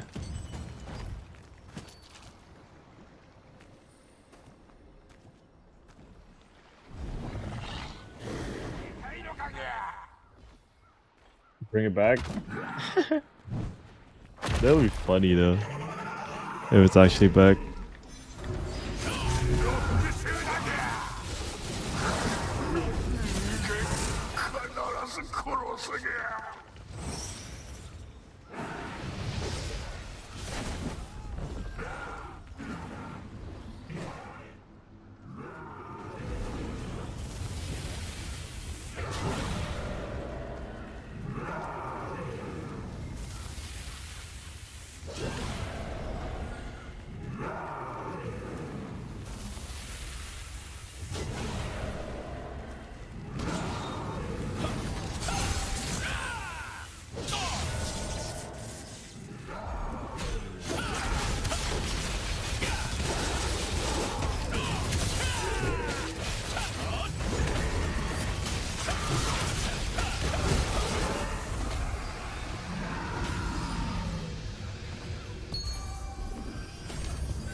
Okay, one of the other thing too that I'm trying to build, like let's say if I actually get the Azure Sky Badge, right? Then this whole thing is gonna be weird. Because essentially, like what heroic armor am I gonna be using? It might be chest piece, no? Chest piece gives me heavy. Wait, no. Nah, it might be pants. I'm not gonna lie. If I decided to go Secret Order, it's gonna be pants.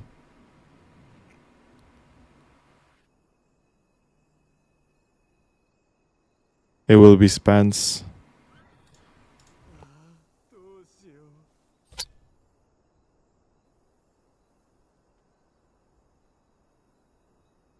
Pants with attack speed and crit damage res. With hit.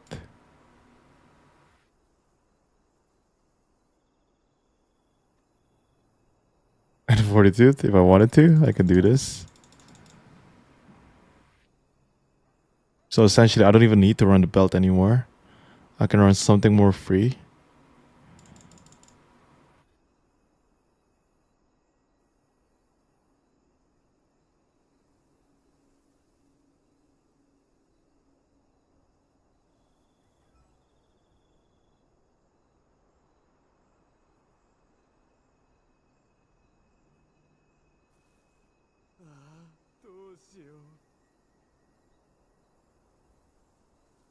Just might be Sun King, not gonna lie.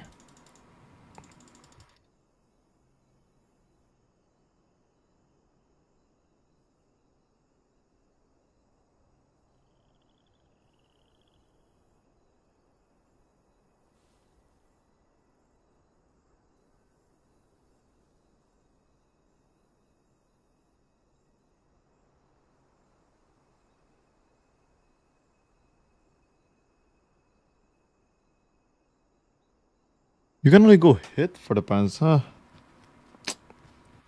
And what if we just go perception? Boom! Perception, fortitude, and attack speed.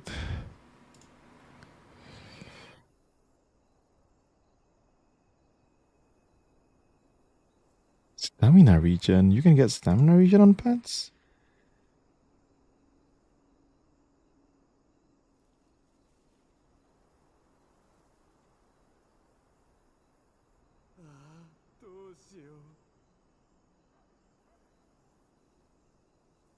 Passive control skill? Oh, I see, I see.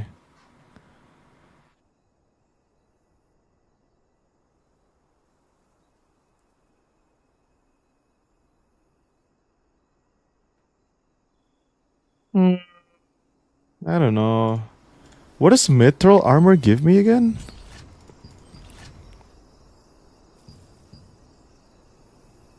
Max health 3.2% and CC chance for 50.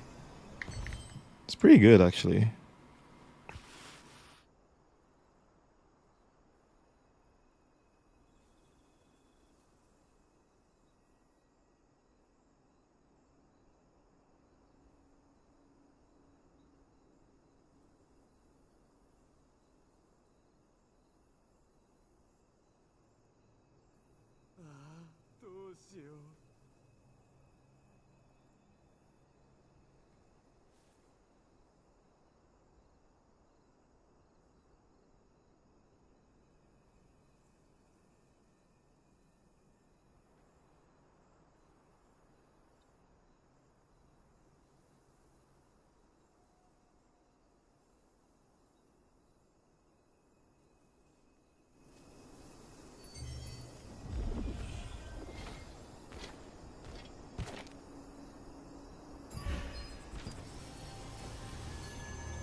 Is there a new belt that's better though?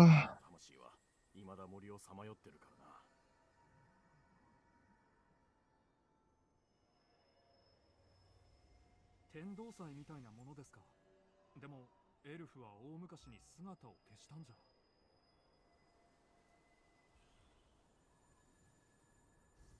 Not really.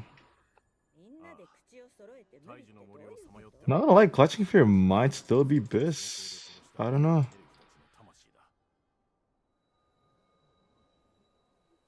He just gave us a lot of stat point.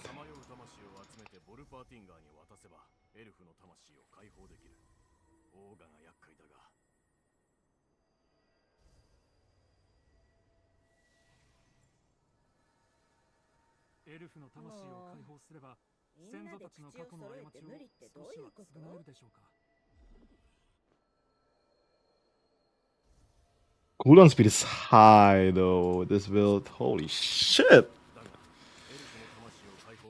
Cooldown goes bonkers, bro! What's skill damage boost looking like? 507?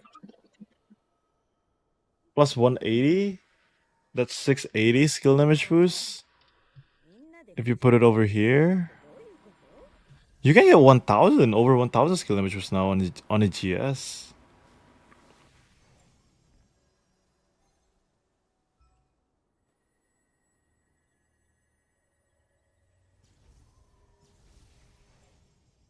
This shit might be Pog. I'm not gonna lie.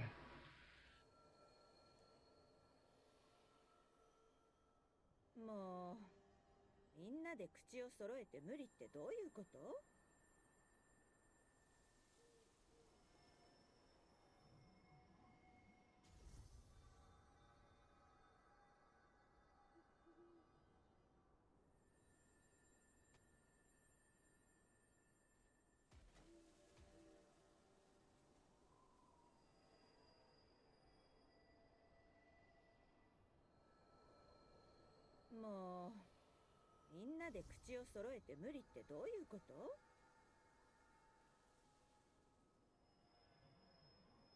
Almost 1000 max damage. With all the new skill damage boosts, this shit might be hitting.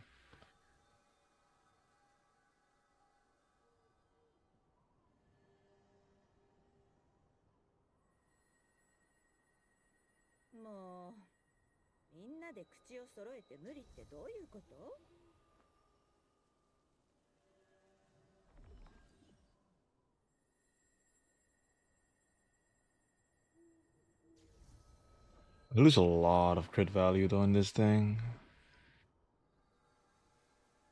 It's just gonna be a triangle. I really can't tell how the build's gonna feel like, if I'm gonna be honest. もうみんなで口を揃えて無理ってどういうこと？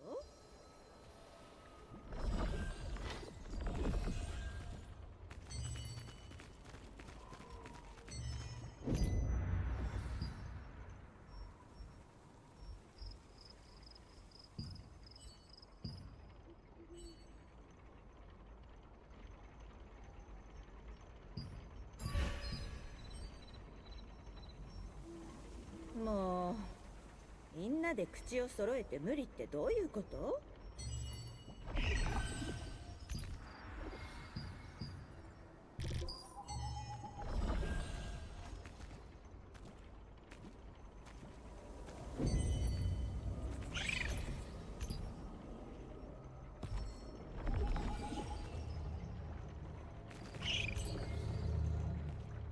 商品はこちらからどうぞ。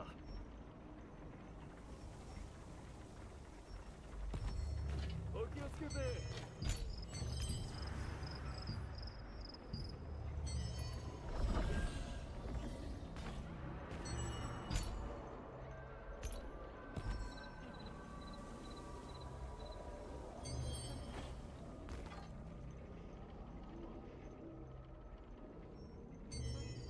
Rune Priestess is gonna be such a nice quality of life. Any of you guys already made your build? Did you guys already cook up some shit?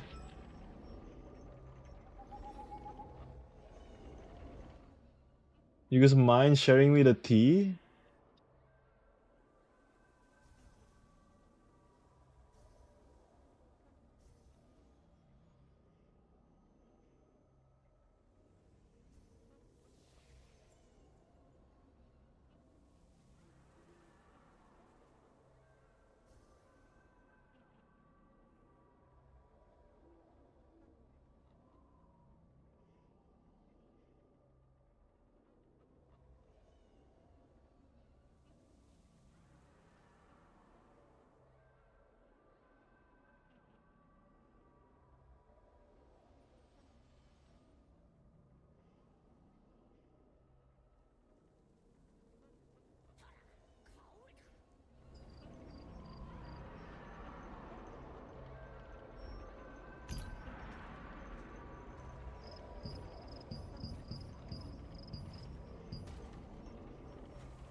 Oh, it's still on discount.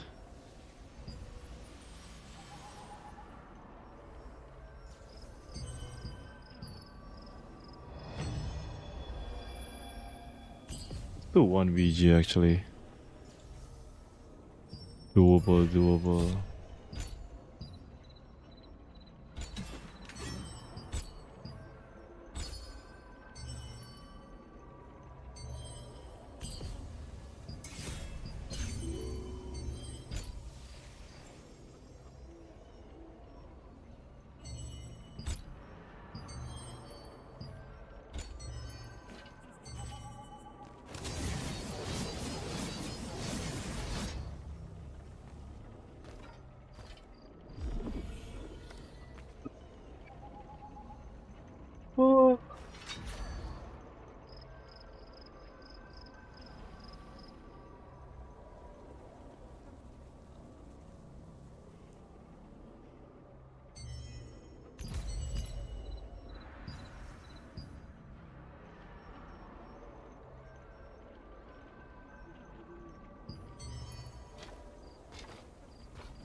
True. Hold on, let me just reset my game real quick so I don't crash or anything.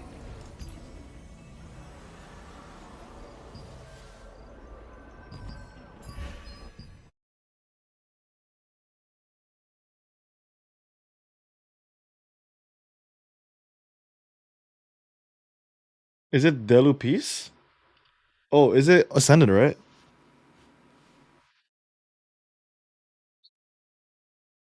Is it Peace or is it Conflict? Okay, yeah, we're starting Conflict then. I mean, I don't know if you guys still need Queen Bell shards, but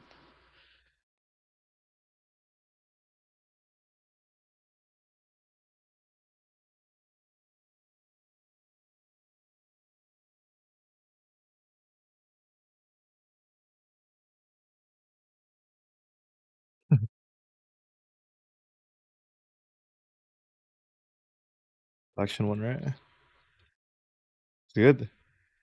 Easy reso.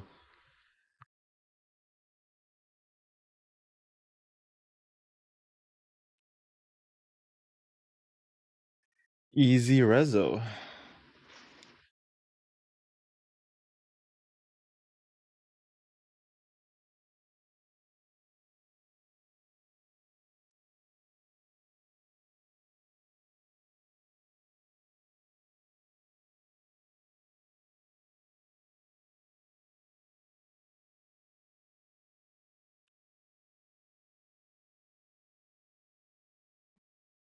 The new build's gonna be weird, bro.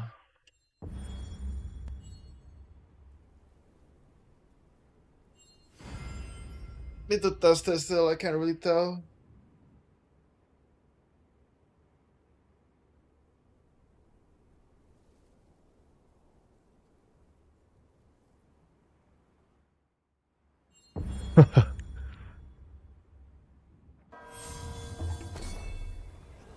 Heal damage boost.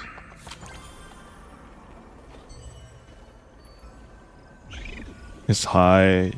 You can rate like 1k.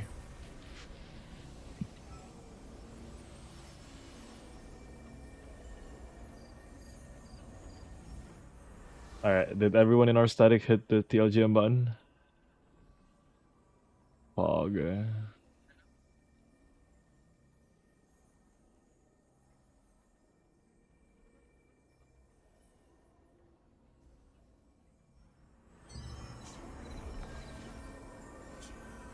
Best stuff for the new Invocator build? I have no idea. I don't play Invocator.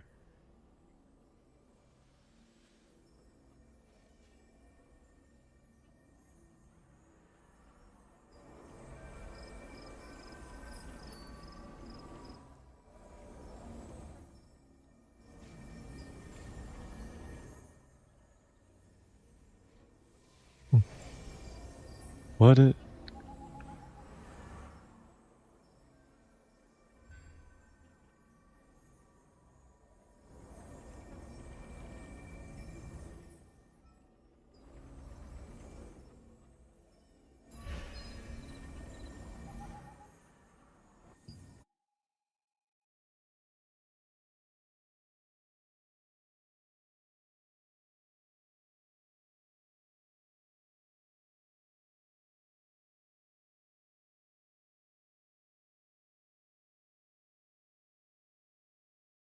It's Bell.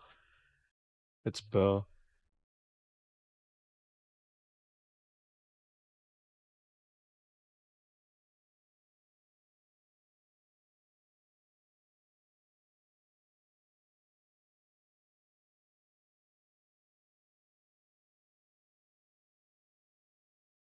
Nah, crit damage rest. I need that shit.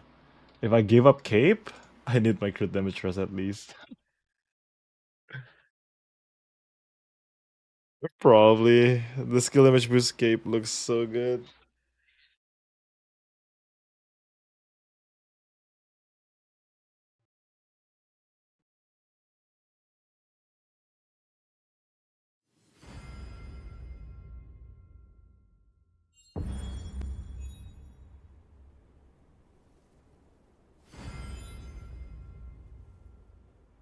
Wait, what is going on with my game?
Bro, my game is broken.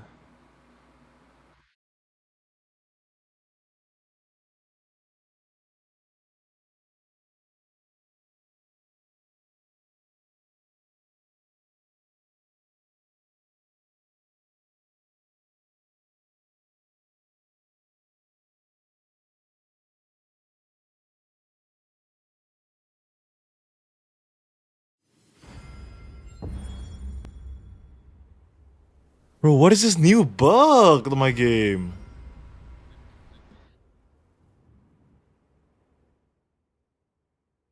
Ah,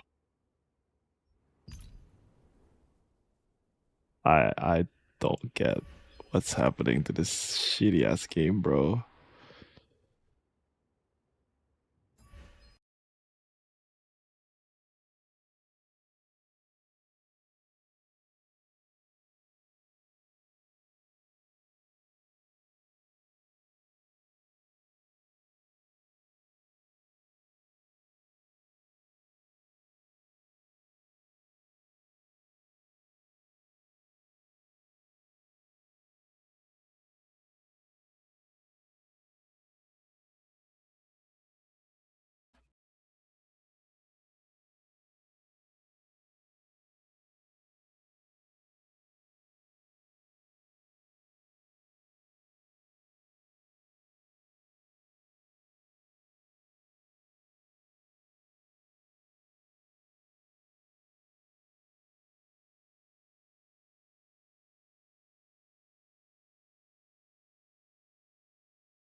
Bro, I can't. The fuck is this shit, bro? I need to actually restart my PC. I'll be right back.